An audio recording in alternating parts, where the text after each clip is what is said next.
it has had full account of every dollar that has been spent and allocated on the COVID medical response, and a full accounting of the entire American Rescue Plan, which goes well beyond the direct medical needs. So we have been above and beyond. We have been transparent. We have broken down how we have been spending the funds. We've been doing this for several months. And so the bottom line is, every day that Congress fails to act puts us further behind behind other countries in securing that COVID response funding and the resources that we need. And so again, we have been transparent. We have laid things out. We have had a 385-page document that I know Jen came out and shared it with all of you. And so this is incredibly important. We need Congress to act. We need Congress to move, and we need Congress to act. Thank you. Lawmakers serving on the January 6th committee are getting security details. We've had Supreme Court justices give threats. Is President Biden going to do anything to address these growing threats of violence against public figures? And have there been any security changes here at the White House, given that we're seeing threats on the rise? I can't speak to any security changes here. You guys are here every day, so you see for yourselves. Look, the president has spoken against the violence that we have seen, and the threats, the intimidation that we have seen against Supreme Court justices. He's been very clear. It is inappropriate. It is not part of should not be part of our political discourse, and he has condemned that. From himself, and also he just recently signed the security funding that's going to be for the Supreme Court justice. He signed that this past Thursday.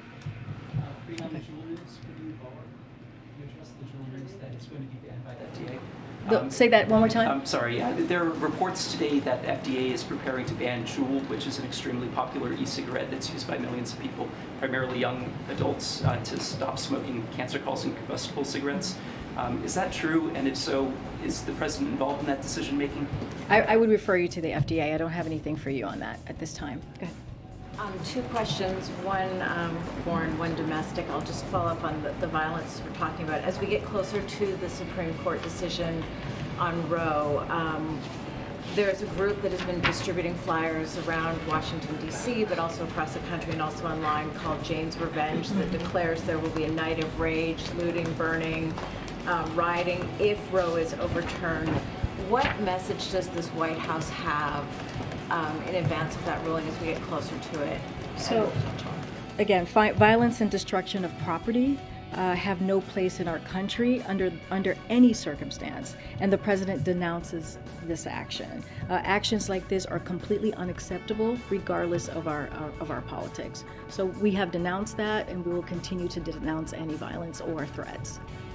And the foreign question, with respect to the president's trip to Israel, he is potentially scheduled to meet virtually with the Indian leader Modi. Does the White House have any comment on the Indian authorities demolishing the homes of people who have been protesting the derogatory comments made by Indian authorities against the Prophet Muhammad? They've been having their homes destroyed by bulldozers in recent weeks. Is there any chance that the president will be pressing the Indian leader to protect Muslim minorities in India? So I don't want to get ahead of what the president's schedule. We will have more in the upcoming days on exactly what the president's going to be doing on that trip. I don't want to speak to, clearly the president, we have said this, he's a straight shooter. He has no problem talking to leaders about humanitarian rights, about freedoms, about the importance of democracy. This is something that the president has done in the past. I can't speak to specifically what's going to be on the agenda and what their conversation is going to be. But generally just the fact that people's homes are being demolished No, now. I understand that. I'm just saying the president has he is a straight shooter and speaks very frankly, and when it comes to humanitarian rights, has no problem having those direct conversations, leader conversations. I'm going to go ahead, Niels. Yes, thank you. Has there been, as we're looking at the student loan piece, that there was a number of senators and House members over at the AFL-CIO this morning, led by Chuck Schumer, who were renewing their push for the president to cancel student debt. I know that there needs to be a decision on that by the end of August. What is the status of that decision, and what is the status of, specifically, of the legal review that we know has been underway in terms of what exactly the president's authorities may be? So we're still continuing. The president, the administration, to assess options of cancellation. We have not made a decision yet. As the president said just recently, I think on Sunday, he expects to make a decision on that soon. I do want to add, no one has been required to pay a single dime of student loans since the president took office, which is 41 million borrowers, provided 20 billion in targeted debt relief to 1.3 million borrowers. We just don't have a decision that's been made, and he actually spoke to this most recently. And more broadly, on questions where there are these sort of legal questions about what the executive authority is versus when you need to go to Congress on the gas tax, obviously I think there's a general assessment that to suspend a tax you need Congress involved. Yeah. But sort of how much is going on here behind the scenes to try and review options for when you need to go look to Congress for something versus something that can be done at the executive level to help bring down costs and deal with inflation and help people with their pocketbooks? I mean, look, when it comes to the gas tax holiday, the way that the president sees this, it's a simple, straightforward way to deal with an issue that's really hurting families at the gas pump. If you look at the next 3 months, where it is going to be a very busy 3 months of families going on vacation, driving, maybe across the country, whatever families do, it is important that we really have an action and have a reaction to what families are feeling. And so this is the way that the president, when he made the decision, he understood it's a simple, straightforward way. It is 18 cents at the federal level. It is average out 30 cents in states. If oil refineries and companies do their part, that's almost $1 per gallon. So this is real for many people. This is very real for everyday Americans and incredibly important. So the way that the president sees this, he wants to make sure that we do something that the American people are going to feel directly. I think I'm being given the. I'll take one more. Okay. Go ahead, sir. Yeah, you just mentioned that dollar that people would feel that's real. It's 3 months though. Then what do you tell people who are all of a sudden going to be paying $1 more in 3 months? Why build in volatility like that when people are already very anxious about this economy? Well, as the secretary said, we're going to take this step by step. We are, I think, like I said, the next 3 months, the next 90 days is when American families, people are going to be driving the most, and so this is we saw this as an important time to do this now, or in this time frame, and so we're going to, the president feels that this is going to have a direct effect.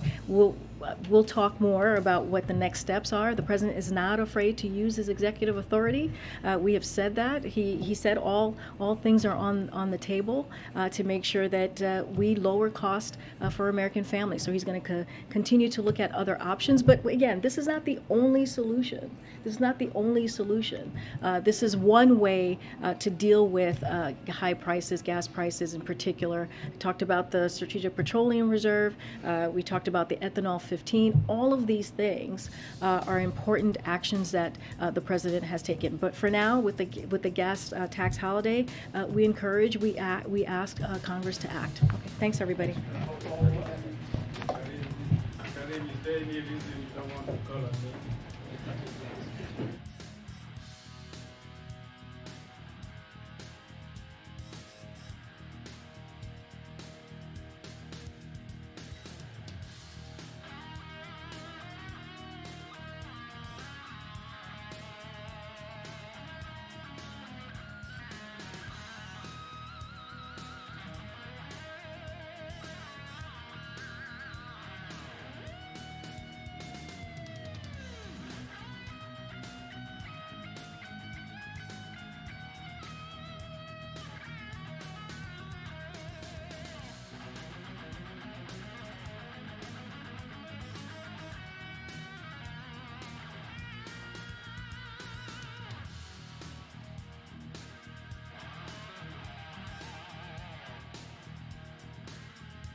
Wow.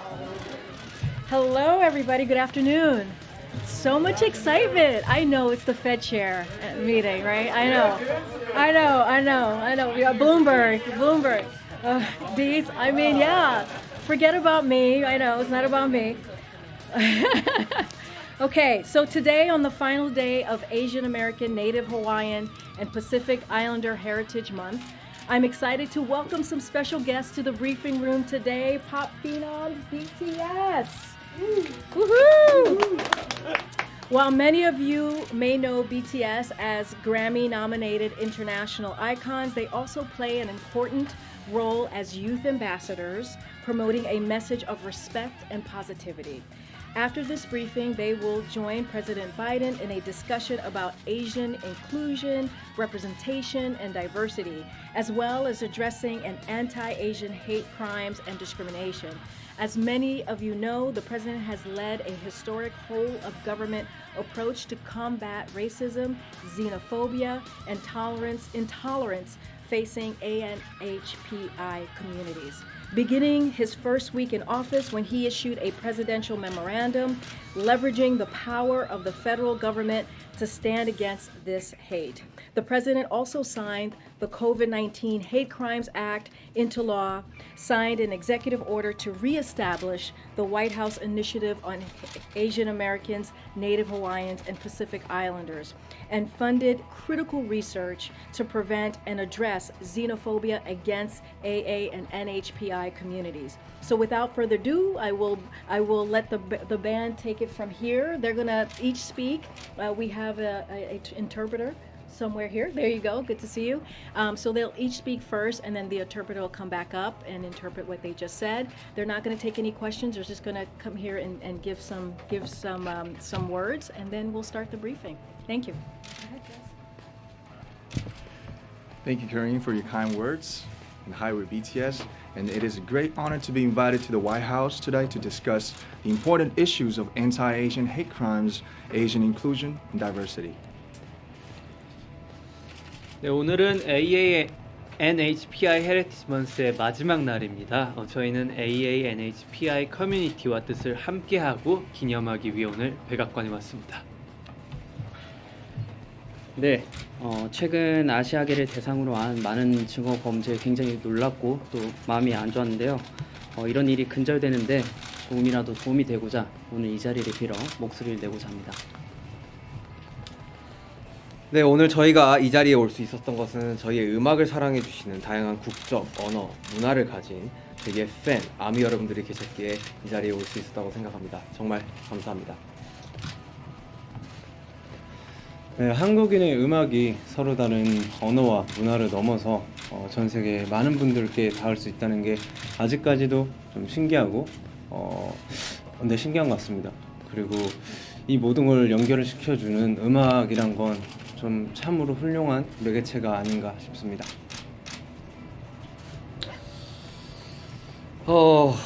나와 다르다고 그것은 잘못된 일이 아닙니다. 옳고 그름이 아닌 다름을 인정하는 것으로부터 평등은 시작된다고 생각합니다. 네, 우리는 모두의 각자의 역사를 가지고 있습니다. 오늘 한 사람 한 사람이 의미 있는 존재로서 서로 존중하고 이해하기 위한 또 한 걸음이 되기를 바랍니다. And lastly, we thank President Biden and the White House for giving this important opportunity to speak about the important causes, remind ourselves of what we can do as artists. Once again, thank you very much. Provide interpretation in Korean and English. 우리말과 영어로 통역 간략하게 전달드리겠습니다. 남준 씨는 친절한 소개 감사합니다. 방탄소년단입니다. 오늘 백악관에 초청받아서 반아시아계 혐오 범죄 그리고 아시아계 포용 그리고 다양성에 대해 논의하는 자리를 가지게 되어 정말 큰 영광입니다. Jun said today is the last day of the AANHPI Heritage Month. We joined the White House to stand with the AANHPI community and to celebrate. Jimmy said we were devastated by the recent surge of hate crimes, including Asian American hate crimes. To put a stop on this and support the cause, we'd like to take this opportunity to voice ourselves once again. Jacob said we are here today thanks to our army, our fans worldwide, who have different nationalities and cultures and use different languages. We are truly and always grateful. Jungkook said, we still feel surprised that music created by South Korean artists reaches so many people around the world, transcending languages and cultural barriers. We believe music is always an amazing and wonderful unifier of all things. Shiga said it's not wrong to be different. I think equality begins when we open up and embrace all of our differences. V said everyone has their own history.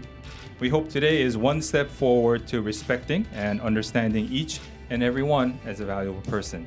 마지막으로 남준 씨가 중요한 문제에 대해 함께 이야기하고 우리가 아티스트로서 무엇을 할 수 있는지 생각할 기회를 만들어 주신 바이든 대통령님과 백악관에 감사드립니다. 감사합니다. What does it mean to you to come to the White House? We're gonna go. They're not gonna take any questions, but thank you so much, guys. Thank you. Thank you, guys. Thank you. Thank you. Thank you, guys. Thank you. BTS 화이팅! 감사합니다. Thank you, guys. Thank you. Oh.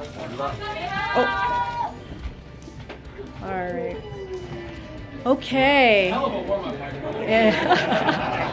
Brian, I don't know how you're gonna. Okay. I don't know. I'm excited to hear what Brian has to say. Okay. Next up, we have Brian Deese, our National Economic Director of National Economic Council, who just came out of the meeting with the President and the Fed Chair and Secretary Yellen. And so he is joining us today. So thank you, Brian, for making the time. Okay.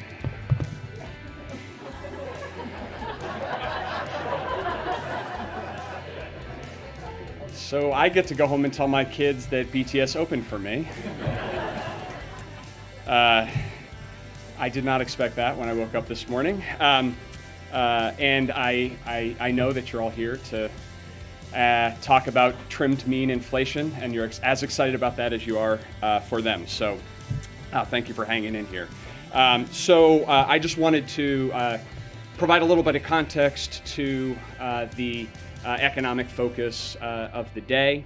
As you all know, the President just concluded a meeting with Chair Powell, along with Secretary Yellen and myself. It was a very constructive meeting focused on the outlook for the U.S. and the global economy. And I won't go into detail of the private meeting other than to reinforce that the President underscored to Chair Powell in the meeting what he has underscored consistently, including today, that he respects the independence of the Federal Reserve and will provide the Federal Reserve the space and the independence that it needs to tackle inflation. Also today, the President published a op-ed in the Wall Street Journal, and I will just give you a little bit of context for that piece and how we are thinking about economic priorities here. So 4 quick points. The first point is there is no question that the global economy right now faces a range of significant challenges. Inflation is first among them. It is a global challenge. We learned, for example, today that inflation in the euro area hit an annual rate of 8.1%. And it is a challenge that the President understands is hitting American families and creating anxiety and also economic hardship. As he said, he gets this. The second point is that as the President is making fighting inflation his top economic priority, it is really important that we recognize that we can take on inflation from a position of relative economic strength. That is true if we look in the global context. Few countries are better positioned than the United States to make this transition and navigate this transition that the President talked about today from historically strong recovery to more stable, resilient growth. If you look, the reason why we have those economic strengths is the strength of our recovery, the historically unique strength of our recovery. At the center of that is the labor market. You all know the statistics. I won't belabor them, but suffice it to say we have the strongest labor market in modern history, which is not only creating job opportunities to move into new careers with better pay for millions of Americans, but it is also pulling more people into the labor force. And in fact, we've seen the most rapid labor force participation rebound among prime age workers of any of the last 4 recoveries. And we're also seeing that in terms of the strength of household balance sheets as well. Savings is up, debt is down, bankruptcy filings remain near pre-pandemic lows, eviction filings are 30% below their pre-pandemic levels. All of these are sources of economic strength from which we can now focus on bringing prices down. The third point, this was an important piece of this, which is that the president's talking about this transition and growth. As we move through this transition, our economic growth should look different than it has in the historic recovery phase. We've run this first leg of the race at a very rapid clip. That has put us in this strong position relative to our peers. But this is a marathon, and we have to move and shift to stable, resilient growth. And that's why the president's outlining the plan that he wrote about today, which is something that he has been focused on here for some time now. Core to that are the 3 elements that he flagged. The first is nominating quality people to the Federal Reserve. He has done that. He got an opportunity to speak with Chair Powell today. Strong, incredibly credentialed bipartisan group, and we are hopeful that the Senate will move to confirm the last of his nominees, Michael Barr, without delay, and giving the Fed the independence to operate, which is critically important, particularly at a moment where inflation is elevated, but cannot be taken for granted, which is why the president is reinforcing it publicly today. Second is lowering costs. How can we make things more affordable for typical families during this transition period? And the third is lowering the federal deficit, which will help to ease price pressures in the economy. That is, on those second and third, that is the focus, the president's economic focus, the focus of our economic team. Many things, many of the steps therein are things that we can do on our own with executive action. There are also places where we need Congress's help and to work with Congress. But that is our overarching focus when it comes to the economy right now. So that is the context I want to provide. Happy to do whatever Karine tells me to do. Brian, one trade-off to fighting inflation may be a change in the unemployment levels. What level of increase in unemployment does the White House see as acceptable in order to obtain lower inflation? Well, I think that one of the things about this transition, and we are in this transition, one of the things about having the strength of the labor market recovery that we have had to date is that we are uniquely well positioned to actually move toward more stable labor market gains or gains more consistent with periods where we have had this level of unemployment in the past. And we can actually take on inflation without having to sacrifice all of those gains. And so you see that, for example, in the high rate of available jobs per worker. That can, and you've seen that start to moderate somewhat. So one of the ways that, for example, businesses can reduce their demand if that is necessary is to bring down the number of open jobs they have available. But that is, I think that the bottom line is we have a very strong labor market, and that is not only a source of strength for millions of people who are getting jobs at higher wages. It has helped to strengthen household and family balance sheets as well. So part of the reason why we have seen savings elevated and we have seen credit card payments and other debt service payments come down to historically low levels is because of the strength of the labor market. So that positions us relatively well going into this period of transition. Just one follow-up. The president emphasized, and you just emphasized, his respect for the Fed's independence. Is he happy with what the Fed is doing? Consistent with respecting their independence is respecting their independence. So what I would say is that he has confidence in the people that he has nominated. He is grateful to the Senate to confirming 4 of his 5 nominees, and he is focused on actually giving them the space to make those independent judgments. It certainly is the case that the president has identified inflation as his top economic priority, and he agrees with the assessment that the team at the Federal Reserve is making, and that Chair Powell is making as well. But part of providing that independence is to stay out of the business of commenting on tactics, timing, or otherwise on the monetary policy side. So you can expect that from us going forward. On that, if he's confident in the team that he's put there, is he confident that they will be able to deal with this enormous challenge, which is taming inflation and not putting the economy into a recession? Well, I think that what the president is and what we are very confident in is that we can approach this challenge and we can focus our efforts on bringing inflation down without having to sacrifice all of the economic gains that we've made because of the unique position of strength that we are in. Because of the progress that we have made over the course of the last 15 months, we are now uniquely well positioned to do that. Does the president think that the Fed needs to revise or review its modeling and forecasting techniques, given they pretty badly misjudged that inflation was not actually transitory? That falls squarely into the category of things that we will leave to the independent judgment of the Fed.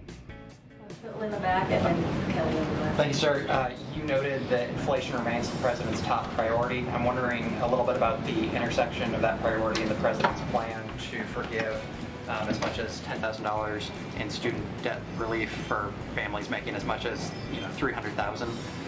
Some analysis says that this would cost taxpayers as much as $250 billion, and of course that money's not going to be dumped into the economy all at once. But I'm curious how you see this affecting consumer spending, because presumably some of these folks, rather than servicing their loans, might go buy a new phone or decide to buy that car or go on the vacation. So are you confident that that student debt relief program would not have a negative impact on inflation? Yeah, so I'd say a couple things of that. The first is that notwithstanding some of the reporting, the president hasn't made any decision on that policy, and so I won't get ahead of any decision or any particular program or plan that has been speculated about. Broadly speaking, if you look at those who hold student debt, principally people who went to public colleges, principally people who, when they were going to college, had 2/3 of which their family income was less than $50,000 per year. And many of whom are struggling economically in a position of having to repay that debt. When you look at the question of the macroeconomic impact, I would say 2 things. One is it is a function of a number of those policy design parameters, including the repayment. So today there is a moratorium on repayment of student loans, and so the resumption of payments would interact with any potential debt cancellation from a macroeconomic perspective, number one. And number two, if you look at the impact of almost any proposal, because of the point that you made, notwithstanding the cost of any proposal is the economic impact of any proposal would be across the course of years or a couple of decades, and so the impact on inflation in the near term is likely to be quite small. But again, because the president hasn't made a decision and we're not talking about a specific plan, I won't speculate specifically, but I think most of the analysis suggests that the near-term impact would be pretty small.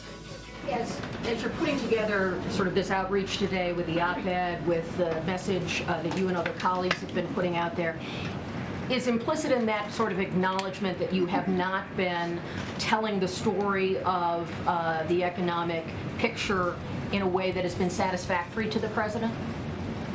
I think what this underscores is actually a ongoing commitment by the president to both train his focus on what is the most important thing for the economy and to communicate that as well. So I would, point you back to the President's State of the Union, where the president said that my priority is lowering costs and lowering the deficit.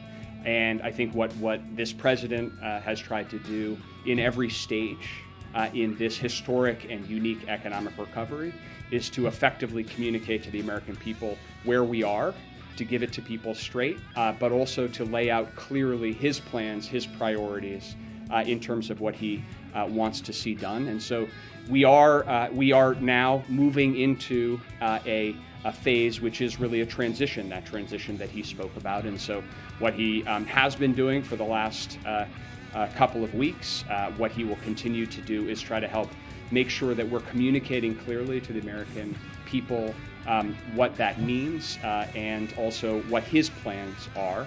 And also that he is prepared to work with anybody, Democrat and Republican, to try to make progress on that, but also highlight that there are differences between his approach and others, and that's important for the American people to understand as well. What is the expectation today as you advise the president, or his expectation about how long prices will be at these high levels, 40-year levels, how long inflation will be here? Well, there is uncertainty, and I will leave the predictions to forecasters. I think you and others have seen most major forecasters out there and their projections, most projecting that we will see moderation in inflation over the course of the year. What I can say and is important with respect to, for example, the op-ed that the president wrote today, is that the president has a clear approach and priorities with respect to tackling inflation. And the more progress that we can make on that plan, the more progress that we can make in lowering costs and making things more affordable for families right now, the more progress we can make in building on the historic deficit reduction we've already seen this year, then the better off we'll be, the better positioned we'll be to actually see that moderation happen more quickly. So that's our focus. Our focus when we're thinking about policy, particularly fiscal policy, is how can we make more progress on that front, understanding that there are a lot of predictions out there. Thanks, Brian. Chair Powell has said there are limited tools that the Fed has to deal with supply shocks, like what we saw from Russia's invasion of Ukraine, the lockdowns in China over the coronavirus. Given that limitation, do you believe the U.S. is well insulated and protected against future supply shocks that could cause prices to rise, as we've seen with gasoline? Or do you think additional action is needed with Congress in order to provide that protection? Well, I would say a couple things. The first point that I made and underscored is we do face serious global challenges right now. And the supply chain disruptions, the ongoing supply chain disruptions emanating from COVID and China most recently are significant. Likewise, the implications on the energy market of Russia's invasion of Ukraine are significant and ongoing. And so absolutely, those are significant global challenges. They are affecting energy prices and food prices globally. They are affecting supply chain distribution systems globally. That is point one. Point two is we in the United States are better positioned to actually navigate through those challenges than almost any other country, in part because of as I've said already, the strength of our economic recovery, in part also because of the work that we have done, for example, on the supply chain side over the last 9 months of consistent, focused effort working with all different parts of our supply chain. We now see, for example, the fluidity, what's known as, how fast containers can move through ports, for example, and get from a ship all the way to the end, that we have seen significant improvements in that fluidity across time, which puts us in a better position to navigate potential new supply shocks, but they pose ongoing challenges. Third, there are places where we could absolutely use Congress's help, and we could use it urgently. And so when you think about some of the core challenges we have with respect to supply chains, they circle back to the issue of semiconductors. And we remain extremely vulnerable to the supply chain fragility associated with semiconductors. notwithstanding everything we have been through in this pandemic crisis, we still don't have a dedicated supply chain office within the federal government that is funded adequately to actually take on, map, and aggressively go at these challenges. Now, we've made historic progress notwithstanding that, but we could use Congress moving to provide the resources and the funding and the authorities that are in the bipartisan innovation bill that is now in conference. So that's one place where we are hopeful, working very closely with Congress in an effort to try to get that done, and that would give us more tools to keep building our resilience to these types of global shocks. Thank you. Since you were in the meeting, can you say whether the President expressed any view about what the Fed's path is right now? Chair Powell has talked about 50 basis points each in the next 2 meetings. Did President Biden weigh in at all on whether he thinks the Fed needs to go faster, slower, just about right at all in the meeting? So I'm not going to read out any specific components of the meeting other than to underscore that the President did in private, as he did in public, underscore that his commitment to giving the Fed the space to conduct monetary policy independently without political interference. Do you think that the Fed has moved too slowly by saying it's their responsibility? The implication, of course, is that they're holding the bag to the fact that inflation is at the highs it is at. I think by saying it's their responsibility, what the President is doing is acknowledging and underscoring the pivotal role that the Fed plays institutionally and that monetary policy plays in the process of bringing prices down. That's a core mandate that the Fed has, and that he not only respects, but is willing to underwrite that independence matters, and being insulated from political interference matters. That's not an approach that the previous president took to this issue. It has not been an approach that presidents in the past have taken, and this president has underscored and is underscoring that he will do that. And I think that that's what you should take away from his acknowledgement of the responsibility that the Fed has.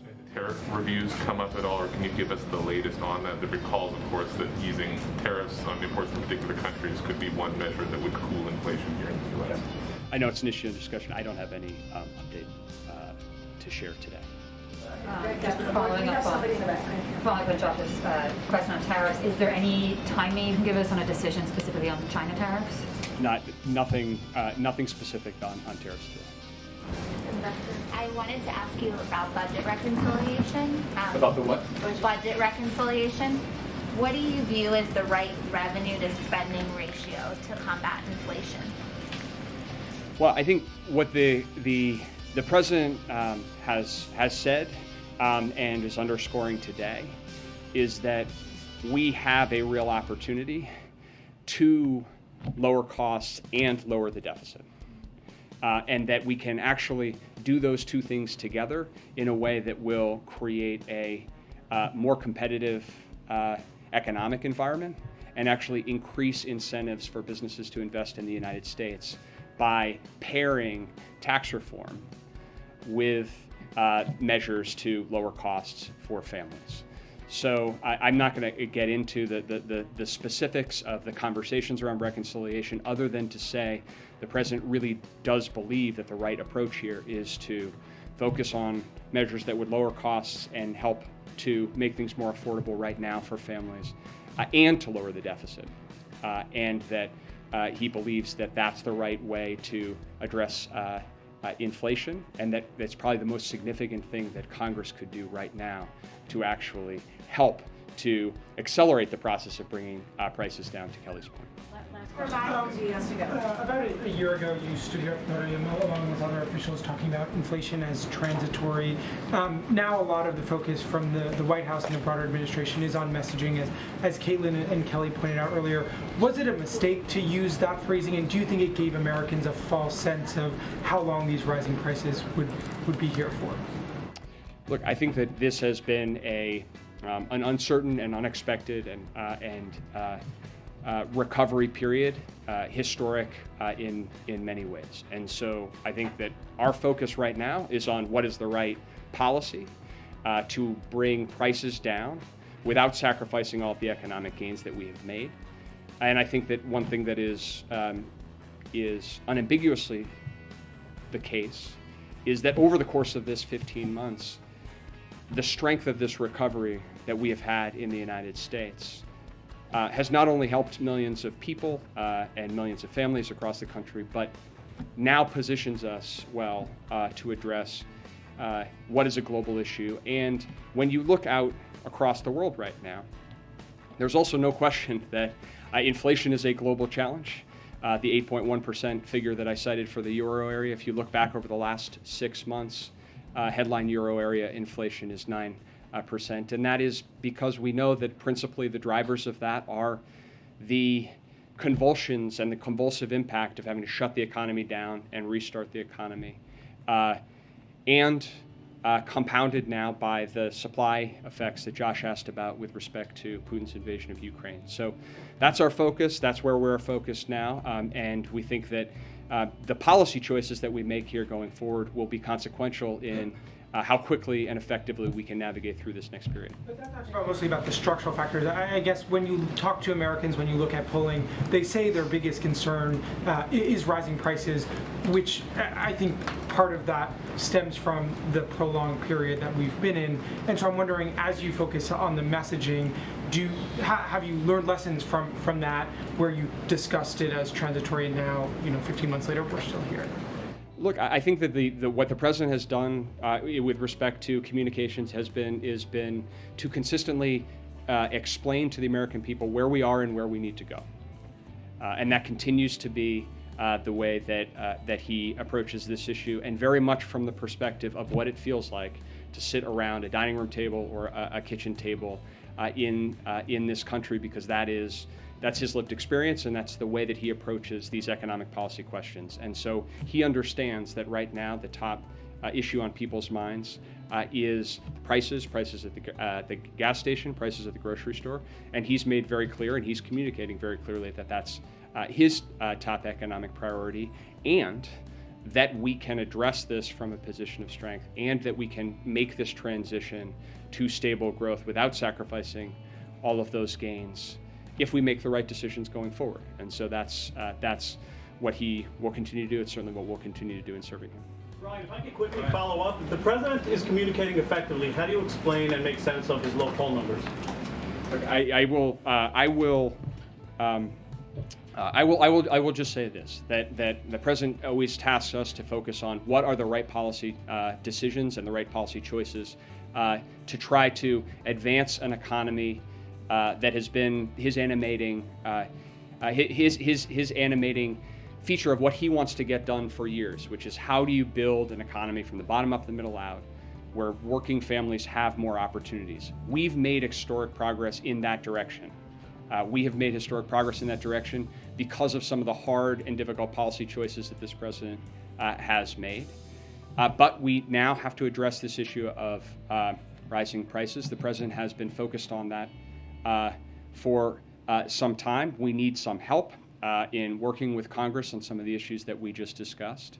And I think that, if we can deliver, I think what the American people are mostly want to see is that we can actually move the ball forward, and that we can actually make some progress in things that matter in their daily lives. And it's why you've seen the president so focused on things like reducing the cost of internet, building more affordable housing to reduce the cost of housing, because we get that those are practical things that are impacting people in their lives. And the more progress we can make on that front, that's what people want to see. That's what people want to see is progress, and so that's where we're going to keep our focus. The president's so hesitant to face us from behind the podium, just like you did. Okay. Thanks, Brian. Come back soon. All right, that's all I have for the topper. Oh, we could no. Go ahead, Josh. Why don't you kick us off here? Great. Thanks. One sec. Two subjects. First, can you offer some clarity on what President Biden meant when he said we're not sending Ukraine rocket systems that could strike into Russia, since even short-range missiles could fly over the border if they're fired nearby? And is the White House concerned that sending a rocket system could be considered escalatory? So let me first say that those systems continue to be under consideration, so I don't have anything to preview on anything specific there. But as the president said, we won't be sending long-range rockets for use beyond the battlefield in Ukraine. But right now, I don't have anything to preview for you today. Secondly, could you update us on the status of where Mexico's president stands on going to the Summit of Americas? It's the first time we've hosted since 1994, and what does this controversy say about the U.S. relationship with Mexico? So, I don't have anything to share or anything to confirm about anyone's attendance. We don't have a final list. Once we have a final list, we'll be sharing that.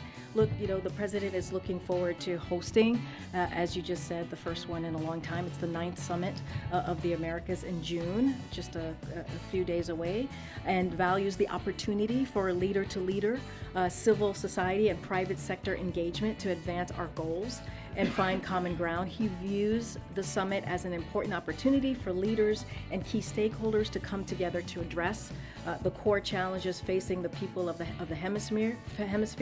No other part of the world impacts the security and prosperity of the United States more directly than the Western Hemisphere, and we are joined not just by geography, but also by economic ties, democratic principles, cultural connections, and familial bonds. I don't have a list to confirm or any invites or decisions that's been made. That's up to clearly the individual leaders. Hello. Hello. Happy to. I feel like it's been a long time. Just to follow up on that, has everyone who's going to be invited to the summit been invited? We're still working through some of the invites. We just don't have a final list. And we have said, once we have a final list, we'll share that. Can you elaborate on the president's promise earlier today to meet with lawmakers on new gun laws, when or how that would happen, and whether there are any preconditions on when or how he'd meet with them? So the president look, he's been calling for action for some time. What we have seen, in particular these past 2 weeks, with these mass shootings in Buffalo, and we saw the president go to Buffalo and grieve with the family there. We saw the president and the first lady just this past Sunday go to Texas to grieve with the parents there. And it is heart-wrenching what we're experiencing. This is an epidemic, the gun violence that we're seeing across the country, and we have to do something, and we have to continue to make efforts to act, to protect our kids, to protect people going to the grocery store. The president has made this one of his priorities from the first day that he walked into this administration, and now he's calling on Congress to act.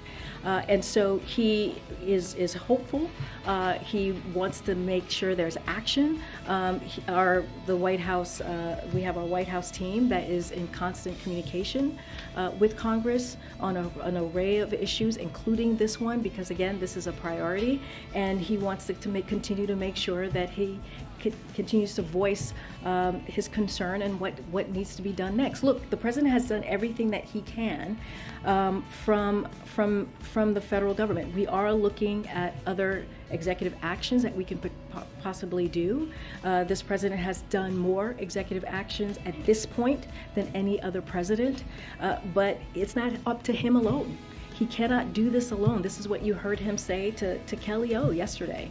And so Congress needs to act so we can have federal law legislation on the books so we can stop this epidemic that we're seeing across the country. What other executive actions would be under consideration? If you just said he's done everything he can do. Well, we're looking to see what else can be done, to be clear.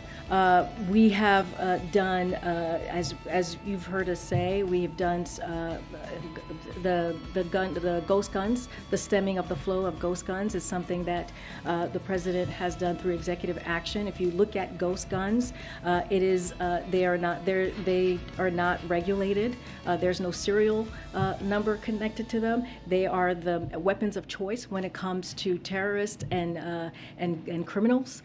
This is something that we have seen more and more pop up across the country, and so he put out an executive order through the Department of Justice to make sure that we do everything to stem ghost guns being out there. He's taken more efforts to take on gun traffickers and make sure that they are held accountable. He used the American Rescue Plan, which, by the way, no Republican voted for, to make sure that we put police officers back in the streets, who many of them lost their jobs during the COVID pandemic.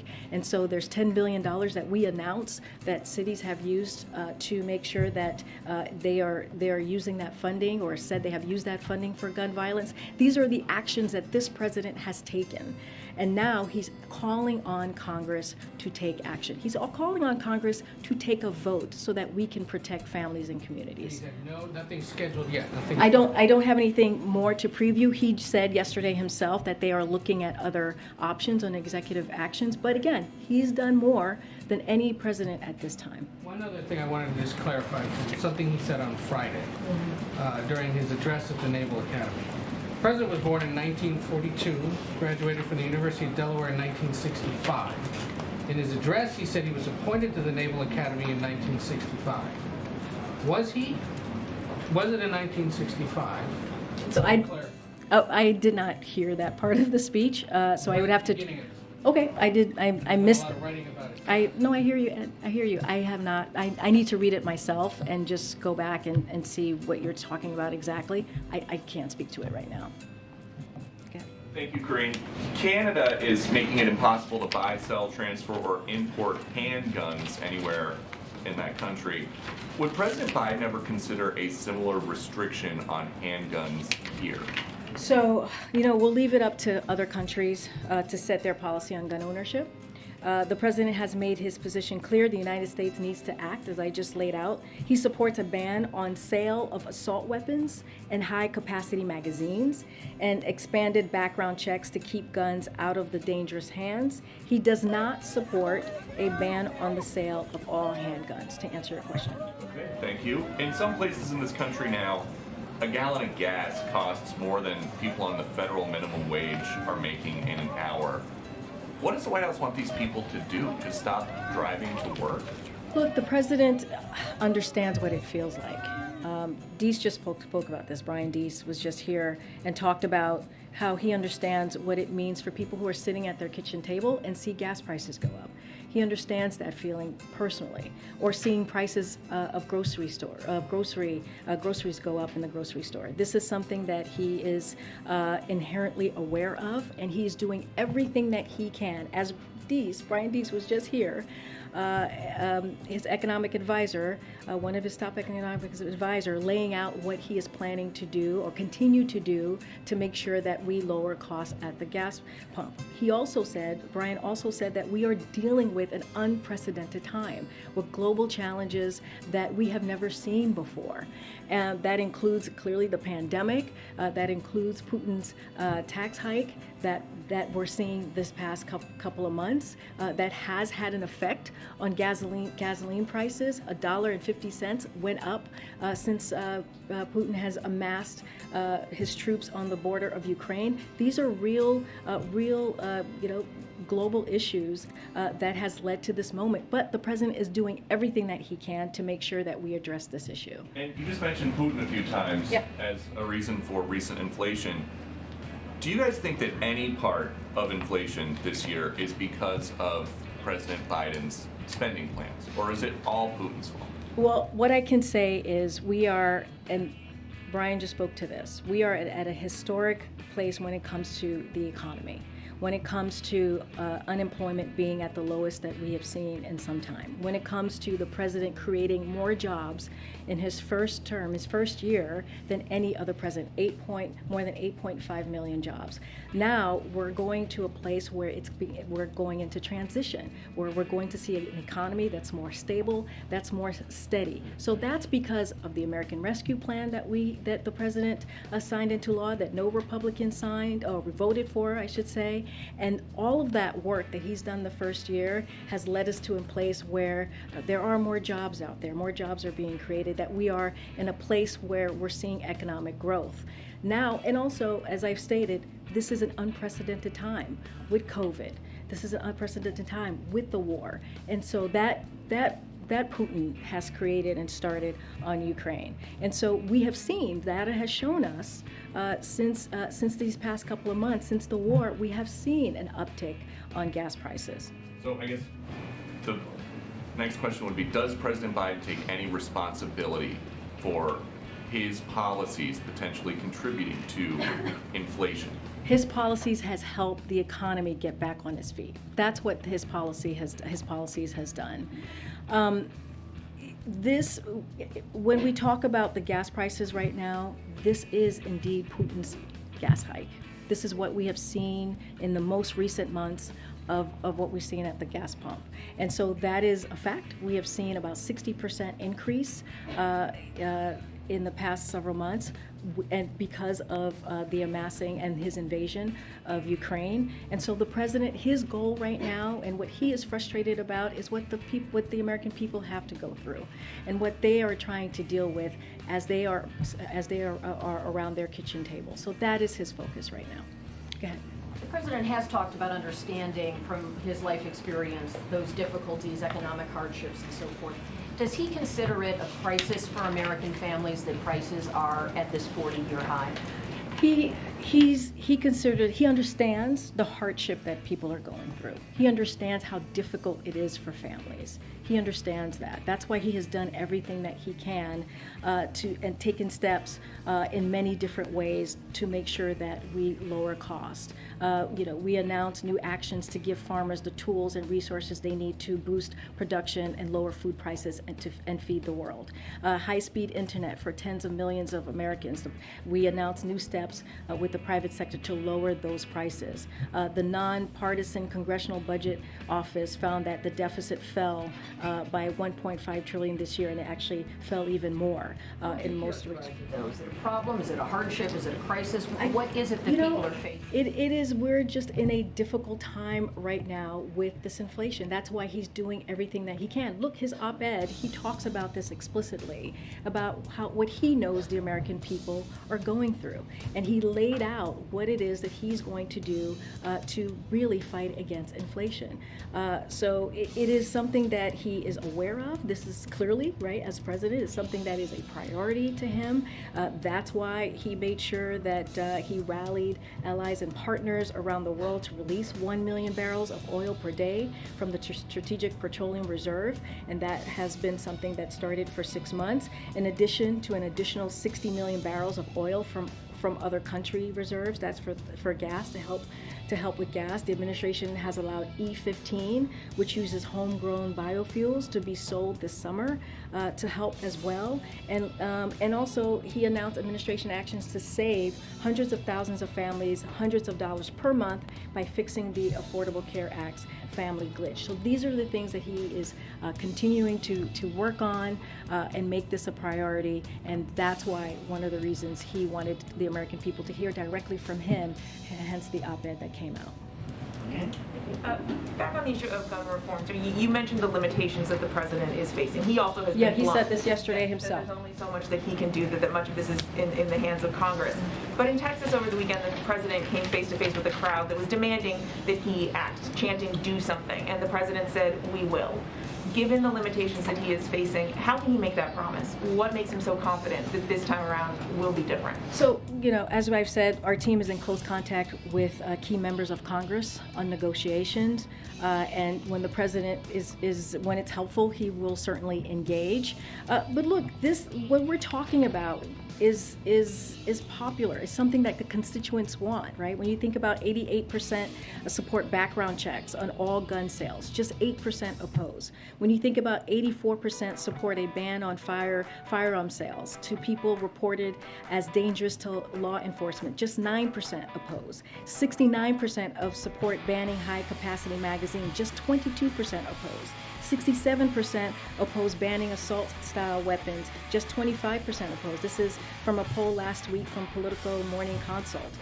Reuters had a poll as well on that same day. 84% support background checks for all firearm sales. 70% support red flag laws. So these are things that, if you think about the senators and congressional members, these are things that their own constituents support. And so what the president is going to continue to do, as he's done from the first few days that he walked into office, is to ask Congress to act. And so we're going to continue to have those conversations. He's going to do everything that he can to make that happen. We have to stop this gun violence epidemic that we're seeing. But these measures have been popular for some time. I mean, that's not new to this most recent massacre. So what is the president seeing, if anything, that makes him confident that this time will be different? I mean, we've heard him say that he thinks everyone's getting more rational about this.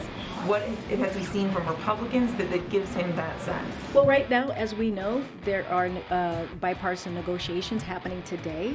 It may have happened already. I know there was supposed to be a Zoom call that was being led by Chris Murphy. And so, you know, it is important. That's what we want to see. We want to see steps being taken so that we can get to a resolution, a solution here. We cannot continue having this epidemic that we're having with gun violence. This is not okay. And what we're asking Congress to do is to vote. Vote again. I just said this. Vote to protect our communities. Vote to protect our children. Vote to protect our teachers. Vote to be able so that people can safely go into a grocery store and not worry about being killed. And so the president's going to continue to speak to this. He's going to continue to use, the platform that he has. But again, he has done more on executive action in his first year than any other president has, in particular at this point. How would you gauge your level of confidence that vote is actually going to happen? Look, we're going to continue to try. I can't speak to how people are feeling in Congress. That's something that they have to answer, or where they are with the process. What we're going to do is do our job from here and having those conversations. As I mentioned, his team is talking to folks on the other side about negotiations, and we're going to continue to call for action. Come back to the back. I'm right here. Thank you so much. I have a BTS question and also a Taiwan question. A BTS question? Yeah. Okay. First of all, they've been here for a few hours. Just wondering if they're filming a music video on site or anything like that. And also, any substantive policy recommendations to the president about combating discrimination and hate crime? Well, right after they were here, they did go to meet with the president. Clearly, I don't know what conversation was had. Usually we try to keep those private conversation private. You heard from them directly about how important it was for them to use their platform to be here to talk about issues that matter to them, in particular the anti-Asian hate that we have seen across this country these past few years. And so this was an important moment for them. I spoke to them before they came out. They were thrilled to come out and make sure that you heard directly from them of why they were here. I don't have much more to share. As you know, they're having a meeting right now with the president. Taiwan, Senator Duckworth is in Taiwan today, and China has sent 30 overflights to Taiwan. Is this seen as a threatening move? And can you just illuminate, what Senator Duckworth is doing over there, what the point of his mission is? Yeah, I cannot speak for Senator Duckworth. You would have to reach out to her office. I don't have anything to say on why she's there. Something you see as threatening? It's something that we're monitoring. I don't have any comment on that at this time, but clearly these are things that we keep an eye on. Question from the back. Thank you so much. The president said yesterday that he believes Senator McConnell is a rational Republican. Senator McConnell said today that the group of lawmakers that are talking about guns in the wake of Uvalde are talking about the problem, which is, quote, mental illness and school safety. Does the president agree that that's the problem here? So, look, when the president said that, he believes that there are some rational Republicans in the Senate who can come together and work on a bipartisan bill. And Mitch McConnell is one of those folks. He does not believe, and we've talked about this, he's talked about this, we are the only country that is dealing with gun violence at the rate that we're dealing. And other countries have mental health issues. So what's the problem here? And so the problem is what with guns and not having legislation to really deal with an issue that is a pandemic here in this country. And so, that is not his focus, obviously. And when it comes to schools, and I don't know what he said specifically about schools. I know there's been conversation about hardening schools. That is not something that he believes in. He believes that we should be able to give teachers the resources to be able to do the job that they're meant to do at schools. And this is something that he's been focusing on since he was a vice president. So those are two things that he does not agree on. But look, he thinks there's a way to potentially come for senators to come together and Congress to come together. They need to act, and that's what he's going to continue to call for. Even though he disagrees with the top Republican in the Senate on what the problem is here. I mean, look, I think that what the president is going to continue to do is call for Congress to take action, is to call for Congress to move forward and deal with this epidemic that we're seeing across this country. And so he's going to leave it up to Congress to do that. He's going to step in when needed. But again, our office here is in regular contact on negotiations. And you just said that the president will get engaged with Congress on these talks when he believes it's helpful. Does he believe it's helpful right now for him to be involved directly in these negotiations? When the time comes, he will get involved. He spoke to this yesterday. What we're going to continue to do is call on Congress to act. And again, our offices here, our different departments here are in constant communications and with the negotiation process that's happening. Can you confirm that the President Chief of Staff don't claim he's leaving his position after the midterms? Can you confirm that? No. Can I ask you a second question? Go ahead. A follow-up on the long-range rockets question. Does the United States not want Ukraine to launch attacks into Russian territory, despite the fact that Russia is obviously launching attacks on it? I mean, the president spoke to this yesterday. I don't have anything more to add. First of all, we don't have, it's under consideration. I don't have anything more to say to that. But again, we won't be sending long-range rockets for use beyond the battlefield in Ukraine. So the president answered that yesterday. Switching gears to gun control and to the meeting with the New Zealand Prime Minister today, the president mentioned what New Zealand has done on this issue. What does he think, or what does the White House think the United States can learn from New Zealand on guns? Look, I think they had a very good meeting. They clearly spoke about gun reform. In the meeting, he actually wanted to talk more about what the New Zealand Prime Minister has done on gun reform in her country, and so he wanted to hear more about that. I don't have anything more to read out, but it is something that an agenda item that came up in their meetings, and he's always open to listen. But then again, we have to just remember that we need to act. Congress needs to act. It is the time to act now. And that's what the president's going to continue to call for. It is something that he has worked on since he was a senator, as a vice president, and now as president. He has taken action as a president to make sure he can do everything that he can to address gun violence, and now he's calling on Congress to deal with banning the banning of assault weapons, and also background checks, expanding background checks. Those are things that they can do. It's popular. I just laid out the polling and what the polling showed. This is what their constituents want them to do, is to act. And so that's what we're going to keep calling on them to do. Thanks, Rain. Following up on Keelan's question about the president's involvement, you said he would engage when he thinks it would be helpful. Does he think it would be unhelpful right now for him to engage in those negotiations? No. What we're trying to say is that there are conversations happening right now. Right? There's a Zoom call, a bipartisan conversation happening right now. So we're going to let that process go. But at the same time, we're going to continue to call for action. He directed his team to look at additional ways for executive action, so that doesn't stop from us on our end, but he can't do it alone, and that's what we keep trying to say here. Congress needs to take their step to make action. Follow up again on the comment that he made about their irrational Republicans. As a candidate on the presidential campaign trail, he often said Republicans would have an epiphany after Trump was defeated, that they would come to their senses, in his words, and work with Democrats on certain issues. Many Democrats that you talk to say that that is an outdated view of the modern Senate, that the partisanship has increased significantly.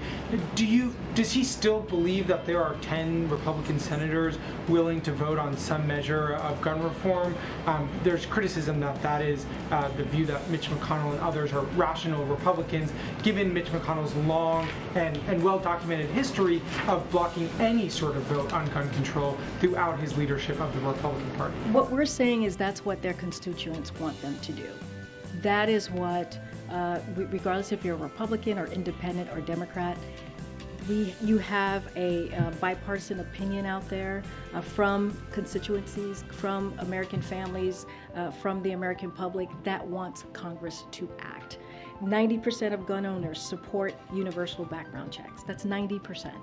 84% of Republicans and 80% of NRA members support background checks.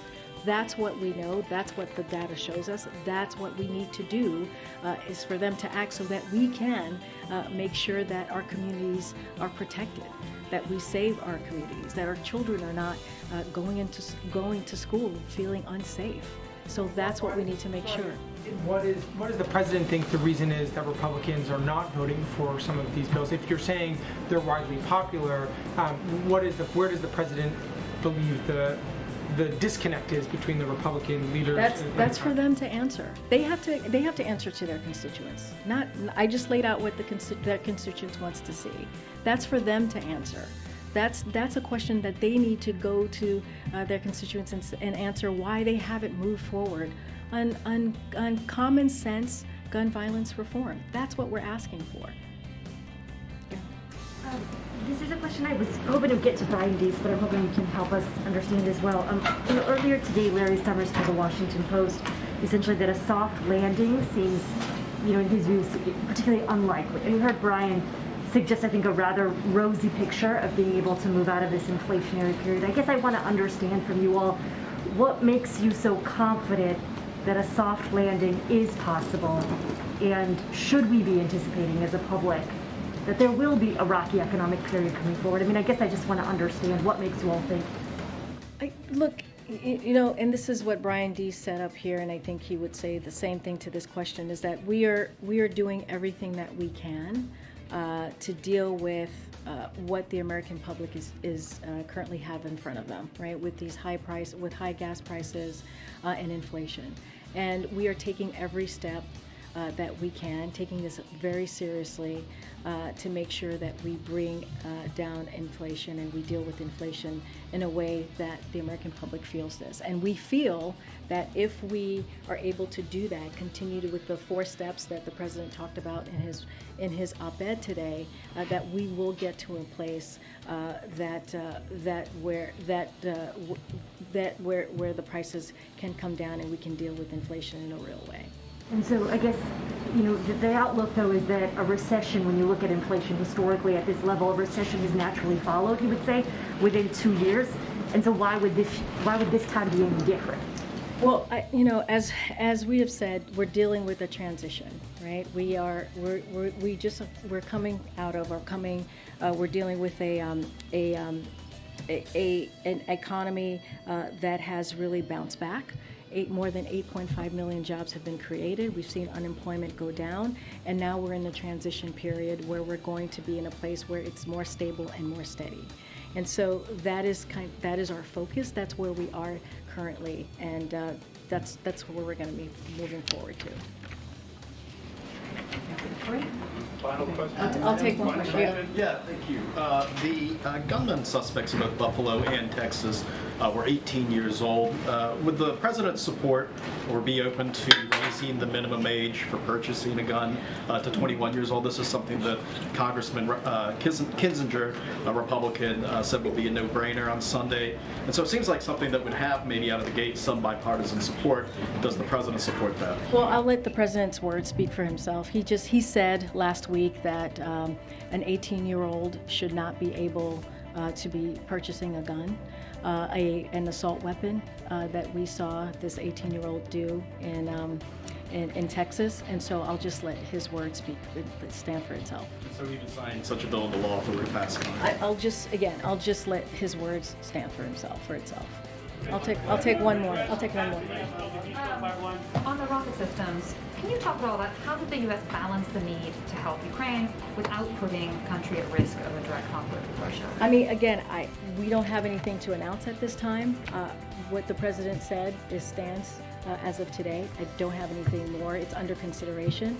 I just don't have more to share on that. Guns, Karina, on Saturday, gun control advocates are marching in D.C. and cities around the country.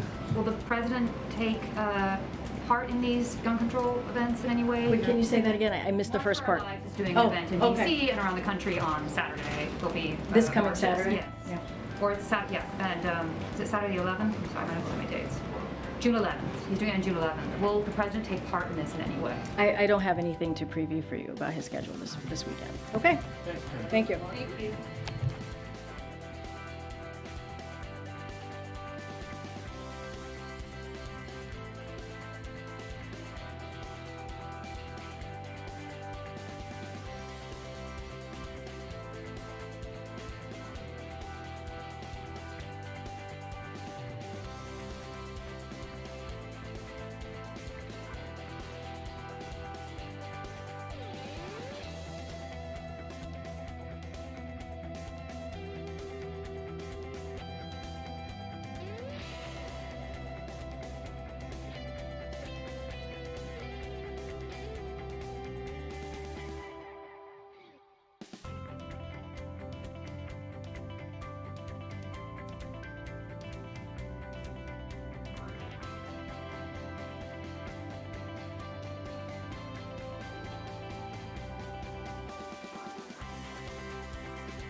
I'm glad you're shaving close because you and Ma have been invited to dinner tonight. Dinner? I'm going to the Mets game tonight. Mike's going with me. I was. Huh? Oh, if you're not going, I can't go with you. On the other hand, I can still go. So I'll go with Glory. What are you talking about? These people asked us to dinner alone. And I said yes.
We're jumping off the chairs, like, literally. Yeah. Wait, Really fun. 8-year-old doing what? Masturbating? Yeah. No! No! Oh my god. Oh god. 8-year-old? Dude, we saw like an 8-year-old once. What was it? When they were jumping off the chairs? Like, literally. Yeah. Wait, Really fun. 8-year-old doing what? Masturbating? Yeah. No! No! Oh my god. Oh god. 8-year-old?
audio. Can you hear me? Okay, I think you probably. I'm here.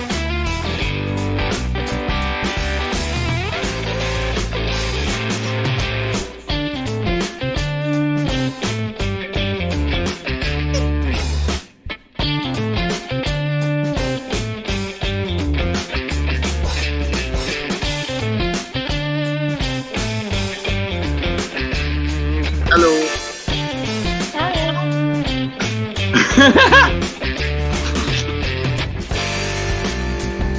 What's up?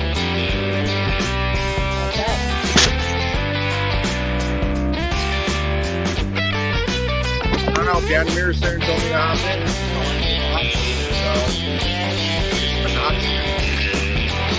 But I'm gonna go and get my headphones. I'm gonna hop off real quick to get my headphones and hook them up because I have the air conditioner going, so I'm having a hard time hearing you guys. So I'll be right back with my headphones.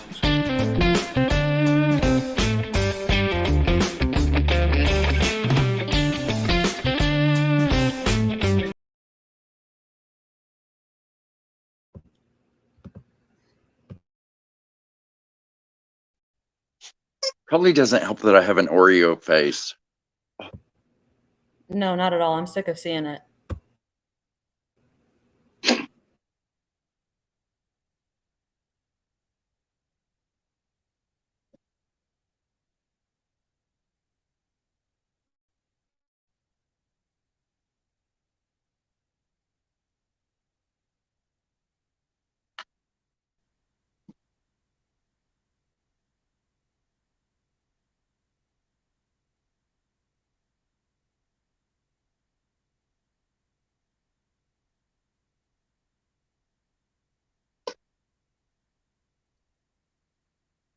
I can't hear a fucking thing. I don't know what. Can you hear me? GAbbott, can you hear me? I can hear Okay. you. Can you hear me? All right.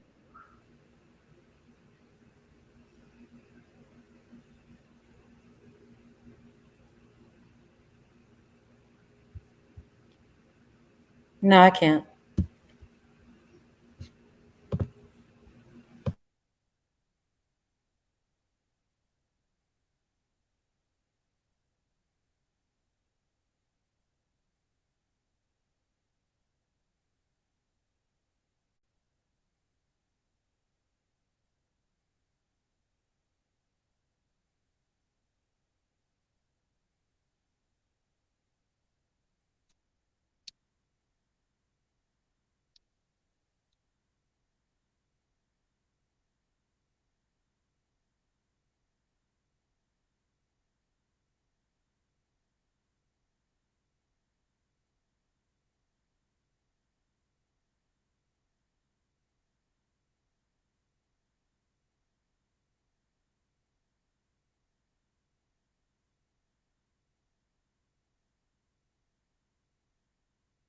Like it says everyone can see and hear audio.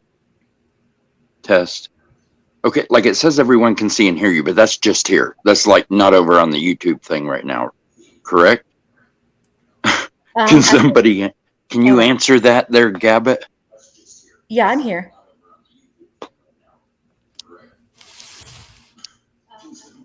I can hear myself on the TV.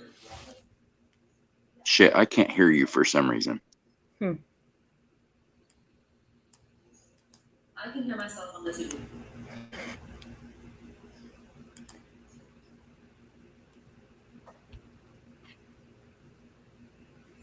Someone else said they can hear as well.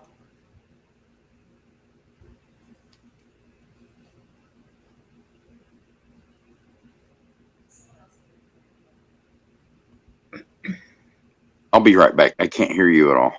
Okay.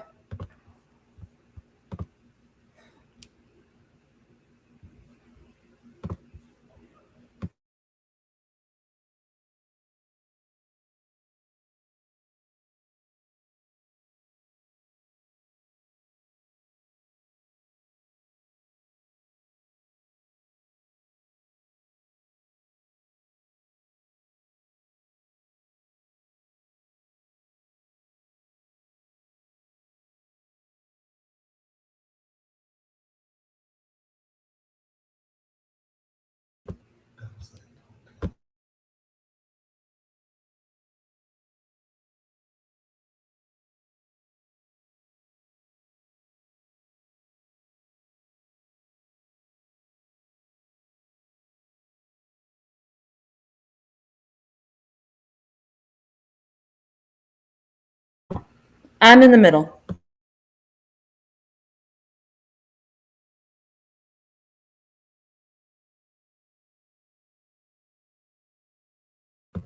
And this is an old mask I found.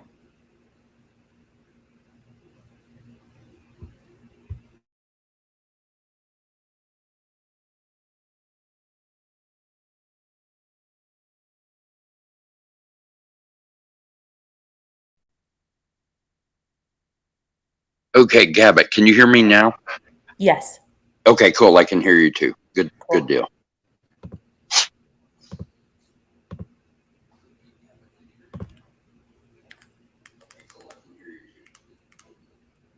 Okay, so they can't see us over on YouTube, right?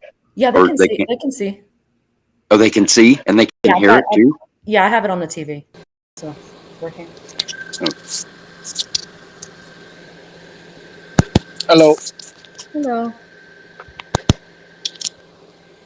Well, at least now I can hear you guys.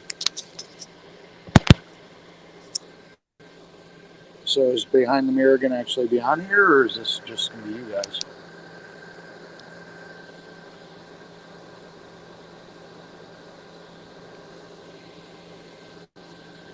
As far as I know, man, Behind the Mirror is always Behind the Mirror, and I don't.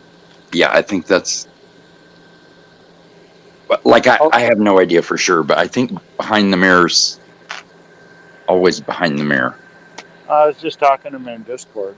I didn't know, and he invited me on in chat, so I figured he'd come on. I don't know if he was going to use a voice synthesizer. God, I couldn't get that one out. Or what.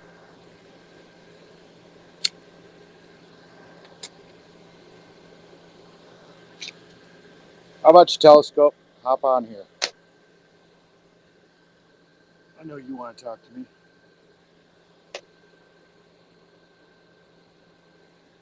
So, can I ask you real quick, Eric? Are you kind of looking forward to the next stage of whatever your adventures hold for you? I don't know.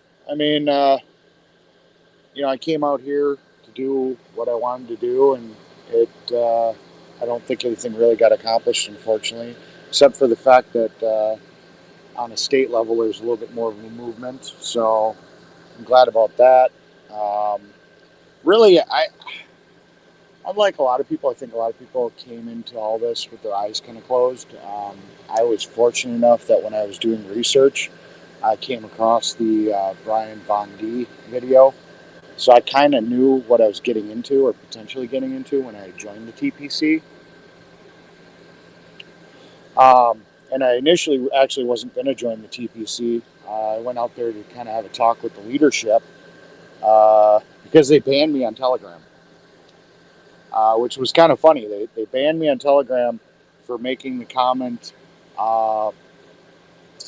So, because somebody else had said so, because they wouldn't tell us what we were doing when we got here. Somebody had said, so are we just going to go to DC and then drive back to California? And I made the joke about, like Forrest Gump did, because in the movie he ran from one side of the country to the other, and they banned me for that. How ironic that's what we did. We went to California and we came back, so. But no, so I went there to talk to Brian Brazzi about it, and while I was waiting for the convoy to show up, I ended up helping one of the vendors, and it just kind of word got out that I was handy and I had tools and whatnot, and that convoy kind of came in with some people that were already kind of broken down and whatnot. We were there for a couple of days. AFC was going to be about 5 or 6 days behind TPC, and when I saw how bad TPC's people kind of needed a mechanic, I just decided, well, I'll roll with them and then catch up with American Freedom Convoy when they got to Hagerstown. Well, DC at the time. I didn't know we were going to end up in Hagerstown. And it just kind of ended up turning into a situation where AFC kind of fell apart when they went to that one racetrack. And then I was like, well, I'll try to make the best of the situation and help out the best I could. and hope for the best. That's really kind of how it all went down. Were they paying you for your services? I was always curious about that. No, they never wanted to associate with any of the mechanics due to liability. So anything I ever got was from people that gave me money. And I'll tell you, 99% of them never did. It was all volunteer work. That's what I figured. Yeah. It was just a liability thing. They didn't want to take the liability because not knowing what my mechanical background was, if I had screwed something up and somebody died because of the work that I did, then potentially if they had endorsed me as the People's Convoy mechanic, they could have potentially been held liable. So they never, that's why my name, even though Trucker G had called Patriot Mechanic the People's Convoy mechanic, it didn't matter. If it was Tom, which is GWT333, when he was lead mechanic, when it was Patriot Mechanic, the people always came to me. So that's why I kind of did the People's Mechanic thing, because, out of all the people that were working on stuff, the only time anybody really ever went to somebody else is if I just didn't have time. That's really what it came down to. Right. Yeah. Someone just asked me what my preferred pronouns are. I am a woman. And then someone else asked me why I bother coming on here if I'm covering my face, and I have children, so that would be why. Understandable. Sure. So, yeah. I mean, any more questions? Anything else you guys want to ask me? Someone's asking if you contributed any of your personal funds. Yes.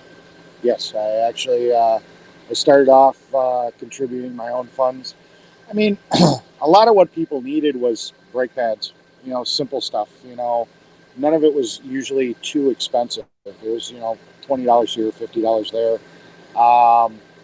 And until RIPTA 33 had seen or knew that I had spent a little bit of my own cash, most of the people were in good enough shape they could buy their own parts.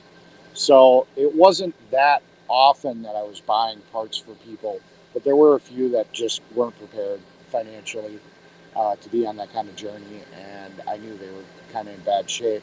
But it wasn't until RIPTA 33 basically convinced me to set up a Cash App that I wasn't tapping into my own funds. I commend you for that, because that was definitely a lot of work for nothing. Yeah, well, I mean, I got a little bit here and there. Like I said, Santa kind of donated to it. He gave me like $200 for fixing the airline. I mean, yeah, in the grand scheme of things, he probably, if he would have had to pay a tow truck company to come tow his truck, he definitely would have paid probably a lot more, but he still didn't have to do that. I mean, it took me all of maybe a half an hour to fix his entire problem. Patch him up, get him back there, and then fix it the right way once we had the right parts. So, and Joe First Responder always paid really well. But like I said, it just, these people weren't working, So, at the time, the first 2 months, I was in my off season. Normally I would have been off anyways or doing side jobs. So I had money saved up for that time. It really didn't start hurting me until the next 2 months. Because now I've been here, 115 days, so. Yeah, absolutely. So yeah, I mean, that's kind of what it is. Someone asked me if I chatted on this channel much. I actually used to be Papa Jersey J. I don't know if anybody recognizes that name or not, but I changed it up a little bit. Gotcha. So, yeah. Yeah, and if you see any more questions on the screen, Gabbott, can you take over that part, because I can't even see the YouTube chat at all, and I'm just in here kind of for testing. I wanted to see how this whole thing worked, because I've seen Wyckoff use it, and I damn near logged into that one night, but just didn't get a chance to, so I'm just kind of testing it out. Absolutely, no problem. Okay. Come on, Telescope, hop on in. I will say, though, that as much as I, laugh and go on and crack up jokes about the other side, and part of it I totally mean, but as much as I disagree with, like, I've seen firsthand some of the heartbreak involved with all this. Like, it's more than just, like our side of things thinking, okay, maybe, gosh, these people aren't thinking, they don't have a brain in their head or whatever. It's more than that. We're talking about people's hopes and dreams.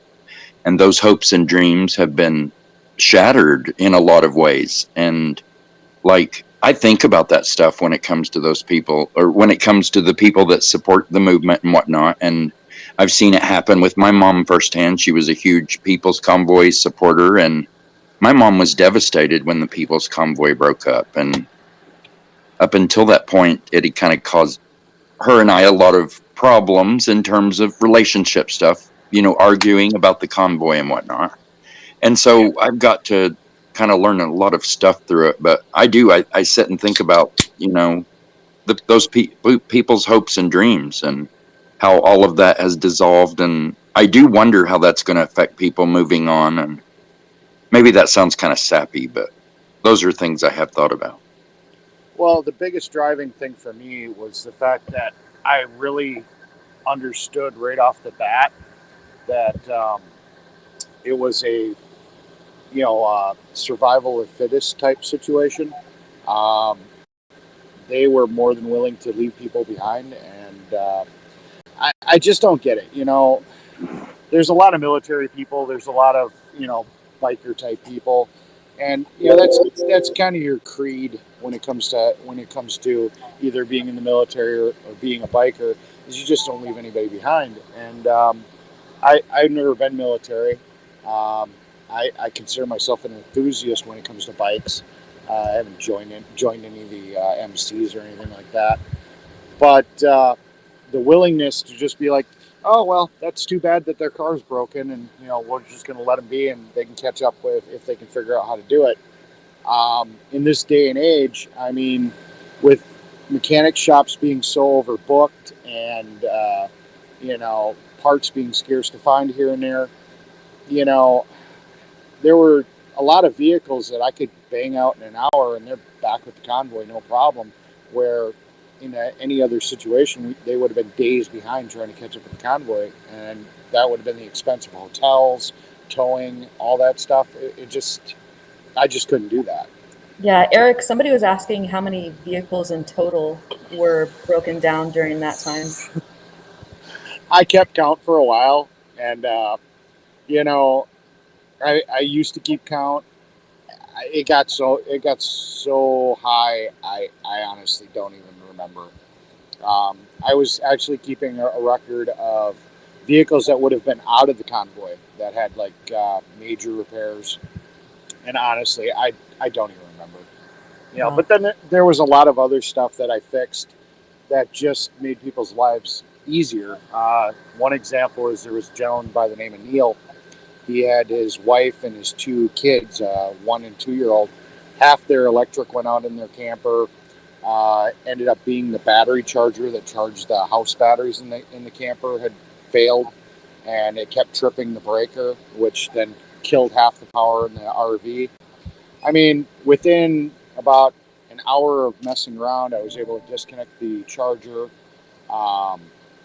get that circuit back up, order them a new battery charger. In about 2 days, it came through Amazon, and was able to make their quality of life better, because prior to that, he'd have to sit there and idle it. He'd have to hook up the connector between the trailer and his truck and use his truck running all night just to charge up the house batteries. So, I mean, another example was a lady that had a refrigerator like I have in my camper that has the ability to run on propane. Propane is extremely efficient at running refrigerators in RVs, and hers just wouldn't work. So, I spent a little time doing that. And, a lot of things, I also did things that were just quality of life repairs too. It wasn't always a vehicle that was just completely shot and stuck and broke on the side of the road.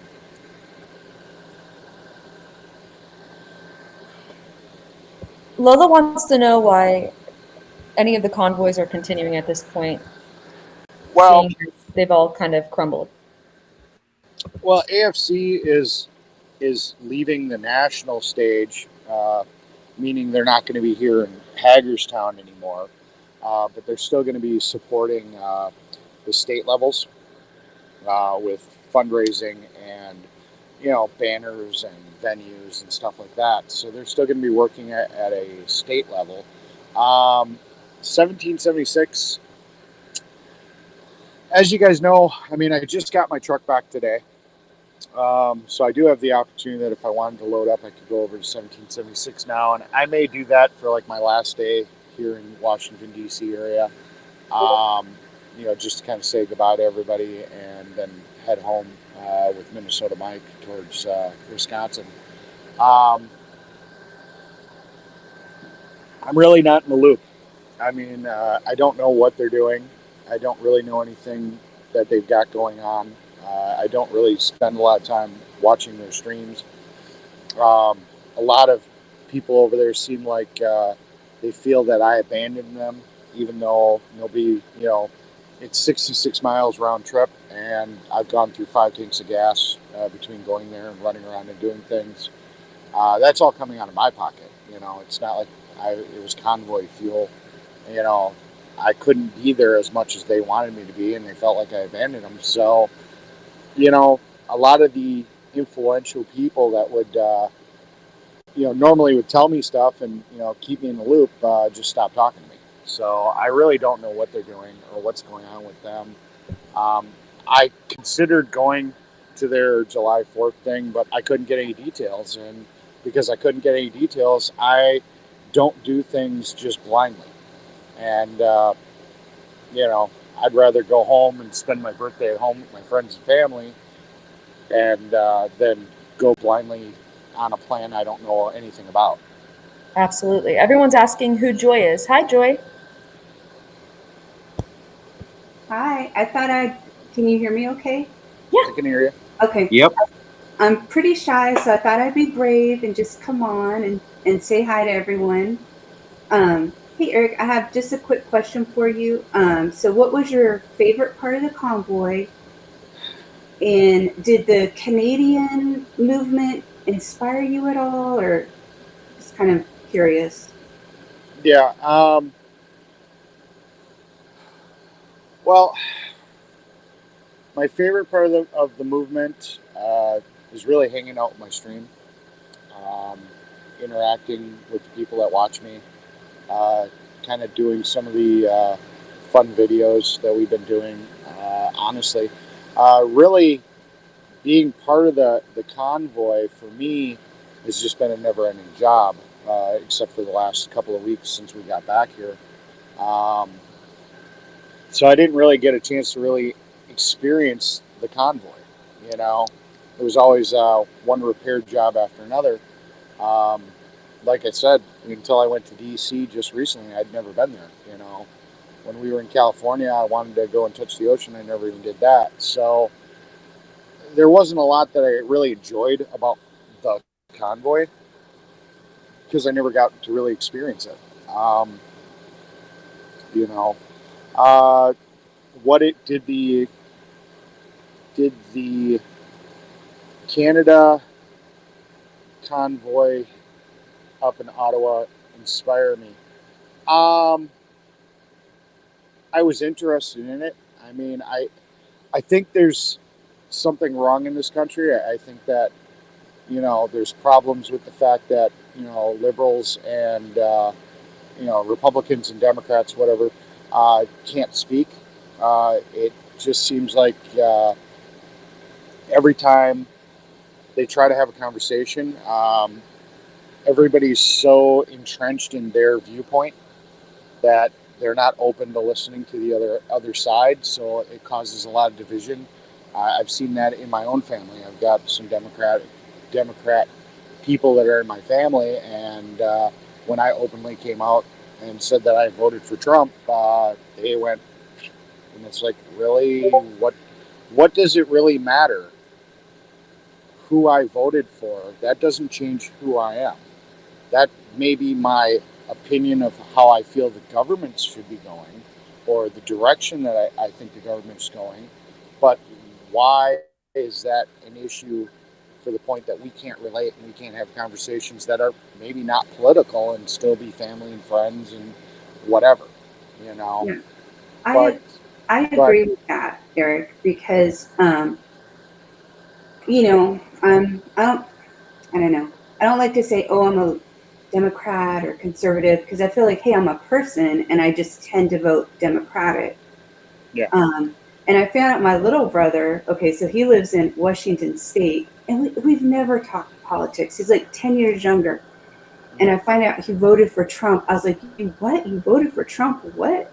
And so I did. I had to take a step back and think, hey, just because his viewpoint's different, that's fine. That's his viewpoint. You know, he's still my brother, and we can have our different viewpoints. So I get what you're saying, and that's kind of what I feel like. It's not really, you know, you can blame the government and the media for dividing us, but I feel like individually as people, we're really dividing each other. So that's just kind of my 2 cents. I feel the same way. I feel the same way, Joy. I feel like we're all culpable for our own, you know, actions and the way we treat each other. And I just think we're treating each other horribly lately. Yeah. We're all we're all the same. Yeah. And I've caught myself, man, treating people shitty as hell. Oh, and absolutely, like, I have too. Yeah. Yeah. You know, I don't want to be an otherer. I thanks CKM, like for real. Sorry, I didn't even know what othering was until the other night. But go ahead. Yeah. I mean, you know, I've always thought of myself as a person that votes for whoever I think is going to do the best job. I did vote for Obama when he first in his first term. You know, normally, honestly, before Obama, you know, the whole politics thing never really touched my life. You know, there's not much that the government was doing back then that ever trickled down to the point that it affected me in my life. Obamacare and all that was the first thing that kind of hit me and, you know, ended up being a negative point in my life.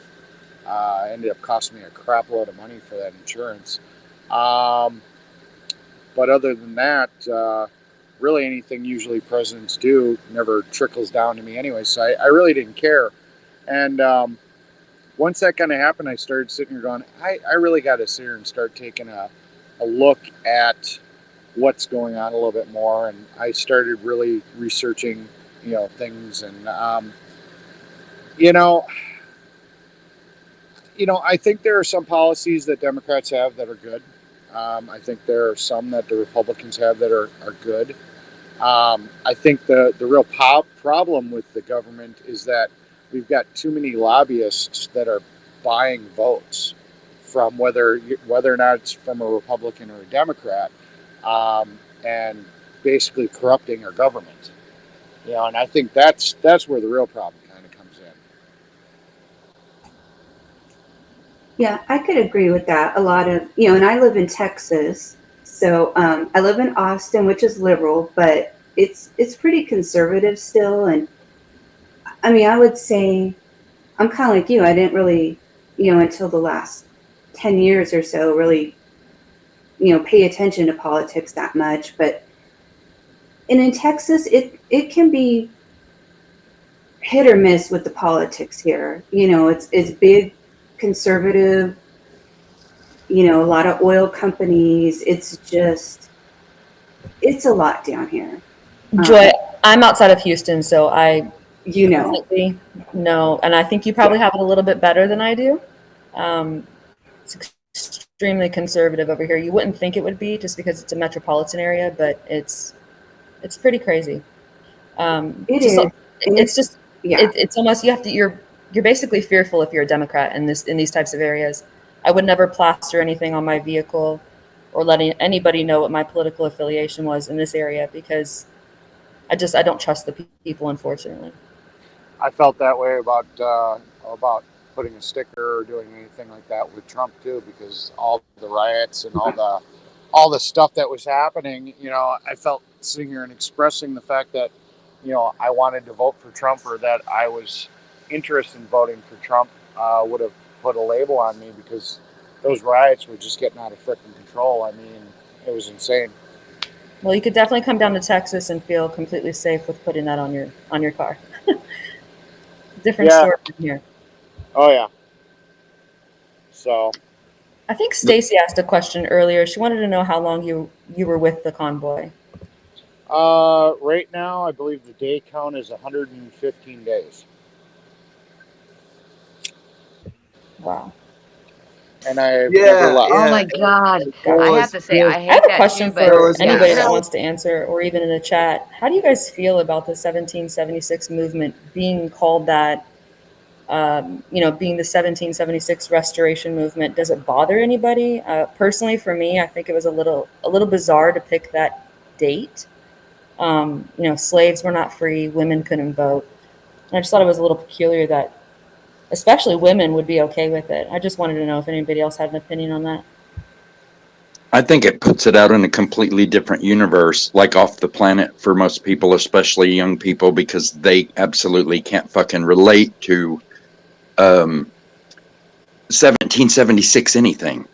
No founding fathers, jack shit. Like, they cannot relate to that. So I think that puts it out of the realm of anybody that they would kind of want to have their sights set on to bring, to younger people, to bring them into the movement. It sort of just puts them out of the picture completely before they ever even have a chance to get involved in it. That's my opinion on it.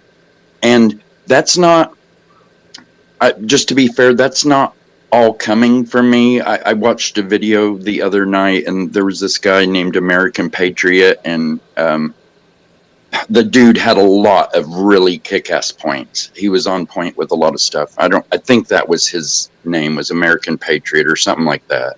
And he kind of said something similar to that, and I totally agree with it, and that's why I'm saying that now. Mm-hmm. Honestly, I think it was just, I believe the Declaration. Primetime Patriot. I'm sorry. Primetime Patriot. Go ahead. Fine. I think it was just, they picked the date because that's when the Declaration of Independence was signed, I believe. I think a lot of people are reading in a little bit more to it than that. Yeah, I think it's the restoration aspect of it that kind of struck a chord with me. But it seems as though now it's just kind of become a geriatric, meeting place to discuss God. And I think where they went wrong was, making it really secular and just focusing on that one point and kind of bringing Jesus into it a little bit too much in order to get a broader spectrum of people wanting to actually, be a part of it. And it's just like, for instance, I think they announced tonight they're going into a town of 5,000 people to go to a parade. What are you doing? I mean, you're not going to get the amount of people that you think you're going to get by doing these small things. It almost seems as though they're all just fearful at this point to do anything big and to, get their voice out there and what their mission is. But I'm confused by it, and I've been watching since the beginning. So it's become just kind of sad to watch.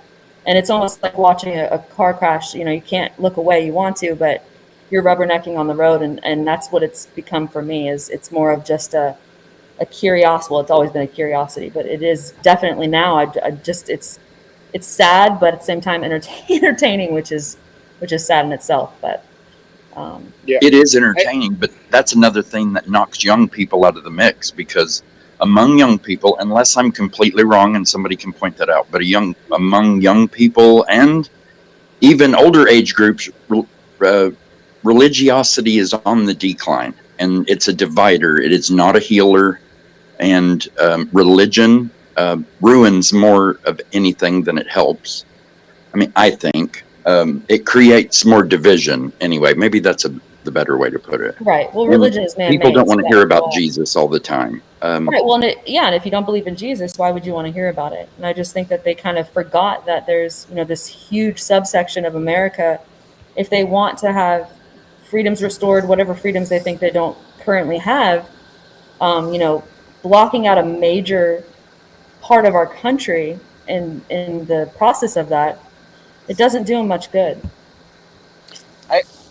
I personally think that, okay, not anything I got from them, because like I said, I'm not really in the loop. I really wasn't in the loop. My opinion, I guess, is more they wanted to get more back to what the founding fathers really envisioned the country being. Where politicians weren't lifelong politicians. They went out, they built a life, they came, they served their country for a little while, they went back to their life. Just things that were more set up the way the country was set up originally. We're not talking about things that like women voting and other stuff like that. Things that were documents that were done later. We're not trying. I don't think they're trying to get back to like the original, that way. More so that just the foundation of the government. How it was run, what it was meant to be, things like that. Does that make sense? Absolutely. I don't think that they're. I just don't think that they're as informed as they probably think they are. For instance, majority of the founding fathers were deists. They didn't believe in Jesus. And I don't even know if they even know that. You can read the Constitution and know it back and forth, but memorizing something and actually understanding it are two totally different things. Plus, I don't think that they have a grasp of the actual Constitution. I just think that some people have a pocket. They've been pushing these little pocket books, and I've memorized a lot of things in my life and in the careers I've had, but it doesn't necessarily mean that I understood everything. Can we at least agree with the fact that we can come to terms with the fact that there are problems with the government? Or does everybody here believe that the government's just running fine and everything's great? No, I think there's systematic problems with the government. Yeah. Yes. Yeah. I think there's probably been problems with our government since inception, but we didn't live back in the 1700s, so we're never going to know that part. But absolutely, the government has been handling things incorrectly for a very long time. And somebody's got to do something. So the big question just comes to be is then what do we do? How as a nation, Democrat or Republican, do we get the government back on task the way they're supposed to be? And then what is that task that they should be on? Where does it start? Does it start with term limits? Does it start with not having people that have been there for a billion years? Does it start with an age limit, like they have to be at least 35 to join government, so that way they actually live a life before they become a politician? Where do we start? What's the starting? I don't think that's a terrible idea. No, I don't either. Those are definitely great starting points. Well, look who we look. Okay, so if you look at the current president and the last president, we all voted in two elderly men. I don't care what side you're on. They're both elderly men,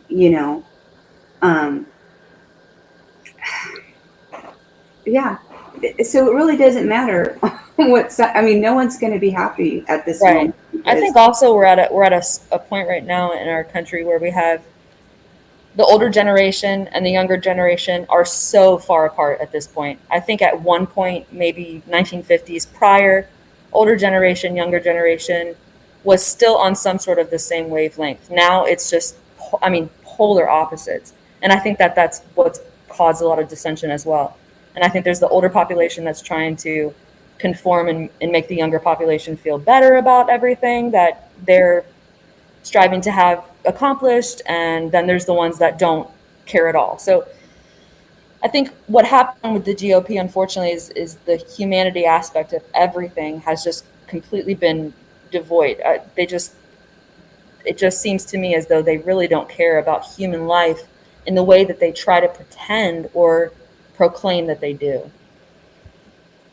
Yeah, I agree. And I also agree on the generation because I'm Gen X and I see so many people, Gen X and older, really coming down on millennials and Gen Z. But I think we have a lot to learn from millennials and Gen Z. There are smart kids coming up, and that frustrates me when I just see people discount,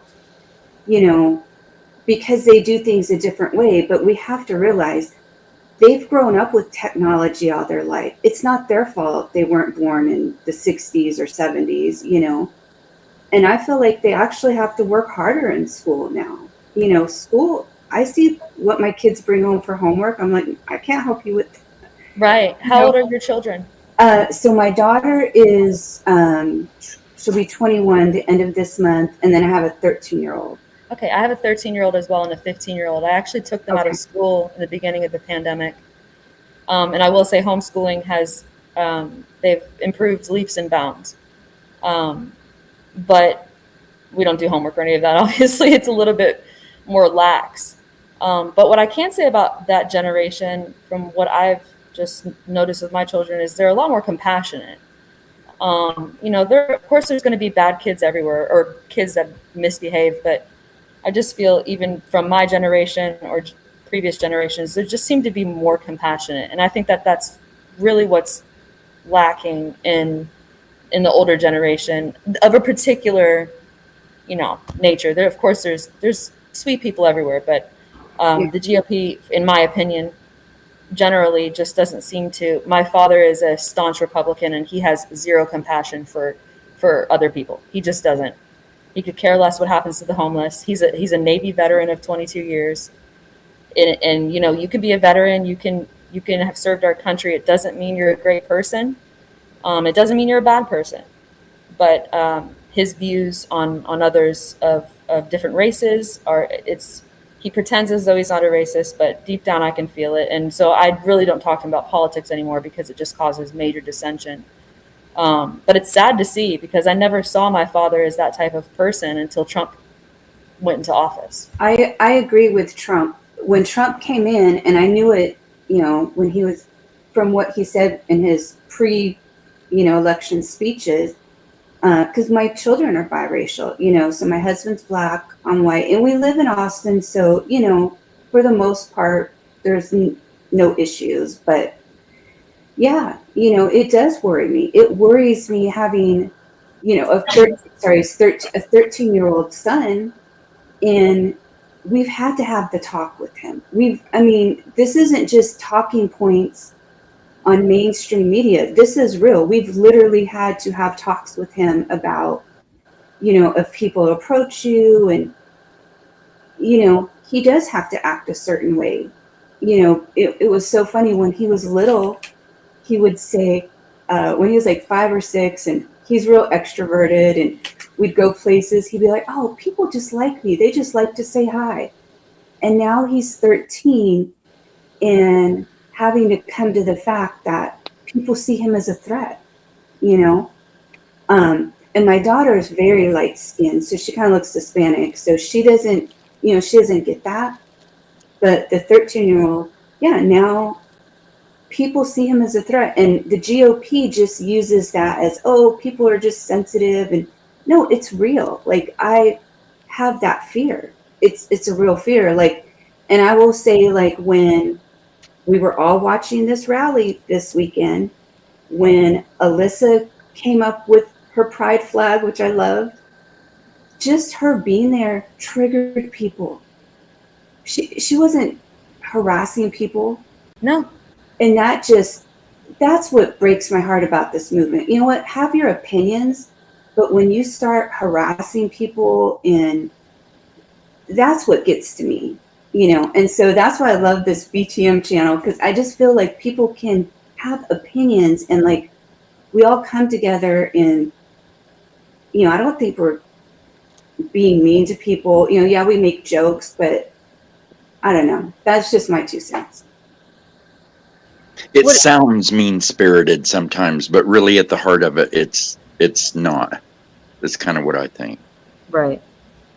Well, like they said in the beginning, facts don't care about your feelings. And I think anytime that I would say anything on anybody's side, I wasn't saying anything to, I mean, I don't know these people, so I'm not, I shouldn't be personally offending anybody. But I just think some people they can't handle it. Yet, 2 years ago, they were screaming it. Facts don't care about your feelings. And now it's kind of flipped. And I simply put out facts. That's it. They're not my personal opinion. Usually it's just something that I've researched. That's about it.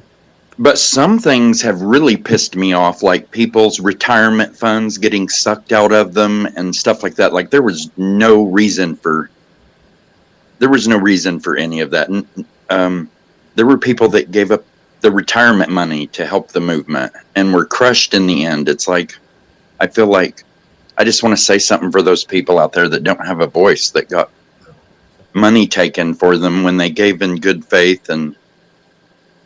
And before I forget, somebody please, I think Oreo needs to take the van and paint 1776 restoration, get rid of the movement, and just have 1776 restoration and drywall.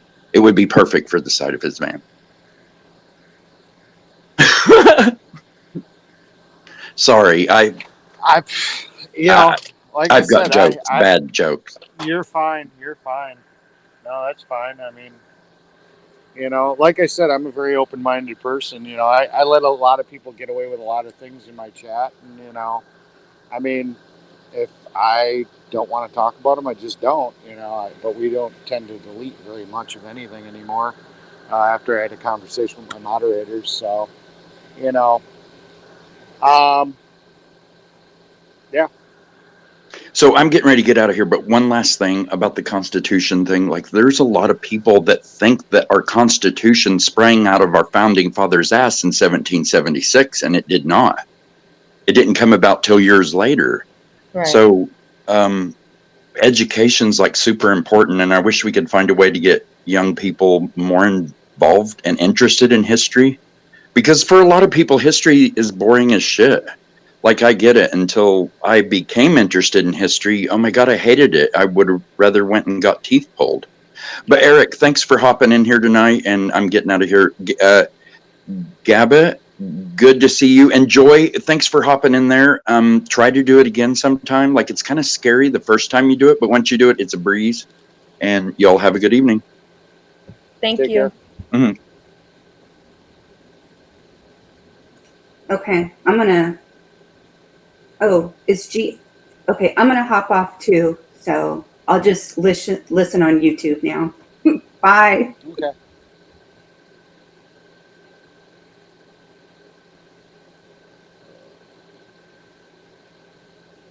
Yeah, so I mean, I'll bring up an interesting topic. Everybody else is gone. Well, I guess I've got the channel to myself, and basically the chat. I'm watching the chat. So until somebody hops in, I guess this will be like a Mechanic After Dark type experience, where I watch the chat on my phone and I'll respond to you guys on here. I do not have a Twitter. Never liked Twitter. I understood the big words just fine, Drew. I actually have a very good vocabulary. I don't use it as much as I used to, but Telescope says he might jump on. Okay. Eric is now our new leader. I am hungry, actually. I need to cook something. I haven't eaten all day. Well, no, I had some hot dogs and taquitos at the gas station when I went to pick up my truck.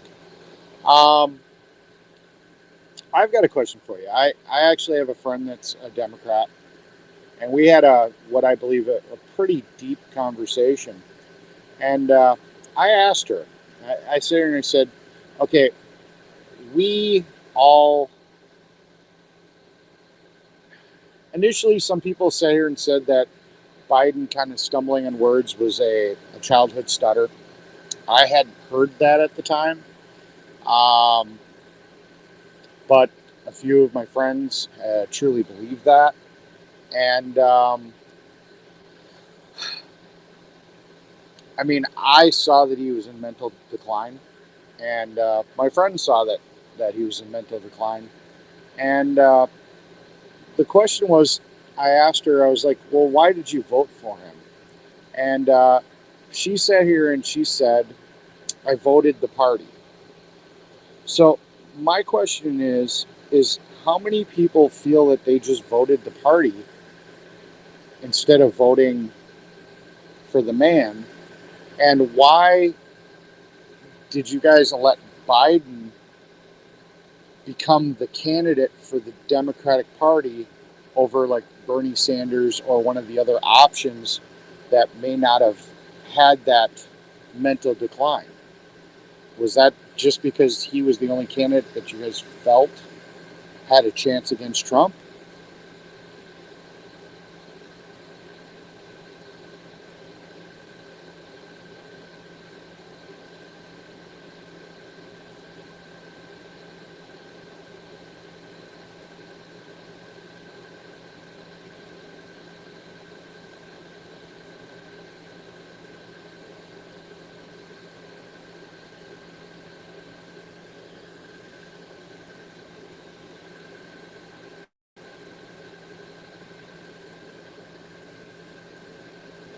Yeah, and how did that make you guys feel? Because I know Bernie kind of got screwed out of that, Landon. Because I thought he was going to be your guys' candidate.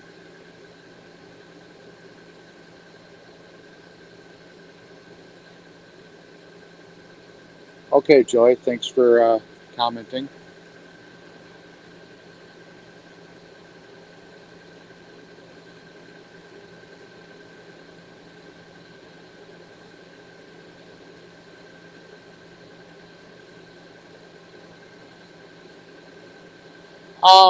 I would have looked into Bernie a little bit more.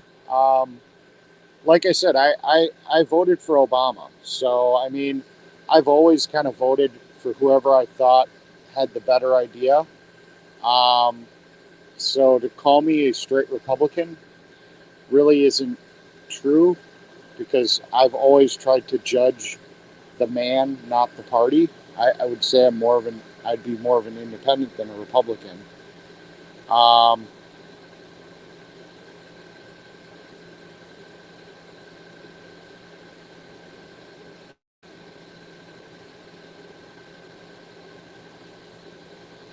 that's kind of the situation, President. Face advisors. It matters to me the most.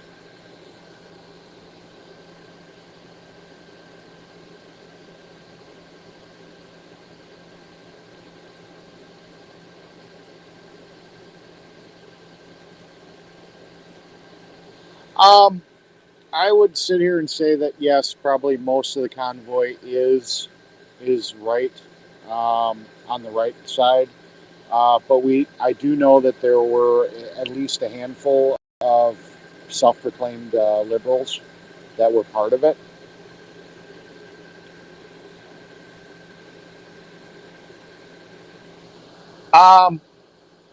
Honestly, like I said before, so this question was what made me vote for Obama.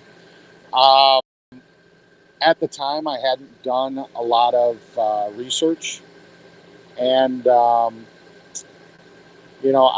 listened to what he said. I liked the idea of the healthcare plan. I thought it was going to be a good idea, and maybe if in my opinion, it was done better, it could have been. But that's kind of why I voted for him. Hello, I can see you, but I can't hear you.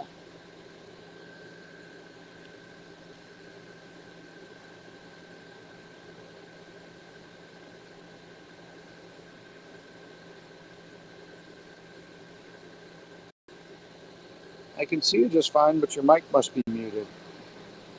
Can you hear me? Oh, you can. I can hear you, and I've seen you Sweet. before. Hello. You've busted Hey, my balls a few times. baby, I'm a ball buster. That's what I know. do. That's how I know. roll. How you doing? It's for a good cause. I'm good. Hi, Nancy Jean. Yeah, she's having mic problems, I think. Oh, okay. Sweet. We can see her, but we can't hear her. Oh, I can see her trying too. Darn it. Yeah. Well, I mean, I don't want to have this conversation at this point because it's 8:38 where I am. What is it, 11:38 where you are? But I do want to talk to you, Eric, because I have tons to say and tons to listen to from you about kind of like the overall movement and the time that we're in. And the reason I asked you about Twitter is every Friday I do a Twitter space, and it's really a chill place. I mean, literally, I have about 20 people that come in, so it's not like a big deal. But Golden Chariot came on last Friday, and it was intense because, like, I talk about ball busting. I call that kid Golden Showers, and I will continue to call him Golden Showers until the day I die. However, I am delighted if I get the chance to actually talk to him. I was banned on every stream by March. You were kind, you let me stay. You banned me once because I was mean, but you know, sucks to suck. And right, Well, like I'm cool with that. Okay, Yeah. stop. 1 second. Don't say stop to me, sweetie. You can say excuse me, but don't say stop. Excuse me. Okay, well, that's all I meant by saying Well, that. I'm helping It's you just- because you've been around like Okay. people that don't interact with Okay. women on the best way. So we're chill. I just want to point out, I'm more than willing to let you keep speaking. I just want to point out one thing. When you said I banned you, Your mod banned me. Oh, okay. I didn't ban anybody. I had a little bit of a. I'm new to all this. I'm new to Listen, YouTube. Eric, I don't actually really appreciate you. I appreciate how you've interacted with people. And I do remember that you said mods were banning people at a certain point. So the bans aside, actually, I understand why I'm banned. It's because I drop big truth bombs and people can't handle that. And I get it. You can go back to the streams. So, but my point is that why we're here at this moment in time in history is far more complicated than a traditional political cycle. It is far, far, far more complicated than Republican right wing. It's not even about Republican right wing values anymore because that's been diluted by power and corruption inside of the Republican Party and the Democrat. Like the funny thing about you guys is we've been fighting these battles against institutions and organizations since time began. I'm 58 years old. I've been fighting shit for human rights and children's rights since the 70s. My dad was a prisoner of war in World War II and his brother died in the Doolittle raid. So I've got tons of shit. And what my initial argument, we had this beautiful conversation with Golden Chariot, and it was all around the demonization of people who have what you would call left-wing values. And that's fine. We can get into a discussion about what that means. And I don't really like the labels, but I'm fine to talk about the labels because that's important too. But my point is let's start with the humanization of Lolo as an actual human being with actual feelings and a child she cares about. And then we can talk about what is this movement and why do I criticize this movement? And what do you say to that? You know what I'm saying? And then I can talk to you. And actually my Twitter is full of shit around how we fucking got here. Because Roger Stone and the fuckery that is around those people, including people that might be near you, Mike Flynn, Ivan Raiklin, and all those motherfuckers, that's what's really getting this. That's what's, the seed that's under the skin that's causing the boil. So anyway, it's too simplified for me to say it that way, but I just was screaming at my iPad, so I thought, get on there, you stupid bitch, and say something. So I did. I love you all. Mwah. Okay. I'll shut up now. You're fine. You're fine. I'm not fine, but that's cool. Just to finish what I said, or what I was saying was that, I take responsibility for what my mods basically did because I was new to this and I didn't really give them any direction. So basically, they were kind of doing what they had been doing for other people moderating. Oh, trust me. I was on some list that Fry created back in March. So I am not surprised. I don't care. I don't care. It's fine. Ban me every day. So but here we are. So I straightened that out and we unbanned everybody. I believe last I checked, we've only got 5 people that are banned right now other than sex bots and stuff. I think my problem isn't the banning. It's the lack of intellectual integrity inside this movement. It is the lack of understanding about what is happening on the political stage when it comes to protecting children, human rights, blah, blah, blah, blah. the political process, election integrity. You want to talk election integrity? Yeah. Because, baby, I've looked at all of Doug Frank's bullshit. I'm his worst fucking nightmare. And I've also looked at all of Joe Von Houten Pulitzer shit, too, and Liz Harrington. Nobody on the right can come at me with your bullshit arguments that Stu Peters spews every day. So that's why I'm here. And I get that you're more, I mean, I don't know what you are, frankly. I don't know why you're there. I don't know. That's fine. I don't want to. I don't give a shit. I'm here to save democracy. And what I'm going to tell you is I'm going to give you the gift of feedback around, we could have a conversation, but you're going to have to start by not demonizing me. And I'm not saying you in the singular, you, Eric. I'm saying you in the collective, because you're sitting here representing a movement. And now I really will shut up. Oh, my God. Well, I don't feel I'm representing the movement. People ask me questions. questions. Come on. Well, I mean, like Y'all I said, can't get out of it, right? You got a FAFO. You fuck around, you find out. And I'm not saying that in terms of like bad things happening to you. I'm just saying now is what's happening. Guess what Amy Kramer is doing? She's lining up at the DOJ door saying, not me. Because what happens is when you guys fuck around with democracy and then the heat turns on, then you go, oh my God, I'm not part of this. Well, fuck you, honey. You sure are, because I got it on tape. And not you, Eric. I really don't want you to feel like you're being attacked. I'm kind of releasing some pent-up anger, obviously. But it's just really because this matters. And I think there's a lack of intellectual integrity inside those parking lots that is killing people. And it is actually taking money from seniors. And it's breaking my fucking heart. And I'm telling you right now, I watched my father die and my sister die and my mother die. And if Bryant doesn't get some motherfucking morphine in him, he's going to die struggling for air. And none of those morons know what the fuck they're doing. So please, interact with them. Get hippie mama out of the way. She's a fucking, like, this is not about her. Oh my God. Okay, I did it again.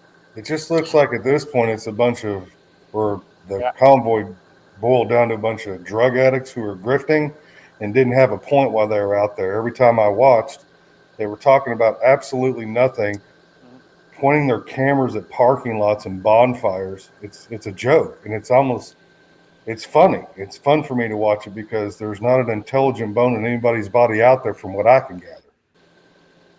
All right. I do want to point out again that, you know, I did say that I watched the Brian Von D video prior to joining this movement. I originally wasn't going to join the TPC. I was going to join AFC. You know, I've never come out and said I am with this convoy or with that convoy. I've always helped both convoys. And really my mission kind of turned into a situation of, you know, I saw that people were struggling and people were having problems. So my personal mission was to keep people moving and hope for the best. Hope that they were going to get things straight. I saw the fuckery. I saw how badly managed things were. And I just tried to get things on track and help out any way I could. So to sit here and say that I represent the movement, represent just in terms of what is happening on the ground, not represent in terms of you're a leader within the movement, because I'm smart enough to understand what's happening with leaders and not, you know what I'm saying? Yeah. So I wouldn't necessarily worry too much about that. I mean, I'm just, oh my God, this thing needs to be like, why did Santa leave within 3 hours of waking up? That stinks to high fucking heaven. I'm sorry.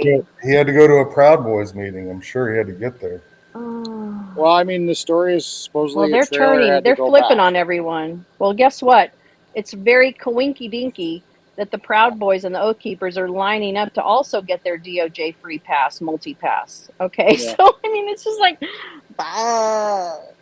sorry. Yeah. So Eric, I mean, you're a hero for doing this.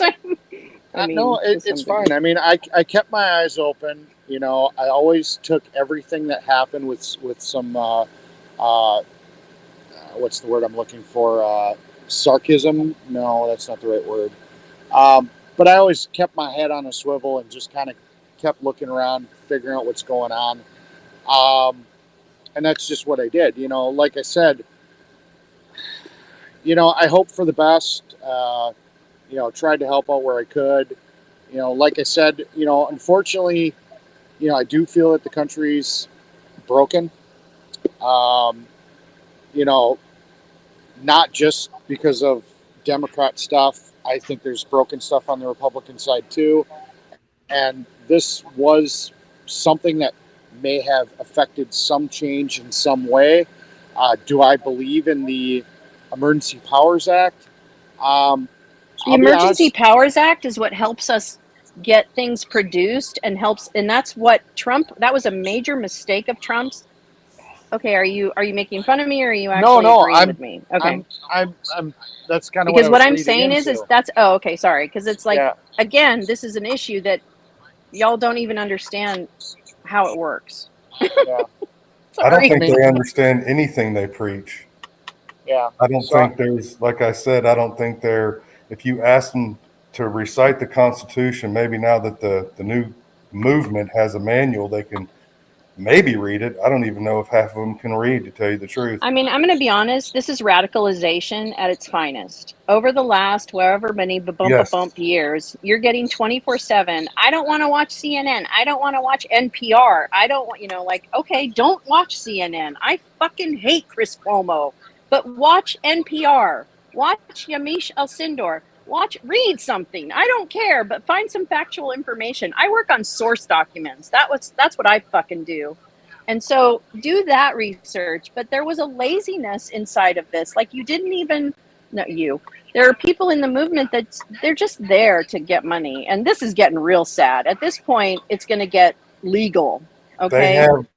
Because I'm going to tell you right now, there's some donors that are going to get pissed off, and they're watching hippie mama sit on her beautiful new trailer. How'd she get the money for that trailer, Eric? Have you ever asked yourself that question? She just bought that big ass trailer.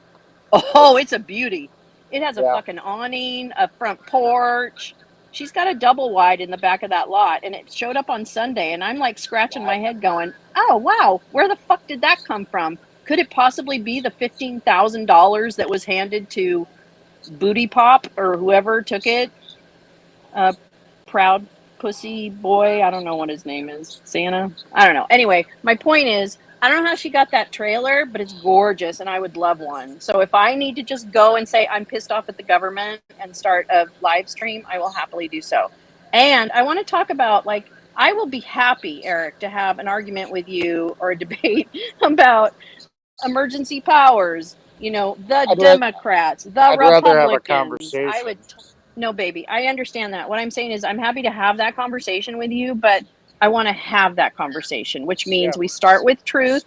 We don't do talking points, or if we do talking points, we recognize that they are talking points, and that for some of them, not all, some of them, there's nothing behind them, or it's a manipulation of information to make you react in a certain way. You can't tell me you don't watch. I watch Lindell TV and War Room and whoever else almost 24 hours a day, because I want to understand what's happening to the radicalization point so that we can have that conversation and I can allay the concerns of hippie mama that I'm not a demon, and these particular policies, Build Back Better, infrastructure, those are fucking historic.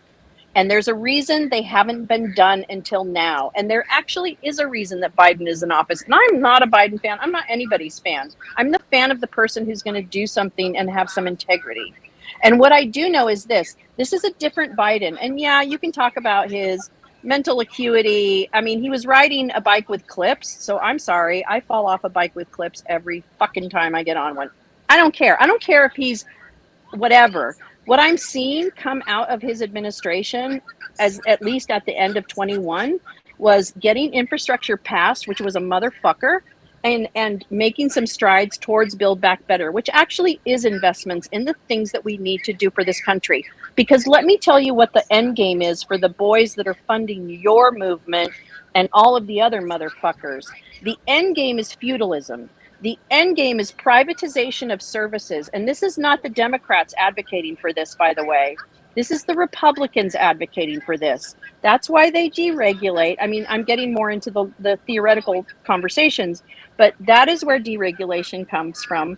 That is why it is business friendly. I mean, that is where the merging of this comes. So I can explain to people in terms that I hope they will understand, in terms that I hope are not condescending. I don't want to be condescending. I'm not fucking smart. I don't have a master's. I actually have a mental illness. So I'm having a lot of shit right now. But I can and want to talk to people who are hurt, confused, scared.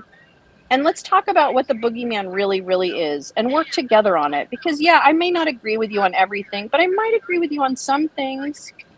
But I am not going to stand by and watch the Republican Party, which really has morphed into an animal that we don't recognize. I know what the Republican Party is. I respected it.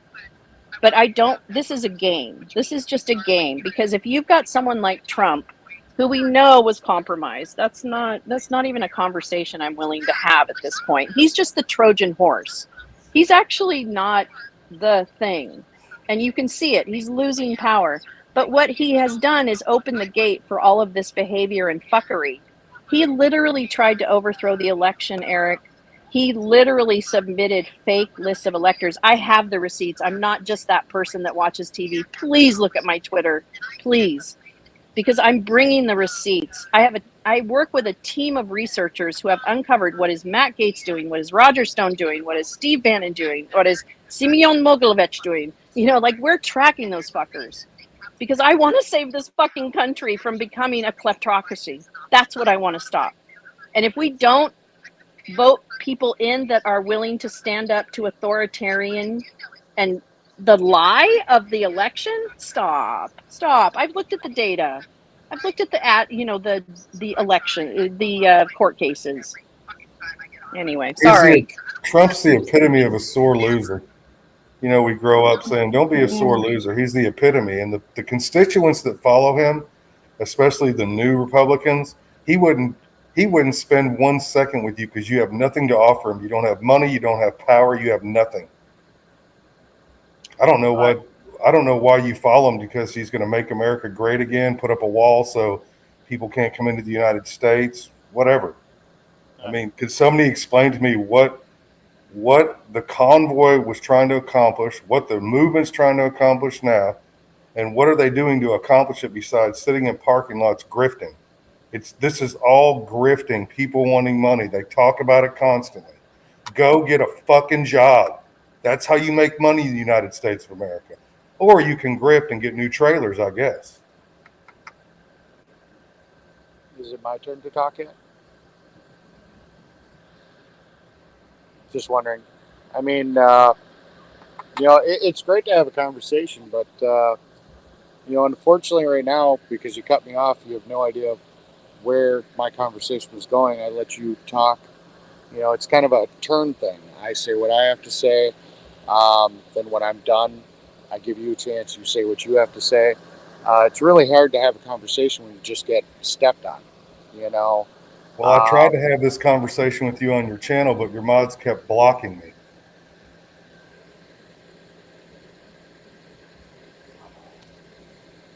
Like I said, and, are you blocked right now, though? No, that's why I'm speaking.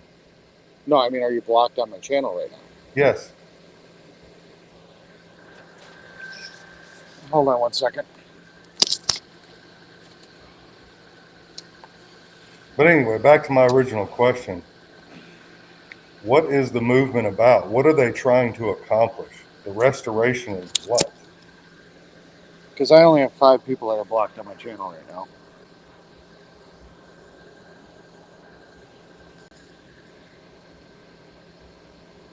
Go ahead, and if you want to talk about something while I look this up real quick, feel free to. I'm still listening.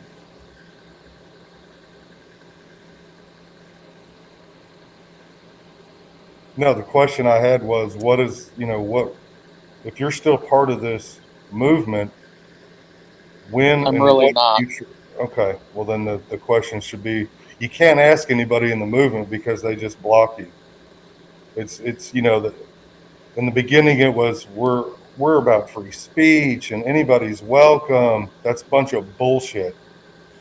And that's when you start doing that, you're no better than the movement itself, which the movement itself is bullshit.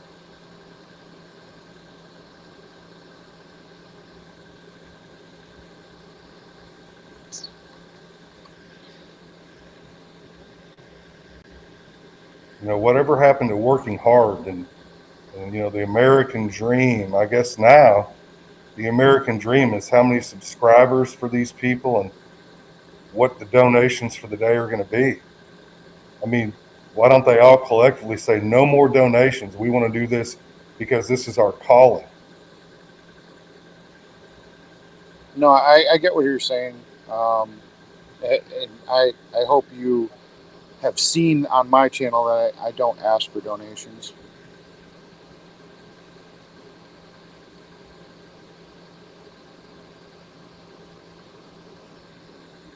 I mean, couldn't our time be better spent a movement for the homeless?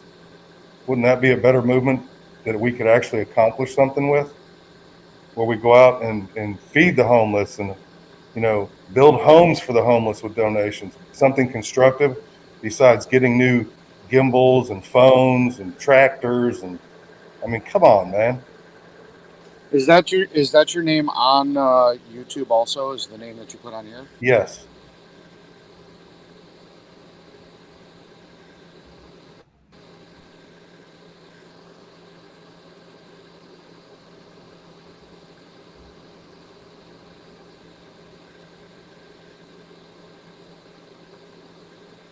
Currently, you're not banned.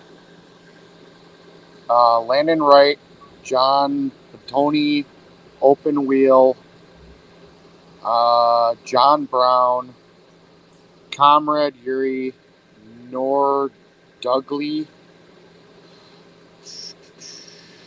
Lee Hall, Smokey B, some name in Russian, Fred Ziegel, and that's it. That's the only people that are banned on my channel right now, and I'm confident enough. I don't think there's any information that's being spread out here that I can see and I can show you. That I can show you the names. You are not banned. Okay. And I didn't just remove you because I don't lie about that stuff. But like I said, Okay. This is all that's banned. But I mean, really, my channel, we're not doing a lot of Convoy stuff anymore, Convoy content. You know, we're just trying to. My Mechanic Eric After Dark is just a place for people more to wind down. I mean, if you want to ask questions about things that may have happened in the convoy, I'm pretty sure that stuff's going to start dropping off because I really don't know much anymore. I'm not over there. I'm going home. You know, if you want to ask questions about stuff that had happened in the past, I'm happy to answer it. But I'm just not really the guy to answer current information because I don't have it. Like I didn't know about this double wide. I haven't been back there. I went to their movement or their rally where the white van was, and I didn't go back to their camp. So I was supposed to have an interview at Telescope that he didn't show up to. So I went back to AFC. So, like I said, I'm not up to date on the current workings and things they're doing.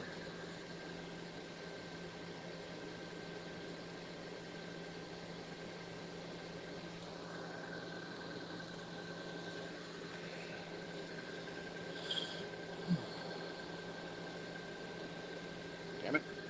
Flip. There we go. I do not have a full shop. I've got a 3-car garage. I wish I had a whole building. But I don't.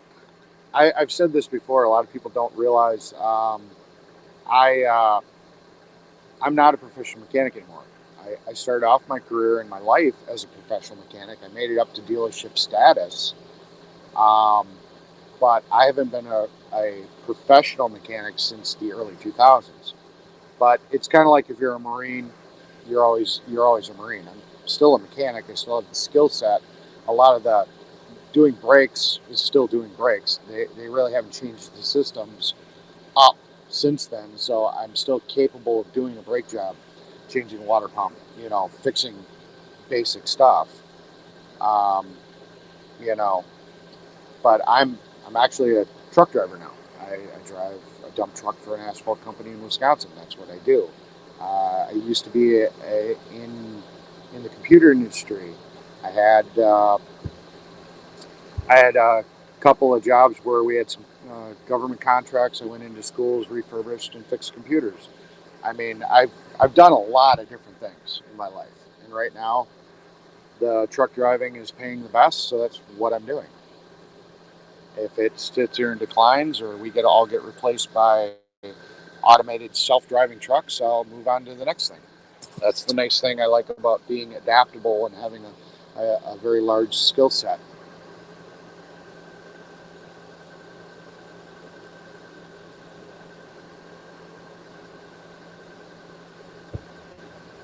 Does anyone in the chat have any questions for Eric?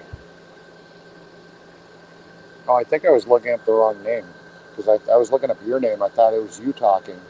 I didn't even see the guy's name. But I read off the list of names, so I couldn't have deleted, or I couldn't have unbanned him anyways, because I thought it was you. I think at one point I was banned on your channel, but it was a long time ago. It was probably at least a month ago. Well, like I said, I just, I'd never done it before. I was letting my moderators kind of do whatever they wanted to do, and they were doing what I'm assuming other people had told them to do. And I just said, if somebody wants to make a comment, it's in Nightbot. You don't have to fight with somebody, and I think I use the word trolls, whatever, but you don't have to fight with somebody if you just don't agree with their opinion. Just let them be, whatever. They make their opinion, you read it, okay, it can go bye-bye.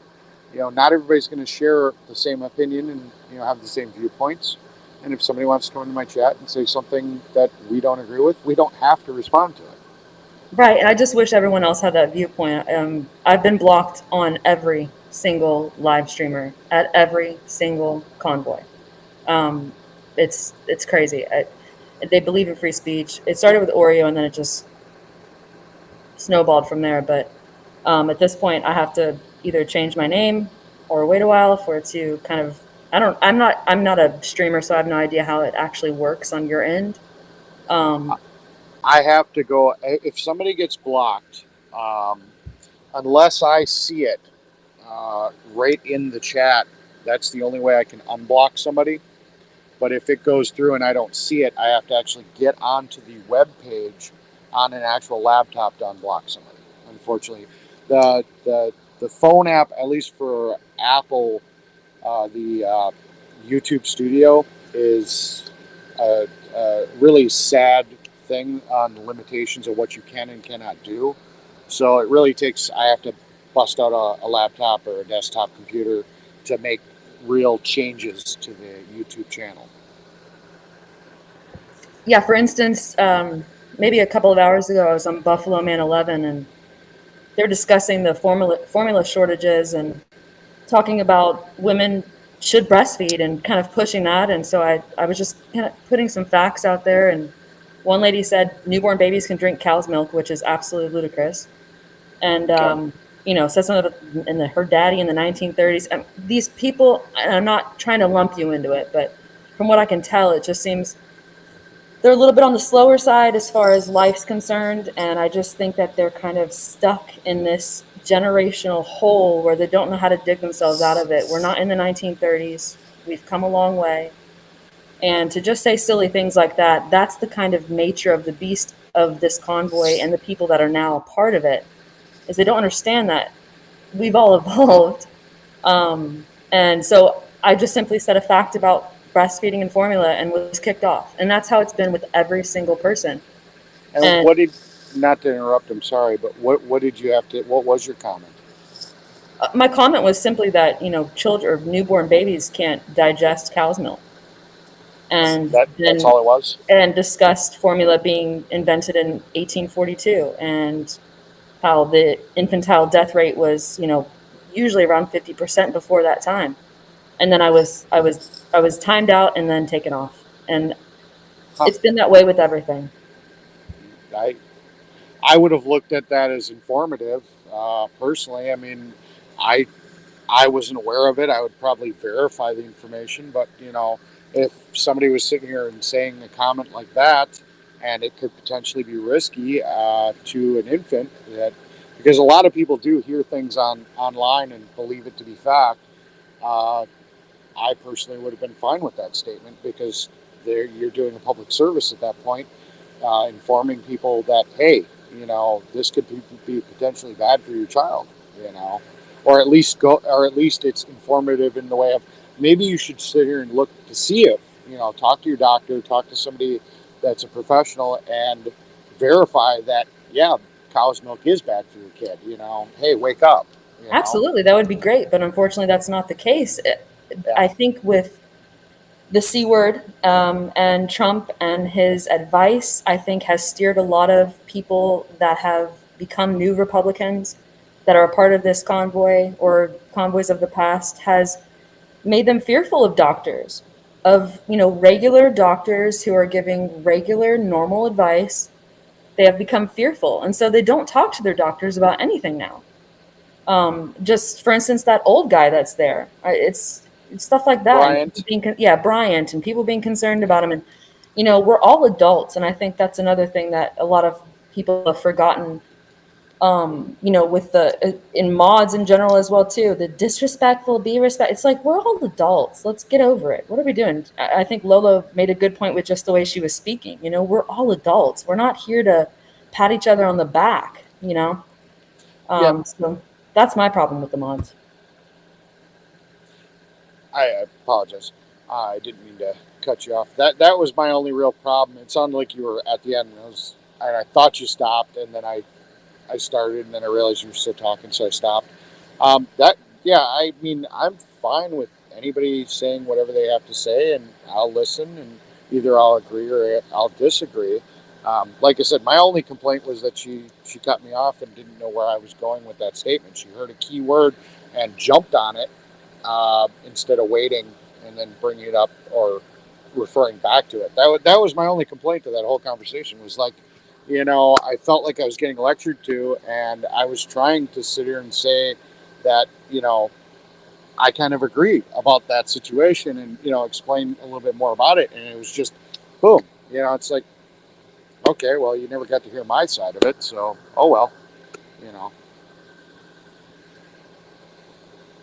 So at this point, Eric, do you believe in the movement? Do you believe in the cause still, or have you been dissuaded? Have you been, turned in a different direction? What are your thoughts now? I think my actions speak, volumes. I mean, if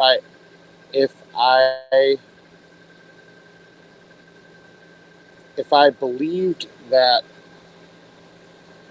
it was going to accomplish what I felt it was going to accomplish, I probably would stay. Obviously, I think that more work can be done, in my opinion, at the state level. So, I'm going home.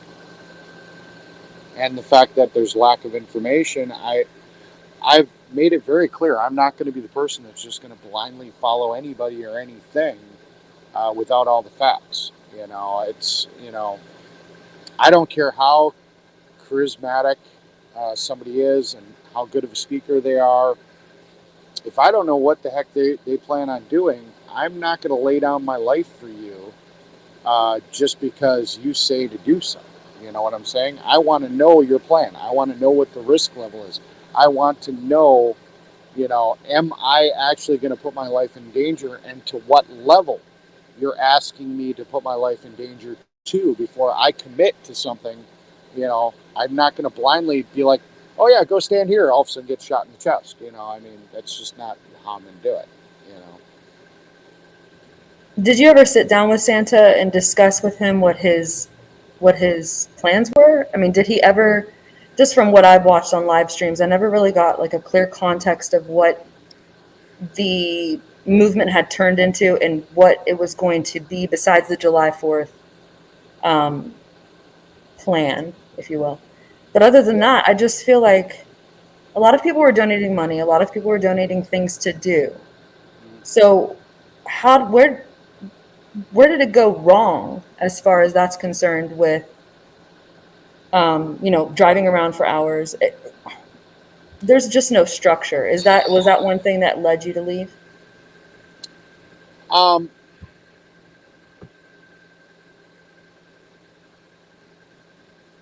Now, Brian Brazzi, Marcus, and Mike had gone to DC before. They were part of that truckers unity whatever thing that they had done like 2 years prior, and they'd done it before. It really wasn't that organized. That was really, I think that was the thing that really took it down the most. I think a lot of it was very, very seat by the pants. I think they needed to have somebody that maybe had a little bit more, how do I put this? Experience with movements like this before, involved, somebody that was looking at things a little bit bigger picture, playing chess instead of checkers. And I really feel it was a very reactive type situation. It was like, okay, well, we're going to do this. We're going to see what's going to happen. But they didn't know what they were going to do once they saw what happened. They weren't playing they weren't playing chess. And I think that's where the problem really came in, is that they would try something and then they would wait for the reaction, and then they'd have to figure out what the heck to do next. Go ahead. Just a moment. I'm reading the comments. I'm just seeing if there's any questions. That's fine. I mean, and I think that's a lot where the problem kind of came in is it just wasn't very well planned out. It didn't see, at least from my perspective, that's what it was.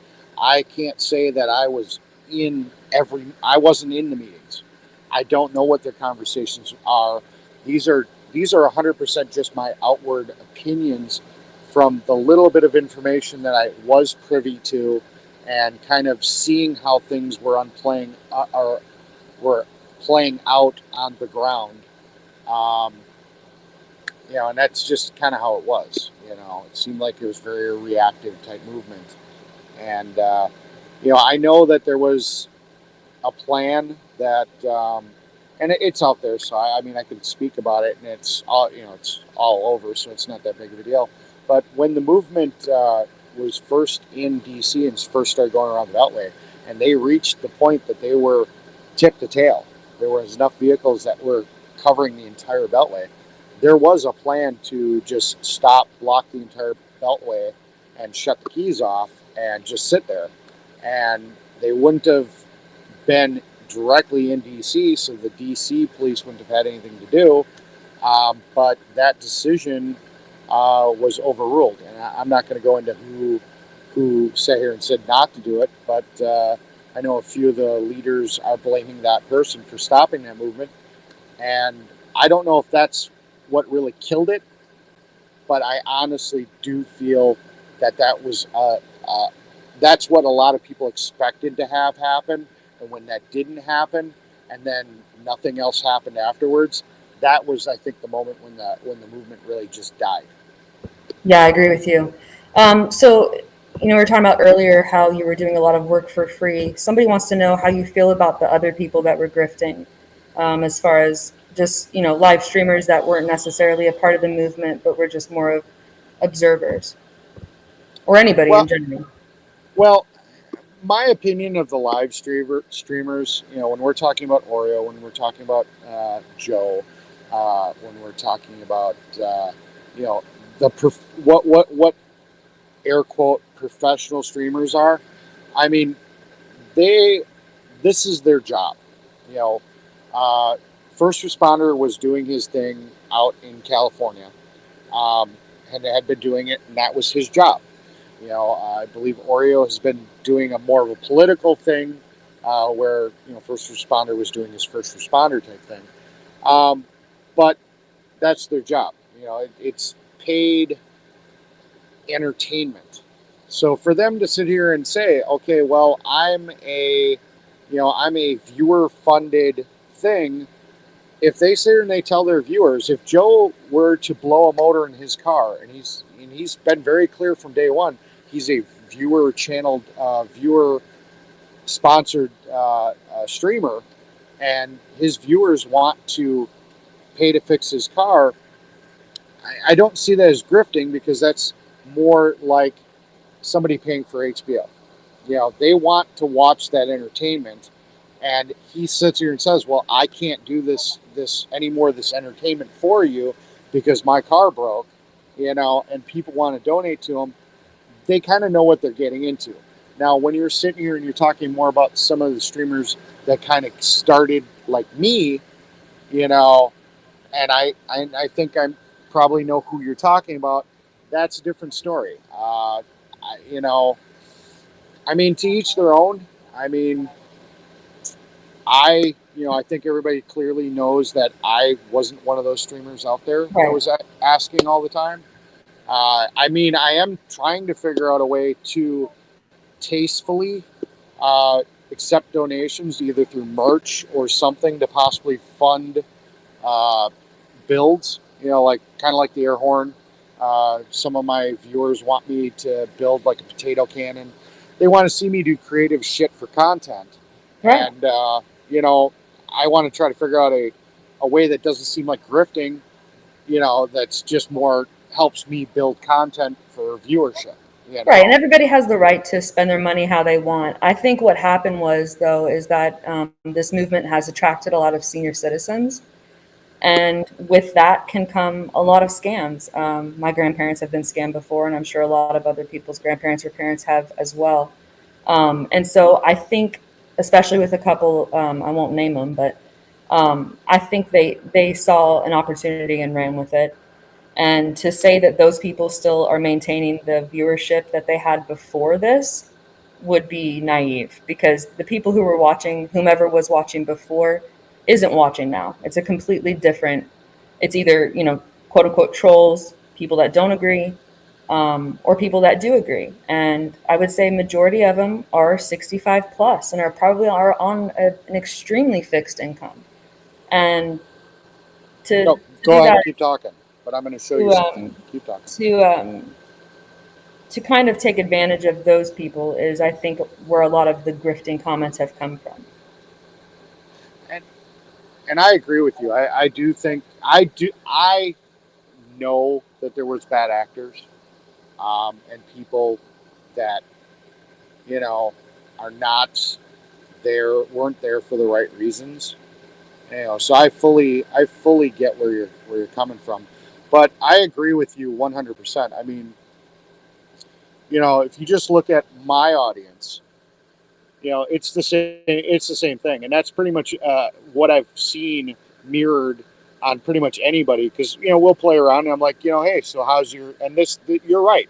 You can tell just by looking at my audience that a lot of the viewers are older people. It's just, you know, I don't know if that's because the younger viewers just don't care, you know, and whatnot. But I will agree with that statement. You know, 35.3% are 55 to 64 years old, you know. So, I mean, I agree with that statement. I agree there are some people that got into it because they saw the opportunity, and I'll put it right out there. Patriot Mechanical. I will put that the fuck out there. I am so glad that his stupidity didn't kill somebody. But I guarantee 100% that he saw that I had that Cash App set up, and he heard about the donations, and he found out that Sasnak donated $3,000, and they were hardcore hitting for donations on their channel. And I will tell you right to this day, because I don't give a fuck about that guy, because he you know, he's gonna kill somebody. Mm-hmm. You know, but and I'm just glad he didn't. You know, I mean, there were a lot of things that he tried to do. Okay, for all the mechanics or anybody can pretty much understand this concept really simple. A 2-inch ball on a hitch behind your vehicle is only rated, and it says it right on top of the ball, 6,000 pounds of towing capacity. The dolly doesn't even matter. It has a 2-inch hookup to a 2-inch ball. This man wanted to put Freedom Ford's 12,000 pound truck on it. One, Freedom Ford's axle's too wide to get on the dolly in the first place. But two, I mean, that thing weighs too much. but he was okay with it. And then when the ambulance broke down, he wanted to put a 14,000-pound vehicle in the mountains on a dolly and tow it up and down mountain hills with a 6,000-pound ball. Go ahead. Somebody else asked, now knowing everything that you know now, do you think that they're going to be able to accomplish what they've set out to do?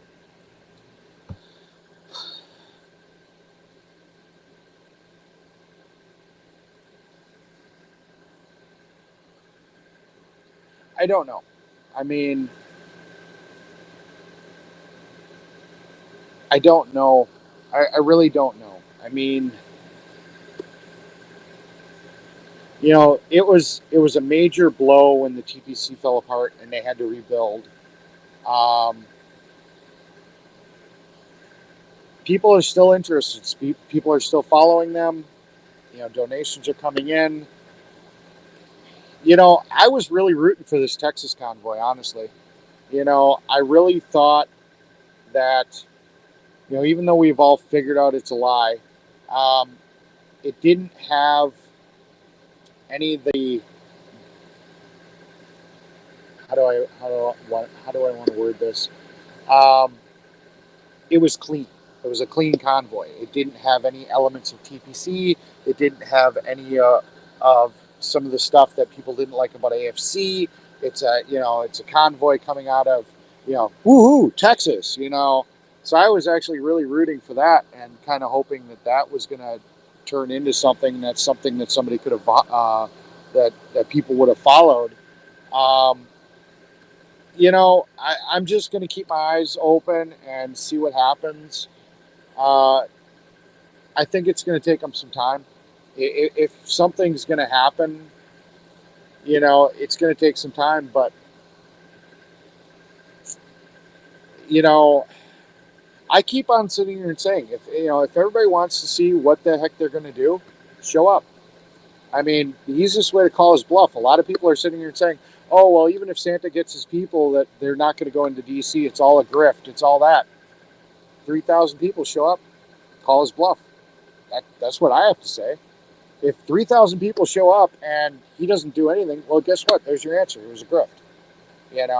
If they go into D.C. and something gets accomplished, well, then it wasn't. It's too new. There's just not enough people.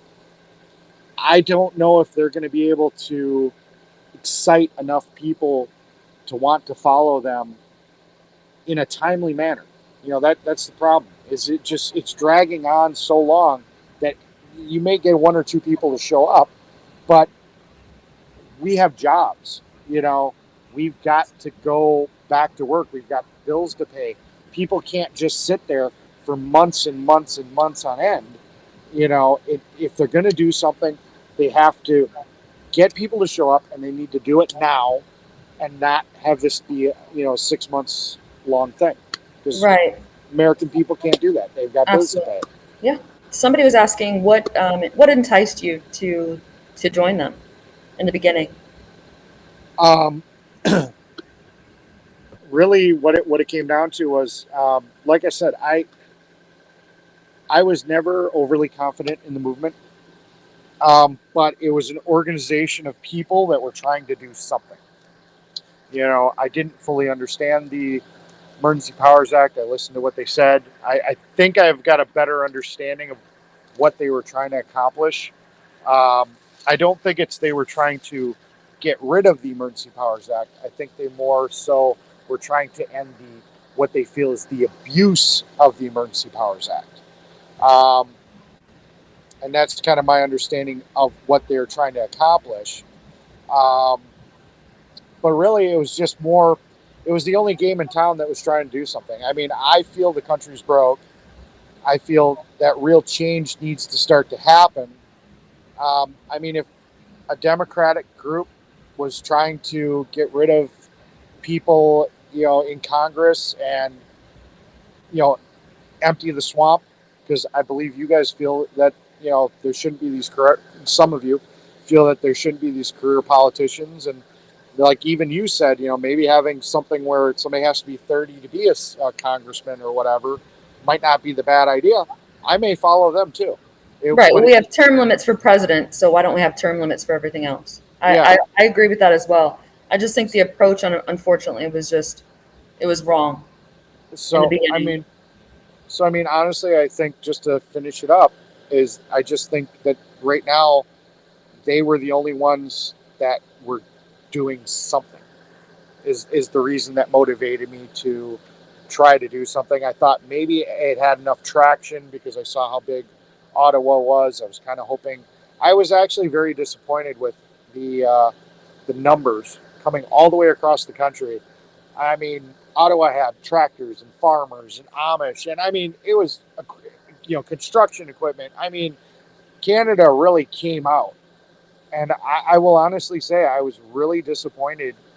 But I mean, I do understand. Like I said, people have jobs; they can't just leave.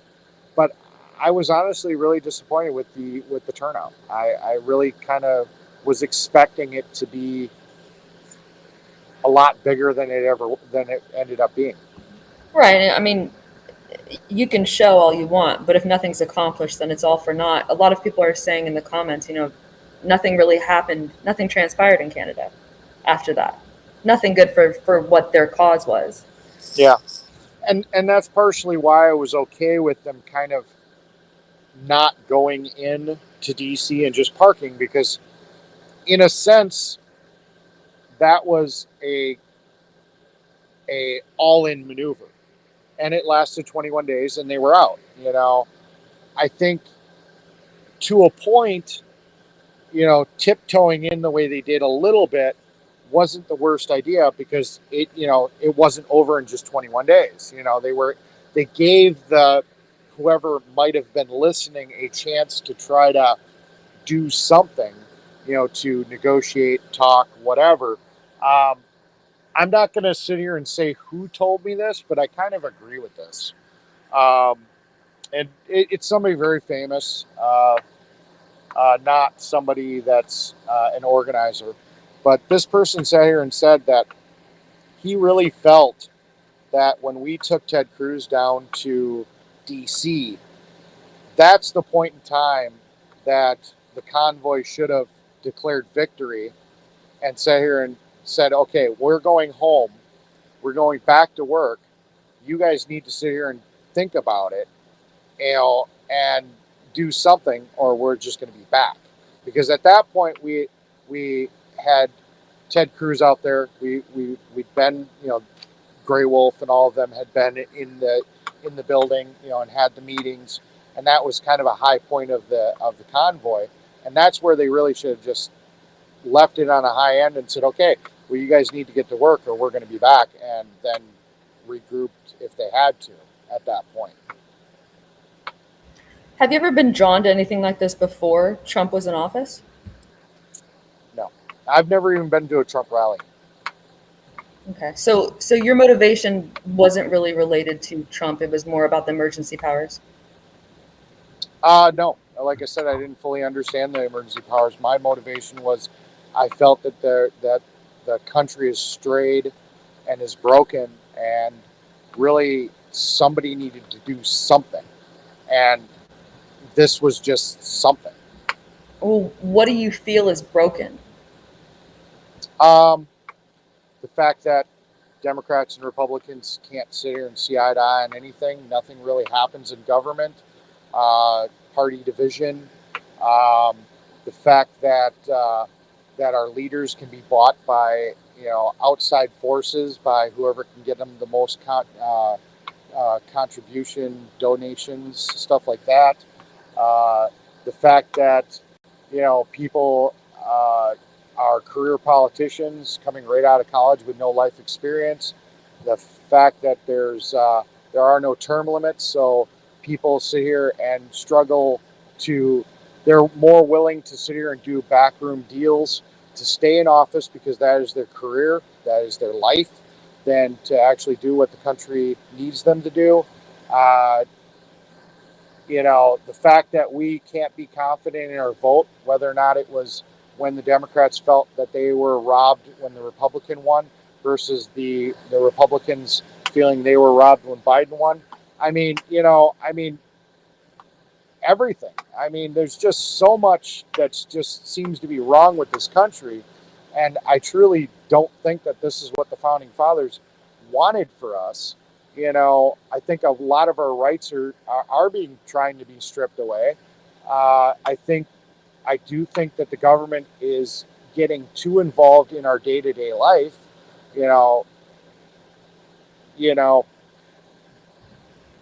Is this all correlated to the C word, if you will? Is this all your feelings on that correlated to that? It didn't really affect me. What specific rights have you had that have been taken away from you? I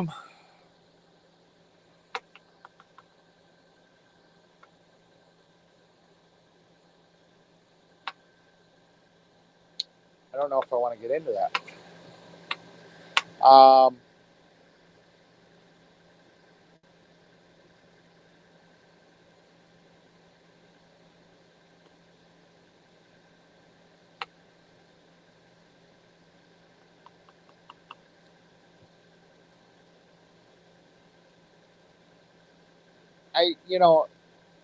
When we're talking about the rights, I don't think that's where I was going. I was going that I think that the way the government's being run was more my driving factor than rights being taken away. I know that there's a lot of stuff that's trying to be taken away, like the right to bear arms, things like that.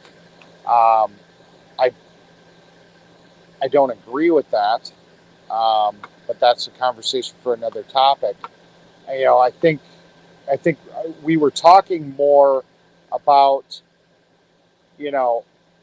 what was my motivation to be here, and my motivation more to be here was based on I just don't think the government's being run right, and I think there's a lot of corruption in the government and how policies and laws are being done, and that's really more what it was. It wasn't really my motivation for being here wasn't about any rights that I've lost or any rights that I thought I lost or anything like that. I think it was more that I just think the government, the way it's run, the way that we can get our politicians are getting bought and paid off, was more my driving factor.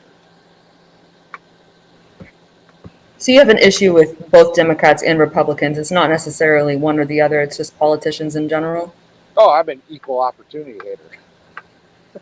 As far as I just saw somebody saying who's taking away your guns. As far as the gun control is concerned, I'm a gun owner. I'm from Texas, but I own a handgun for personal protection in my home. I don't take it out. We here can carry a gun without a license wherever we want.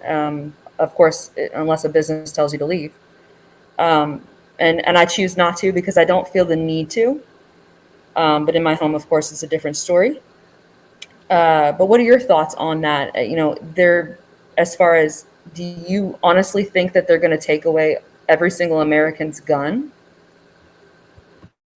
I think there's a desire to. And unfortunately, if you look at, okay, this is how my brain works. So I'm going to explain this. Okay. I'll read a lot of information, and at the time, I will know all the factual points. So if you sit here and you ask me, what instance are you talking about? I'm not going to remember, but I'll remember that I read this, and I'll be like, and at the time I read it, I verified it, whatnot, and I remember the cliff note of it. Okay. So when I say this statement, and you sit here and say, what was that? I'm going to be like, I don't remember. That's just not how my brain works. I remember that I read about this statement and that this happened, and this is what I took away from it. I know that there's other countries that have taken away the guns, and it has gone very badly for them. Which country? Which country do you believe has gone bad? What was it? Now I got to research it. I thought it was.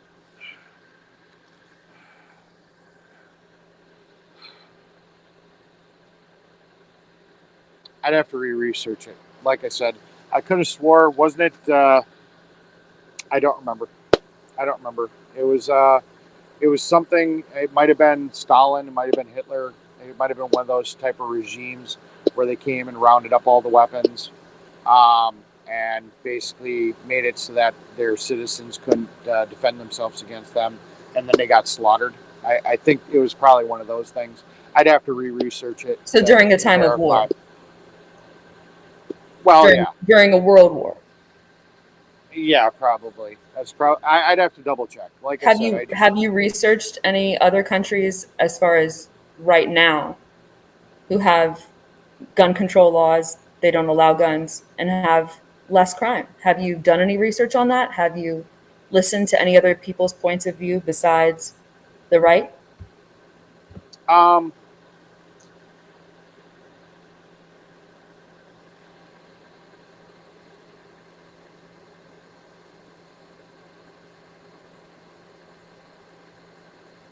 I honestly, at this point in time, don't remember if I have, to be perfectly honest. I would highly suggest that. I'm not trying to change your point of view. Just it's nice to broaden the spectrum. But I would highly recommend just researching what gun control has done in other countries and how successful it really has been. I mean, there's going to be murderers. There's going to be people everywhere that want to kill, and they're going to find whatever device is in their hands, what they're able to obtain. That's the reality of the situation. So I think what Democrats or what people who are for some type of gun control is that they're trying to take weapons that have huge magazines and capacity to kill many people unfortunately, for people who want to have those guns, out of everybody's hands. Criminals are still going to get a hold of them. But for instance, the child who killed many children in Uvalde, he wasn't a criminal. He wasn't flagged. He's never been to a mental institution and been flagged for that, and was able to obtain 2 assault rifles in close proximity to each other in a couple of days span, but was able to get one immediately. And that's where they're trying to, and I fully support lengthening a background check. That's absolutely needs to happen. And if that's the little bit that's going to help, I don't see the problem in it. And to a point, I agree with some of these statements. I feel that a lot of the criminals get their guns from stealing them from other people. I can see both sides of the argument. I mean, if you have a large gun collection, to a point, I feel you should be responsible for securing those weapons. And if your house gets broken into and those weapons get stolen, I mean, you have some culpability in that act, because you didn't have them in a gun safe. Maybe they're just hanging on the wall. But then on the other side too, if you're using them for self-defense, what's the point of having them in the safe? Because then you can't get to them when you need them. So I mean, it's a very tough argument, and again, I get where you're kind of going with some of this, but in America, one of the things that a lot of, and I'm not going to be able to reference where it was, but a lot of other countries don't really want to try to invade us. It's troublemaker. A lot of the other countries don't really want to invade us because they know that America is so heavily armed.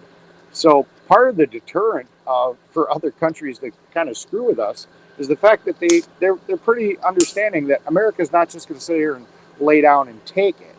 Right, but I don't mean to interrupt you, Eric. I'm so sorry. I'm just going to go ahead. And I mean, that's really one of the things that kind of makes us a little different than some of the other countries, is that we've always kind of had that. So to strip it away, makes it a little different of a situation where these other countries, I don't know if they ever, and I'll have to research it, if they ever were as big into guns as America was. Go ahead. Okay, and yeah, I agree with you there. I think that our culture has gone a little bit crazy in regards to America. I mean, I love my country. My father, I think I said this earlier, was in the military for 22 years. So I grew up in that type of environment. But I highly recommend a documentary on YouTube. I'm not sure of the name, but if you look up Sweden and guns, You will see a documentary about the entire country. I think it's around 80% of the citizens own a gun. They walk around with guns. They're required to lock them up in their homes, and their murder rate is practically zero. Yeah. So there is a way to do it, but to have this mentality, we're American, it's got to die down a little bit in the bravado sense of we're Americans and that's the way it's going to be. Because to have that mentality causes a lot of disdain and a lot of separation. So I think that's where a lot of dissension's coming from too, in regards to guns. But you also have in those countries like have a national healthcare system, where you don't really have that here in the United States. So that kind of is limiting with certain like red flag laws and all that kind of stuff, and a better education system that we offer in the United States in those foreign countries. So for instance, a country like Finland, last I checked, was #1 in the world for education. We're not that high. And then that's dependent on which state and where you're located at. So the more blue your state is, usually the better education that you get in comparison to the rest of the country.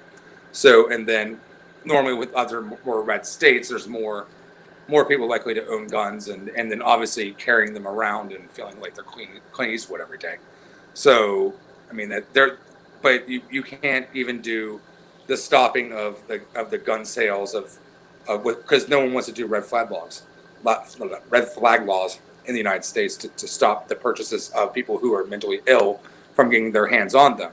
You know, an 18-year-old can't buy marijuana. An 18-year-old cannot buy alcohol. An 18-year-old cannot buy cigarettes. But I can walk in, depending on what fucking state I live in purchase an AR-15 and go out and do a mass shooting a week later is absolute bullshit.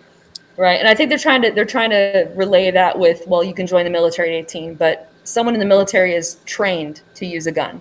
They're highly trained to use a gun. That's why they go to boot camp. And then they do like they do in Japan, where you have to go and get retrained every year to own that gun. You know, so for instance, in the military, I wasn't in the military, but a lot of my family members were. You don't keep a firearm in your sleeping quarters. You go to the armory to get your firearm. You have to be retrained every year to get a firearm with your sight and how to know it, how to work it in the process of it. It's garbage what we do in the United States. I could be fine, but there's certain other mental illnesses that may happen later in your life, and certain like onsets. So a person, for instance, who's like bipolar, for instance, might suffer from a little bit of bipolarism with the mania and depressions. But when they get older in life, that's much more exuberant, and it happens, and those things are much more fluctuate.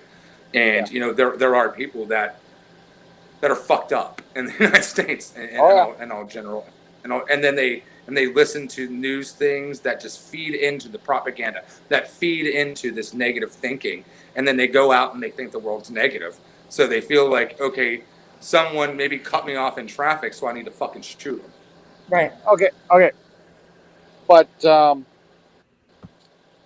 so how do we solve the problem of not having weapons in the hands of people that are mentally unstable and whatnot, but then not infringe on the rights of the people that are stable, that should be able to have that right, because that is what the country was founded on. You want to make a fundamental change, and I'm going to let you answer. You want to make a fundamental change to what this country was based on, and because of a few bad actors that are doing bad things, you want to sit here and then say, well, guess what? This person did this, so yeah, you can't have this. I mean, that just doesn't swing. It has to be, if there's going to be some control, how do you find the balance of not changing a fundamental thing that the country was based on, but then still protect the citizens without affecting the ones that aren't a threat? Because she's not a threat. She has a gun in her house. Should she have to give up that gun just because Joe Bob, and I wasn't doing Joe Biden, I was just Joe something, wasn't even referencing him, but just does something stupid with a pistol? I mean, how is that fair to her? For all we know, she's a single mom, and that's her only form of defense. And go ahead. So that's always the dilemma. It's the freedom versus security. You know, like we want security. So like everyone wants this massive amount of freedom, but we also have things like property laws. But very much like in late ways that you're talking about within property of owning a gun ownership. I think there probably should be some red flag laws. I think there should be retraining involved with some of these things, because you have people who buy them when they're younger, or they get them when their grandfather dies. For instance, there's more guns in the United States than there are people. I live in a very, very rural area. My grandfather was a very big gun nut. When they all die, you get like 2 or 3 of them, and all the males get the 2 or 3 guns in the family. Mm-hmm. I own guns myself. Maryland has different laws than they do in West Virginia. You have to get a handgun license in Maryland, but I can buy a rifle, same day. Rifles are less likely to be used in gun violence versus handguns. And then you also deal with the other thing of the gun that's used in the most mass shootings are AR-15s. So back in the 1980s, you could buy assault rifles up until then. And then the Black Panther Party decided, hey, we're going to go buy guns. And then it became a bipartisan issue of, well, we're going to do an assault rifle ban because Black people started owning them in comparison. So how do you rule that? I think certain guns, I think an assault rifle ban would be great. I think being retraining, but we also have the issue of states' rights. Sorry, Telescope. You're not hunting with it. Eric, why do you need an assault rifle? Why do you need one? Why do you need a high capacity rifle? What's the point? It's designed to kill. It's designed to kill multiple people at one time. Or it's a military grade weapon, so that's what it's designed for. So why do you need it? Because it's fun. I enjoy shooting it. Right. I enjoy the use of having it. I enjoy not having to reload when I do target shooting. What if when you went target shooting, they had one available and ready for you to use, to have fun with? Not the same? It's not mine. Mine is going to be tuned the way I want. It's going to be dialed in by me. I'm going to be the one that took care of it. It's using somebody else's gun is like using somebody else's whatever. It's not personalized. It's not going to shoot the same. It's not going to have the sights the same. And and then on top of it too, part of the reason that the and you're going to sit here and say, is that's the checks and balances against our government. Technically we should all have nuclear bombs. Right, but the Second Amendment doesn't guarantee your right to own an assault rifle.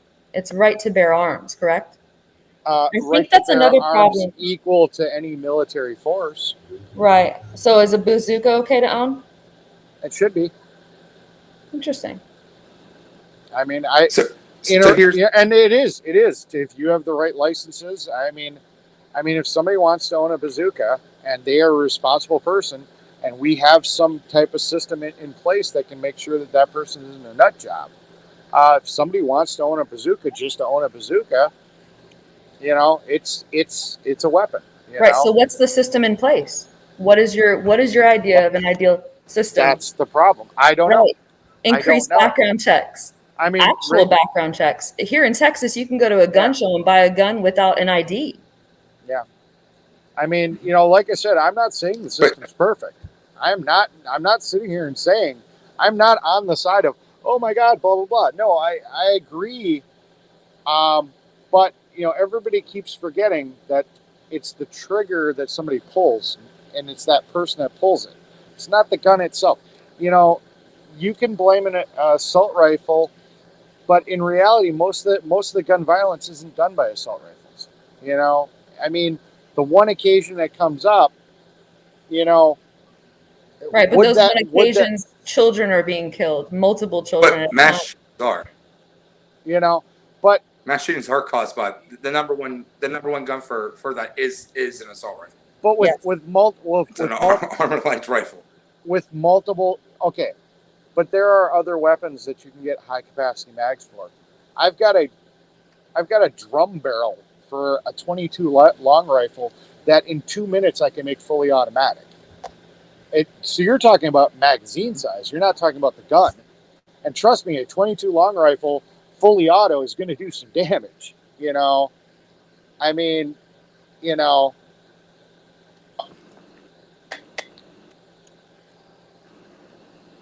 so you can't sit here and just say, oh, it's this gun. Creative people will find a way if they want to find a way. It's the magazine size you're more concerned about, not the gun. Right. You mean creative criminals. I think if you're a law-abiding citizen without any sort of mental defect, you should have no worries that anyone is going to be taking your gun, because it is in our Constitution, and we have amendments to our Constitution. Well, I don't think the Second Amendment is going to be taken away. I don't think that right is ever going to be stripped of you as an American. It's a founding right that we were given by our founding fathers. But to sit here and to constantly deflect back to 1776 is damaging. We aren't in 1776. We're in 2022. It's a long time ago. So there has to be some progression. There has to be growth, or we're just going to be the same people. And I don't necessarily think that we're the best people in the world because of the way we behave. We don't stand for each other. We don't. Why do you think I sat here and stayed with the convoy when I felt like everybody was getting left behind? Yeah, they were all talking about you, Eric. They were talking about you getting new tools and where you were getting them from and where your money was coming from. They were talking about you on all different platforms. Yeah. 99% of the tools that I have are tools I brought with me. The only real tools that I bought were when Dennis and Minnesota Mike and Andy were helping to try to do Little Big Rig's truck, and we were trying not to tear her whole engine apart because all we had to do was get a hose clamp off. We bought a couple of angled pliers. I mean, really, the amount of tools that I ended up buying was not that large. 99% of the tools I brought with me. I already own them. I drive, all the bags of tools I have, I go mudding. That's my portable tool set for if something breaks on my mud trucks. So I already had them. I don't know. They were talking for quite a while about that. I know, and that's the problem is, people speculate and they don't know. They're just making speculations off of, oh, well, blah, blah, blah, blah, blah, with no information. And that's where the problem comes in, I mean, anybody that was boots on the ground, other than Patriot Mechanic, had no problems. They saw where the oil went. They saw where the coolant went. They saw where the brake fluid went, where the brake cleaner went. I mean, everybody was coming to me for supplies. Supplies cost money, right. Everybody knows where the money went, except for the one person that was like, oh, and that was Patriot Mechanic. Nobody else gave a shit. Everybody knew. They could see the money was going into the convoy, that I was using it on vehicles, that this person needed a quart of oil. Here you go. Here's a quart of oil. Well, throughout the process, I never thought you were a grifter. I saw you doing something for something. Do you know what I mean? Yeah. These other people, we can sit here all day long and say that it's capitalism. So they're using everything to their advantage. But I saw a lot of that happen throughout the course of the time that this has been going on, where a lot of people had started to turn against each other and then started to kind of hide behind Christianity. And then it formed into this weird kind of what I can only describe as a cult. I think it was one somewhat charismatic person in Brian. And then when he left, it was as though someone else was trying to take over. And now with Santa, I see zero charisma in him, but for some reason people are following him still. But now it's more of just a religious cult. It's nothing more and nothing less to me. Yeah.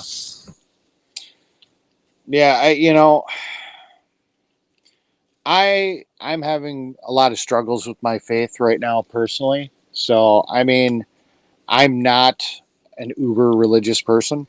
I was raised Lutheran. I I don't believe 100% in Darwinism. I think there's something that was involved. Is that God? I don't know. So I'm very, and I've said this before, so this is no new information. Um, I don't know if religion is just, anything that man does, he can tend to corrupt, and I don't know if I believe that religion isn't a corruption of man.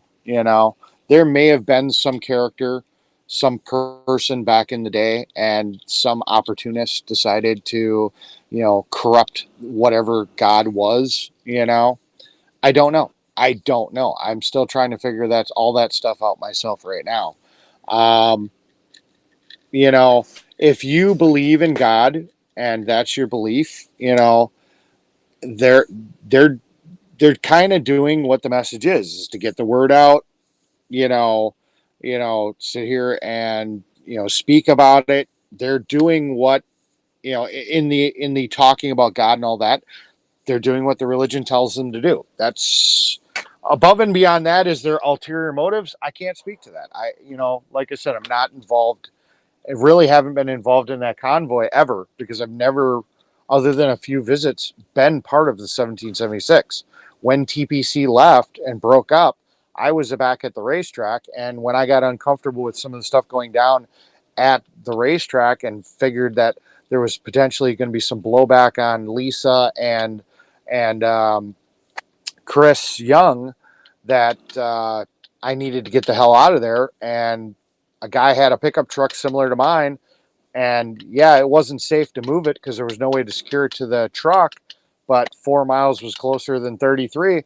And I've never been part of the 1776. So I really don't have the information about all that. Other than, and I've never been uber religious. So other than the fact that I know they're supposed to sit here and spread the word of God and the whole 9 yards, I can't really speak on it. But I see what you're saying, and I have personally kind of gone, wow, that's pretty thick. They've really been kind of hard on the religious point, and I agree. That it's in my opinion, it's okay to be religious. That's fine. I've always respected people that didn't push their faith on me too much. We can have a conversation. I'll listen to what you're saying. And let me know that you believe in God. That's great. We can, whatever. But when it's, on that kind of venue, it may be a little too much. I don't know. But again, I don't watch their lives, so I don't know how bad it's gotten. I've seen at a couple of meetings, they're doing, sometimes it's getting more like a church service where they're singing like gospel songs. They had girls singing gospel songs. But that's about all I can really say about it. That's their choice. Right. What do you think about Santa's affiliation with the Proud Boys? Do you think that was wise of him to share that? It was going to come out. Better to be honest and then turn out being called a liar. I guess. I had a conversation with him way before he was in leadership or really super uber involved in the convoy. When I saw his shirt and, somebody had told me he was a Proud Boy, and I questioned him about it. And this was early on in Hagerstown because I don't really know. I haven't done a lot of research on the Proud Boys. I've just heard some of the negative commentary, just like Antifa gets, the Proud Boys got, each group sits here and says something, they say something bad about Antifa, or the right says bad things about Antifa and the left says bad things about the Proud Boys. And that's the distinction I'm using here. So I asked him about it. And he affirmed that there are some bad actors in the Proud Boy area, but that's not his explanation. Is that's not the core Proud Boy. So supposedly there are branches of the Proud Boy that are radicalized, and that he's not part of those groups. He's part of the traditional Proud Boys, not the radicalized Proud Boys. And he doesn't agree with it. And that was his explanation to me. And I never really got into it or too much more than that. But we had a conversation and, at the time that I talked to him, he seemed down to earth. Every time I've had a conversation with him, in the past, he always seemed down to earth and seemed like a smart gentleman. So, but I don't talk to him much anymore. Like I said, I asked him about the plans and he wouldn't share them with me. Ever since I've started talking to Telegram, I guess they think I'm trying to get information out of the 1776 for nefarious reasons. I'm going home. What the hell do I care? Yeah, me talking to Telegram has hurt me. It's all your fault, Telegram. I've damaged my image with 1776 because I talked to you. Thank you guys for letting me be on. I'm gonna head up. I don't want to jump back into an old thing, but Sorry, Telescope. Telescope.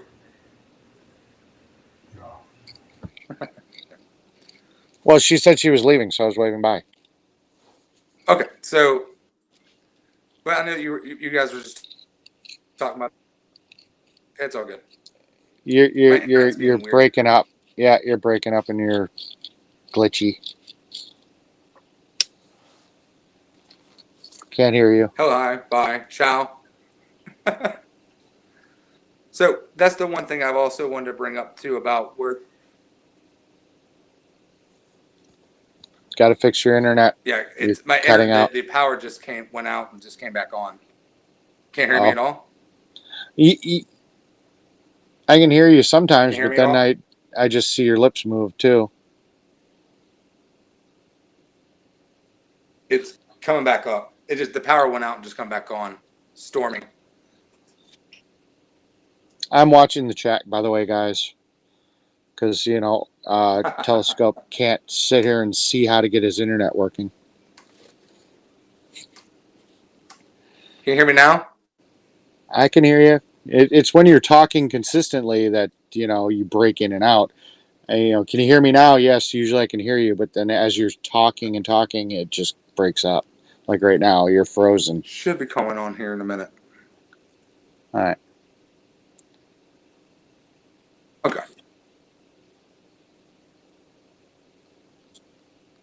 Holy crap! I was way Just behind in the chat. answer some questions from the chat, and then I'll wait for the internet to come back up. I want to go get some cigarettes. I ran out of cigarettes, and you were smoking in front of me.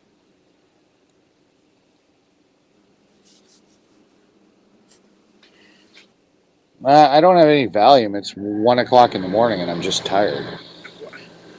Well, come here and I'll give you one.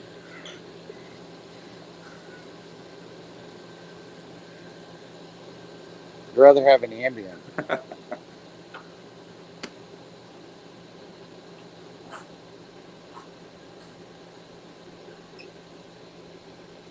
Cool. I've seen them turn missile silos into like condos and stuff. That'd be awesome to have that in your backyard. 1 second. Let's see.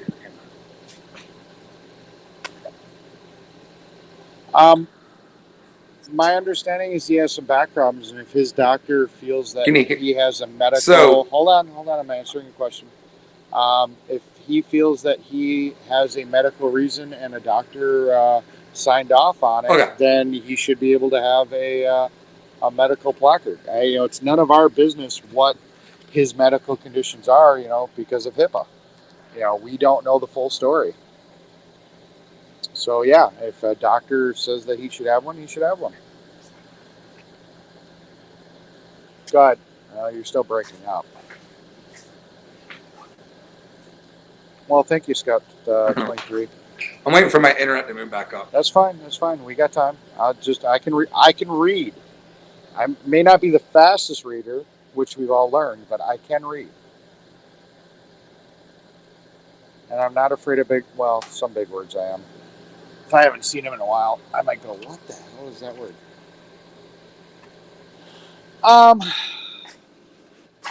honestly, I don't know. I really would hope he wouldn't have. I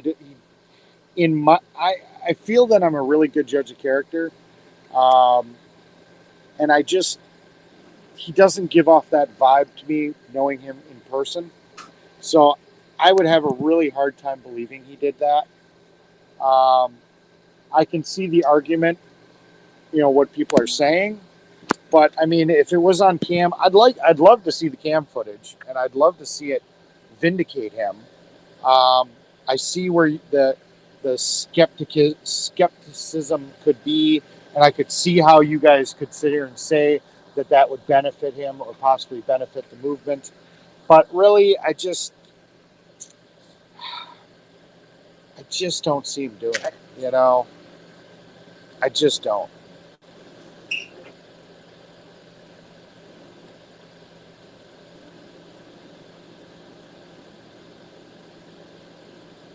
Like the question. So can you hear me now? For the moment, but your video is still breaking up.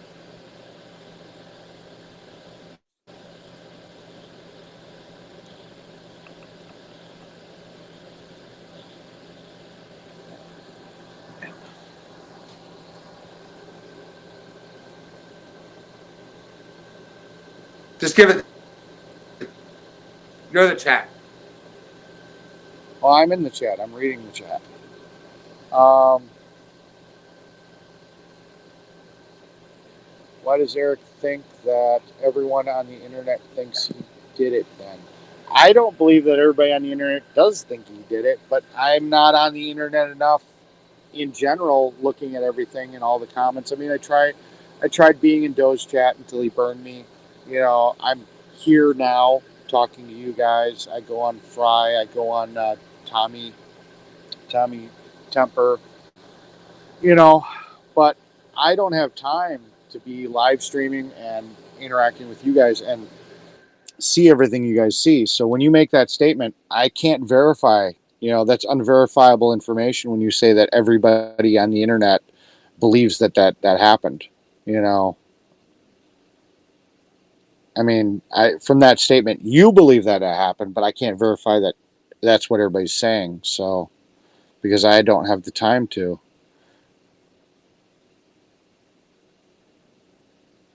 Well,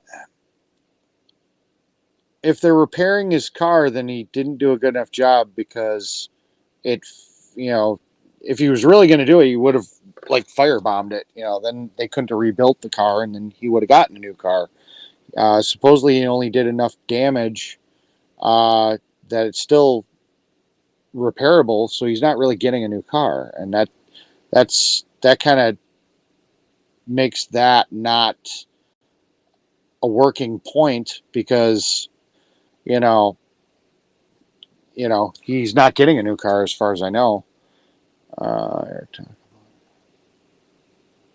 Convoy violence in DC. I didn't ever went into DC with the convoy, so I don't know anything about convoy violence.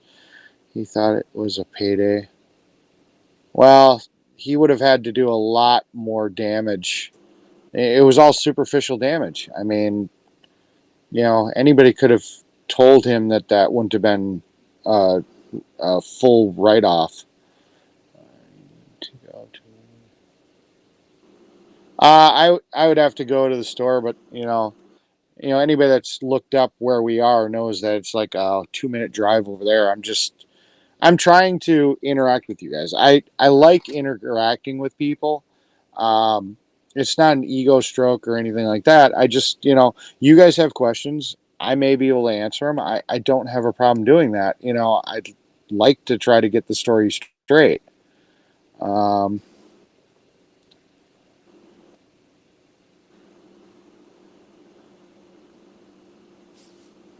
I have no idea, Nova, if he does or he doesn't. I haven't been around him since I wasn't even. Me and Oreo never were close in the first place. I mean, I've had a couple interactions, but nothing like I've had interactions like with Joe or some of the other streamers. He's always been a little busy doing other things, so I just really haven't had the interaction that he had.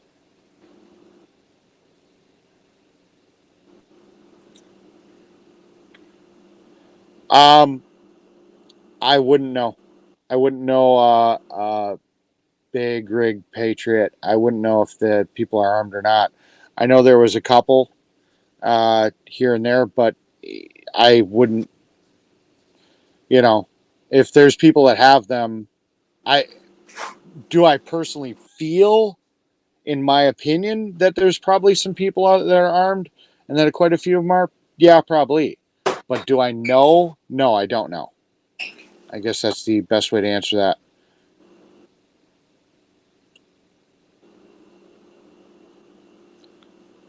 Oh, Scout 23, you're such a troll with that comment. This cigarette is so good. You know, I'm just gonna leave and go get a pack of cigarettes. Eric, you're fantastic. So, can you hear me? Am I? No, you're still bad. No, I'm still bad. Okay, I want to try something real quick.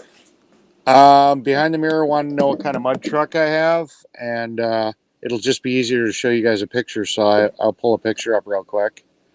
Let's see. Albums. Favorites.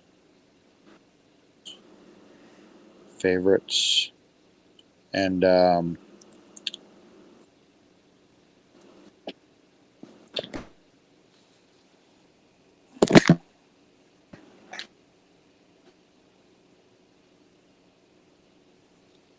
so those are my mud trucks. The green one is a 1973 K30 with a 454 big block turbo 400 two-wheel drive transmission, going into a divorced 205 transfer case with a with Rockwell 2.5 ton deuce and a half military truck axles on 44-inch boggers, and then I've got the Jeep that me and my daughter built, and a wheeler, and so on and so forth. And that's pretty much stock. It's got a 4-inch lift on it, a locker in the front. So those are my mud trucks. Let me get back into chat. I mean, I can show you a video real quick of it going. Here, give me 1 second.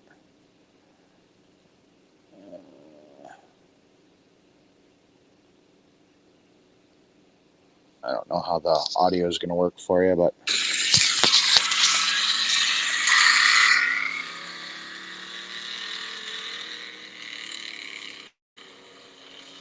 I was just playing around in some water. So, but I enjoy it. It's just a hobby. I don't spend a lot of money on it. It's all overbuilt, so it doesn't usually break very often. Where a lot of guys will, I've always believed in having something stronger than what you need, so it doesn't break a lot. All right, so let me catch up on the chat.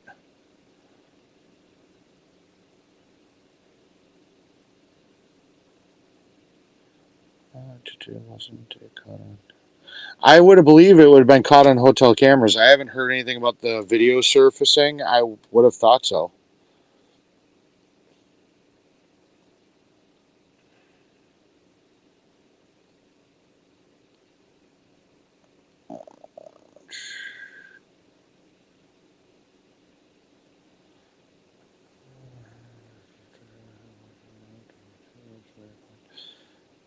Grab a camera and chat and walk.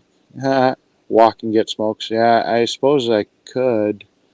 I'm gonna have to charge my gimbal. I've had you guys on a charger. The gimbal's about to die. I got to put you guys on a charger for the gimbal. The gimbal's actually about to crap out. We've been on here so long. Where's that port?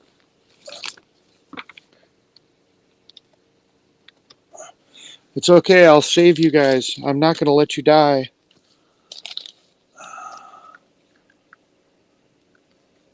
Come on. Get out of there.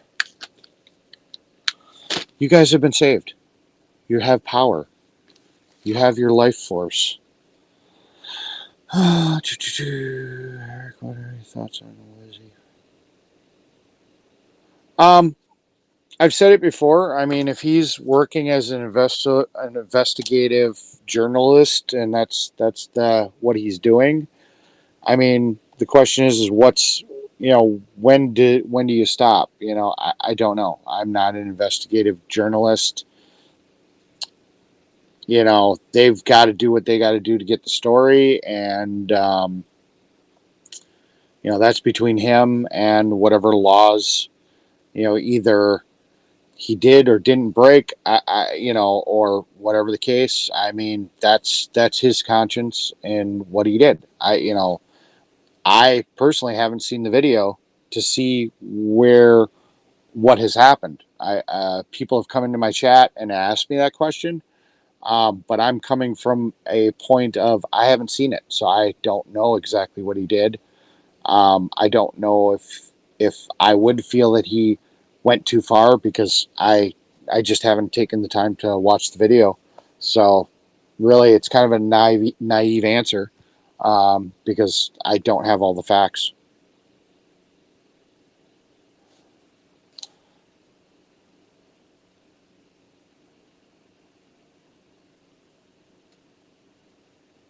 My understanding is this is to McCrotch. I'm not sure what your first name is. My eyes are starting to lose focus. When my eyes get tired, I start to have more trouble reading the smaller screen. Most truckers can carry guns unless they're not allowed, and that's only if they're not allowed by their company. And that's a company policy. That's not a law. Just go, Eric.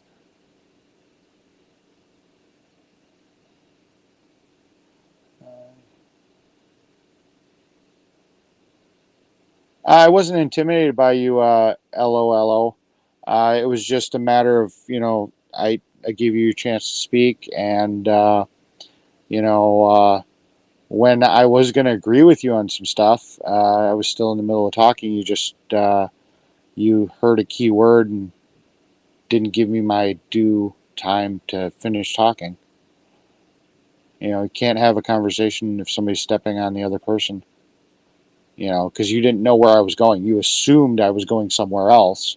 And in actuality, you never gave me the chance to, even if you assumed it, you should have kind of let me go where I was going to a point. But no, I'm not intimidated by you.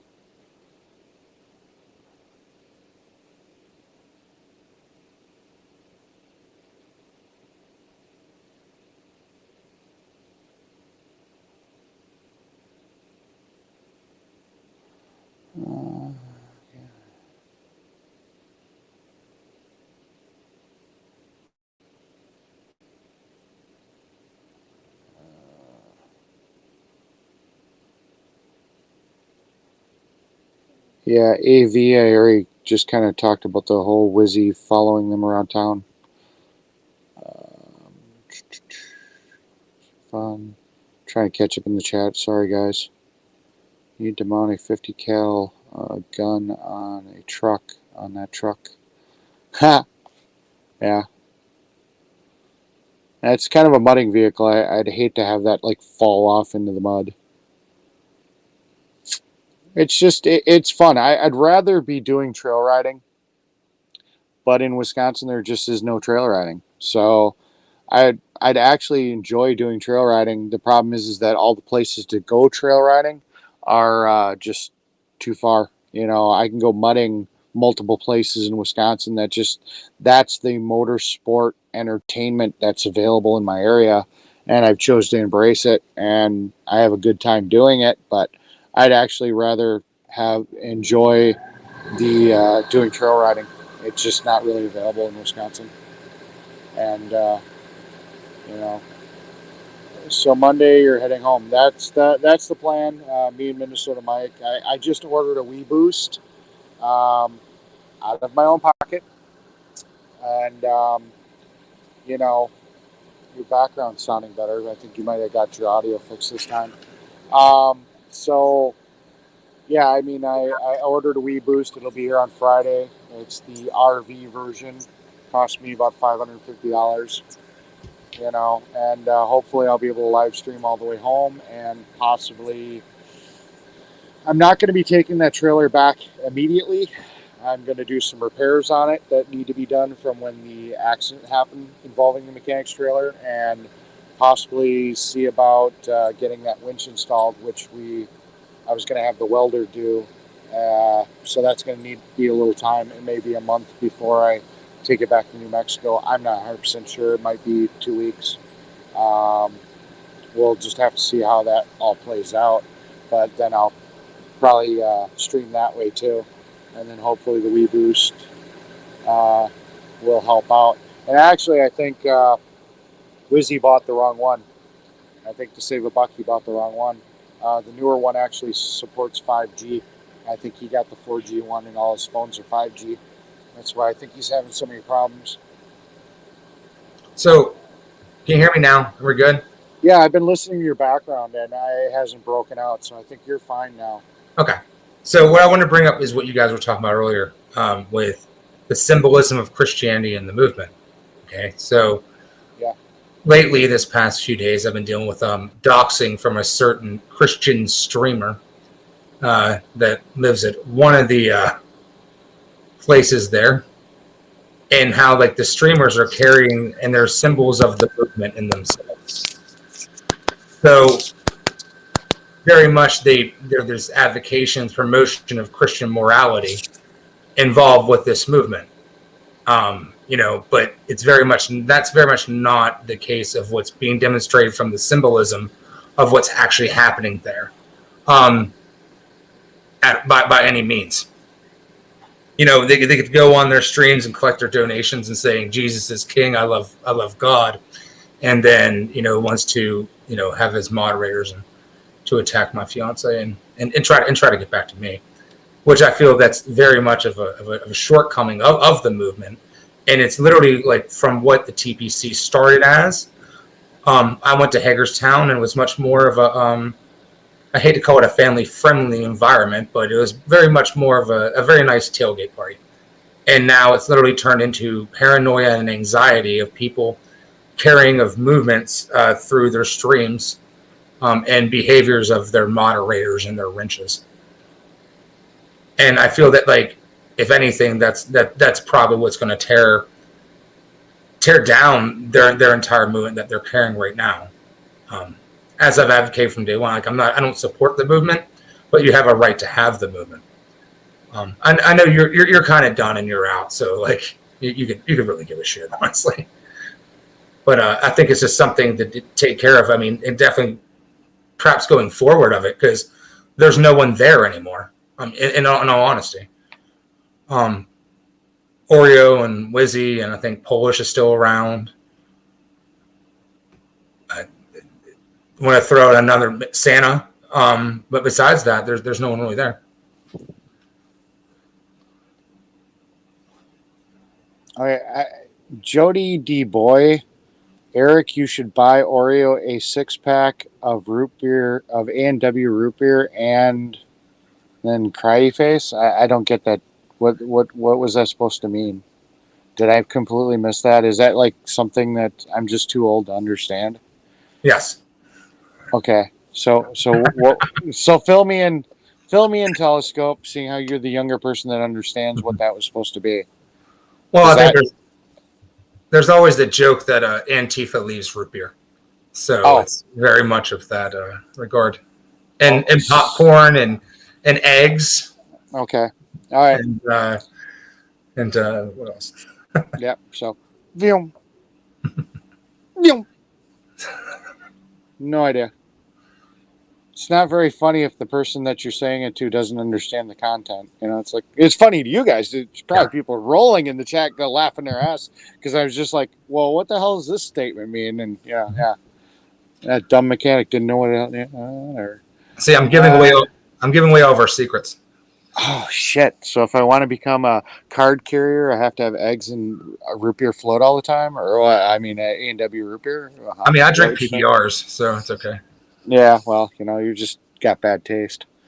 I don't know. You drink Corona all day long, so it's just I'm not a big alcohol drinker at all, period. And it's one of the few that I don't mind drinking. I'm not a big drinker. It's one that I've tried and I don't mind drinking it. So that's what I drink, I've had PBRs, I've had Budweiser, I've had, Miller. I mean, I just, if I'm going to drink, it's just kind of my go-to because it's not as harsh. And, I like the lime flavor. That's just how they kind of serve it. It just is what it is. Turn off your video, blah, blah, blah. Can't think of any good questions to ask you, but I appreciate your honesty. Thank you, Jameson, son. Sorry. I'm bad with names. So, Fireman 17, like 1776, has turned nothing into more than a grifting and praying for God for more. I think at some point for the movement to carry on, it's definitely going to have to transform and change into something else to be more inclusive. Definitely from the behaviors of how Lisa was treated for counter protesting.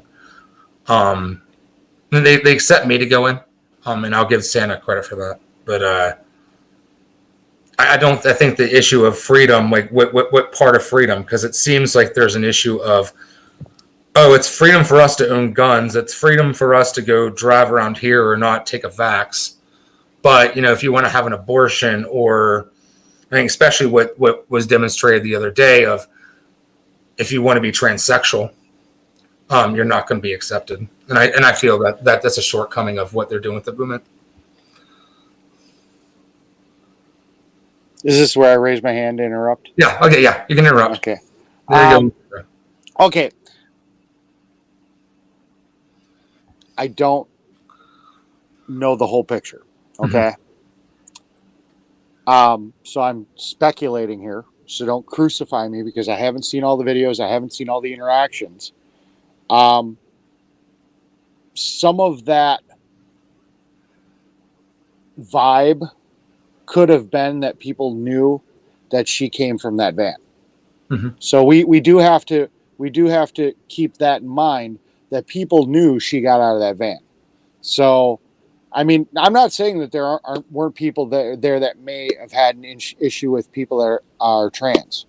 Mm-hmm. I'm not saying that, but I also want to put out there that people knew she was from that van. So that could have been part of that situation. But like I said, I didn't really see a lot of the interactions. I interacted with her only very briefly. Mm-hmm. All of a sudden I was streaming and she was standing next to me. And I swear I remember her, and I apologize if I'm using her wrong term. I believe she identifies as a female. I don't know. But I could have swore I've seen her at Hagerstown before. So back when we were originally there. So I don't think I've ever seen that MX Flow. But I'm pretty confident I saw her once there before. And I'm all caught up on the chat because I was going to type in a response to something and it flushed me down to the bottom and I couldn't scroll back to where I was. So I'm looking at whatever comments you guys are stating now. So go ahead, back to what you were saying, Telescope. Yeah, so you, like, from behaviors of what I've seen, I haven't really had any issues until probably the last few days with anyone. And it makes me, it really does make me ponder and think, like I said, like I go there, I don't agree with it, but like how it's going to end, how is everything going forward? Because you're watching a lot of power shift from, Santa said from day one that he was a dictator of the movement. He was not going to run this as a democracy. He was going to have a board of advisors, and that's how it's going to be run. He makes the final word comes to him. But there's something symbolic of the streamers involved with the movement anymore. There's more focus on that rather than where it makes the people in charge more of a figurehead than anything else. I think part of the reason is that with the TPC, there were so many chiefs involved that so much stuff didn't get done. I think that's why he's doing this top down, like president runs the country thing. Go ahead. I just wanted to point that out.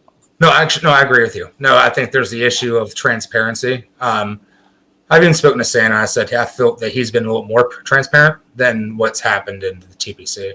But there's still issues of leadership because especially the movement's not growing.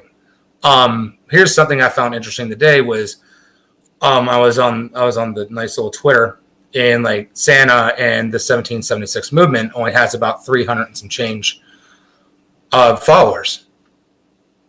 When you go to the rallies, it's only appealing to older conservative people that are very much of your Trumpist and all that kind of stuff. It's not appealing to younger people. It's not appealing to anything. And if you have a social movement that doesn't appeal to young people, you're just going to die. It's going to die off. Yep. I'm just going to do one finger if I'm going to do a quick response to like a comment so it doesn't get too far away. And then I'll let you keep talking. And I'll do this if I just want to sit here and break in for 2 seconds to say something to you. So, Eric, do you think, what do you think about Senator Johnson lying about term limits? I don't know anything about it. I haven't been able to really follow politics too much because I've been too busy with other stuff. Go ahead. I'm looking at the chat right now. So, but yeah, you have a social movement. They're trying to rebuild a social movement that everyone gave all their money to, and they were all burned at the end of it. I don't care what anyone says. There's a missing $1 million. The math just doesn't add up to it at all. Yeah. There's speculation that it could be a lot more. I mean, a lot of people don't believe that there was only 1.9 million. I don't know because I had no contact or any information about the money, but I mean, you know, I guess I was talking to somebody else that's a lot bigger into Bitcoin than I am. That's actually for the convoy. So this isn't like a somebody that's negative towards the convoy that's sitting here and saying, "Hey, whatever happened to all that Bitcoin?" And they supposedly lost the password to get access to the wallet for the Bitcoin. And how convenient is it? You know, people are only going to watch that Bitcoin for so long, and now 5 years, 3 years, 4 years down the road, all of a sudden it'll just disappear, and you won't know where it goes. Go ahead. And no one knows where that crypto donations are at all. And I agree with you. I base my math on the 1.9 what they promote, but I know there was definitely more. There was all those cash donations that was dropped off to that to the black bus and everything as well. They do know where the crypto is because my understanding of how crypto works is you can actually see what's in that crypto wallet. You can't access it, but you can see how much is there. So there are people that can actually track that the wallet that they used still has those funds in it. So once it goes somewhere else, you won't know. I get is my understanding, but they can literally look. That's my understanding is you can look at that crypto wallet if you know how to do that in crypto, and those funds are there, and they're saying they've lost access to them. That's I don't believe it. I just don't. I think someone's going to get a nice payday out of this, or some people are going to get nice paydays out of this. I don't know. Don't know enough about it. I know you probably deserve the most money. So you're the hardest working person in that convoy for the last 4 months. Oh yeah, you were. I volunteered, and that's what I am happy with the fact that at some point in time, I was hoping that this movement would have done more. It maybe would have made a bigger statement in history. I wasn't a glory hound. That's not what I was looking for. But I was perfectly happy with being able to tell my grandkids someday that, I was involved in this movement, sure. Just like anybody else that was involved in any other movement in the country, that was able to sit here and say to their grandkids, I would participate in this. And because of this, you have this right, or this came to term, and I would have been perfectly happy with that, But what rights what was it really about carrying the movement on about? So For me, it wasn't really what the movement was about carrying on. It wasn't about the Emergency Powers Act. It wasn't about that. This was a stepping board to what I felt were bigger issues. I figured by helping them do this, that would have made them a force for change in the government. When I first started hearing about the Emergency Powers Act, I think that's part of what's killing them too, is not a lot of people understand what the heck they were trying to do with that. You know, I was supposed to have a whole interview with Santa where he was going to really break it down and dumb it down to the lowest common denominator of what exactly they wanted, and that interview never ended up happening. But for me, this was just everything they were doing was just I wanted to help them as a springboard to maybe the next issue that I cared more about or that I understood more. If I helped empower them to be a force of change, when they dealt with this issue, they were going to move to another one, you know, and maybe that's the issue, you know, that I wanted to see changed more. Like I said, I feel that there's problems in this country. And I even said it to that Lola or LOL, whatever, lady, or no, I actually said it to the other lady. If there was a democratic movement that I felt was, you know, something that was going to make the country better, even if it's led by Democrats, you know, if it was something that I can agree with, you know, there's a good chance I may follow that. You know, I'm a very open-minded person. You know, like I said, I'm more concerned about just the way the country's going, you know, and that it just needs to get, a lot of things need to get taken care of. I don't care who starts a movement. These guys just happen to be the ones that were trying to get the ball rolling. So I actually have 1776's pamphlet here. Which one is that? The California one or the one for DC? The Freedom Restoration Movement.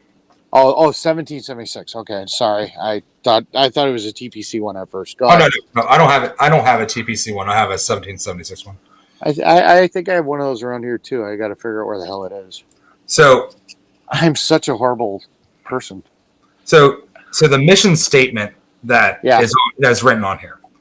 The 1776 Restoration Movement stands united to peacefully address our grievances and demand that our government restore the rule of law and our constitutional rights. The fear of government becoming too powerful worried by the founders of this great nation. They had the foresight to include amendments to the United States Constitution that guarantee people's rights and provides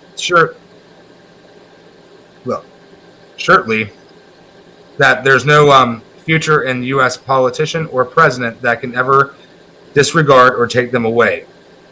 We, the people, have forgotten the real power we, the people, possess. To me, there's no mission statement here. It's fluff. There's nothing here. Like, okay, when we want to get mad, we want to just yell at our government and we want to peacefully assemble. Well, you already have that from the First Amendment. There's nothing on here.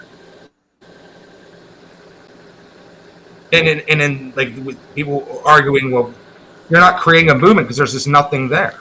And so it seems to me and I don't want to be that a-hole, but it seems to me like a lot of people just want to live in a parking lot and not go home and grift for money and use nice, great terms of Jesus and trucker and freedom and honk honk and give us some money. Oh, you can give us $400 to sing the fucking YMCA. But there's nothing there. Like they're not doing trips. They're not doing anything. And I know you probably do agree with me at a certain point too. You're leaving the movement. You're going home. You worked your ass off. But there's no mission. Yeah, I mean, part of the problem is that, you know,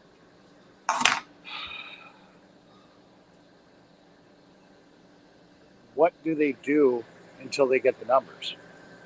You know, I think that's a lot of what the situation is that, you know, the numbers aren't there to do a big scale, let's go shut down DC type situation. So to a point, they're surviving till hopefully somebody decides to come do that. So what should they be doing? And still be relevant to try to grow the movement. And I think they're still trying to figure that out. To me, if I was running that movement, I would try to spread the word online because you need to get people there. That's absolutely deplorable. You have 300 fucking Twitter followers, and you're going, hey, we're going to do this and build this movement to change the government. That's not going to happen. Yeah. Then I would also not do rallies 4 times a month in Bunker Hill because no one wants to fucking go there. I mean, it's the middle of nowhere. You're in the backwoods of a parking lot of the fireworks store. It's in the middle of nowhere. Like, I think honestly, even though they've dealt with counter protesting going to smaller towns, that's what Santa needs to do is get out of Bunker Hill and maybe do once a month rallies at Bunker Hill and do small towns. And they're going to deal with counter protesting, but that's a hell of a lot better than what they're doing now. Yeah. I mean, it really bothers me that the more and more that I've gotten out into the public and the more you guys have seen it, I've talked to people streaming, like when I went to DC, that the biggest thing is that nobody knew about us. How does this grow when people that aren't online can't find us, don't know anything about us? The news wouldn't report anything about the convoy or anything for the most part. So, I'll be talking to somebody and I'm like, oh yeah, I was with the trucker convoy, here in DC, and or just the trucker convoy, and they automatically just assume Ottawa. And when I say no, the one here in the United States, so many people had no clue that it even existed. I mean, there's a problem with, I think, in society right now that the news is impartial, because good or bad of whatever the convoy was doing, it still should have been newsworthy, and the fact that it was a media blackout to the point that nobody knew that we even existed for the most part is just that's a problem. Well, that's from the Ukrainian war. You guys were going to go do the DC trip, and then Ukrainian war broke out that weekend. But like I brought up before when I first got on here, it's the symbolism of the movement. Okay, trying to build a movement. Well, guess what? You've gotten better since our conversation, and so is wonderful Jeff Ellis. But you have people who get automatically blocked from these streamers' chats. Okay, but these streamers are symbols of that. And now you have a streamer at 1776 that is openly doxing people online. That is fucking deplorable, and they hide behind this Christian morality bullshit. This is like, listen, we might be a bunch of online trolls at BTM, but we don't dox. You don't attack people's family. I was there the day that Oreo's family was there, and I left him, his wife, and his children, and everything. I didn't even bother him that day. I went there and I spoke to you and I spoke to Wyckoff. We all kind of, I had a beer and chillaxed. No, you got to say it right. It's Wyckoff America. Oh, yeah. But yeah, you're mispronouncing it. Go ahead. But you also have streamers there that are carrying that movement, that are literally pushing people away. Why would you want to come live in a parking lot? I mean, at least Hagerstown was free to live in. You're paying $5 a day to park your fucking car in a parking lot down near Santa. And then you have streamers going, well, people we don't like, we dox. I don't understand it. And they argue, well, we want Christian morality in this country. Well, I know what the Bible says. I mean, I get to a point, and I don't mean to cut you off. Were you kind of done? Yeah, I'm kind of done. Yeah. Okay. Go ahead. I don't agree with it, but I understand the reasoning behind what they're doing there. And then if you look at from a financial standpoint, you're probably better off. Now, okay, you're paying $100 a month to stay there, right? Mm-hmm. Okay, so that's just the way it is. But more likely than not, if they are going places, if they go places, you're getting more than $100 in fuel a month from donations. So it's kind of a wash. You're kind of like paying for your own fuel or even getting a discounted fuel in a sense. But when they want to go to DC, I mean, how many times have they gone to DC? Like twice? But that's not even what I'm talking about. The whole purpose of it, and I don't agree with this, okay? That this is not something I agree with. I understand why they did it. Is they felt there was a lot of people that were in their terms, well, not in their terms, but in taking advantage of the convoy that were just soaking resources, people that were homeless, people whatever, and that was their solution to weed them out. The people that they felt had nothing, financially to be there, weren't going to be able to pay that $100, and that was a way to weed out those people that were just soaking off the food and the gas and the whatever.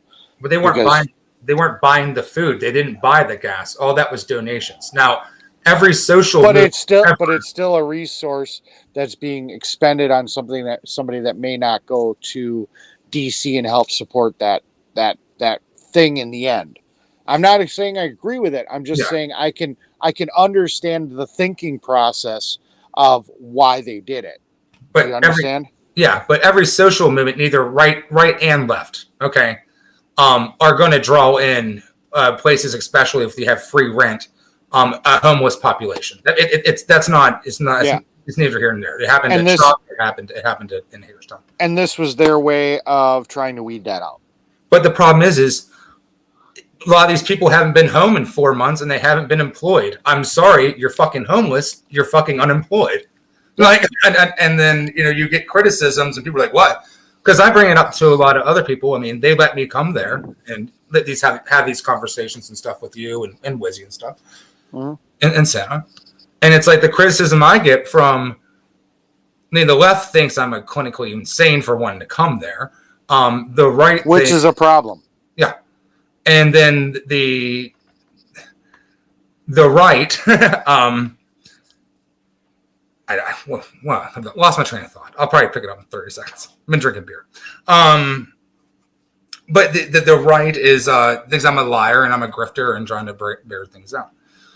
But these social movements are they always attract those kind of people. They like I said, I've always been accepted there, but I'm rambling.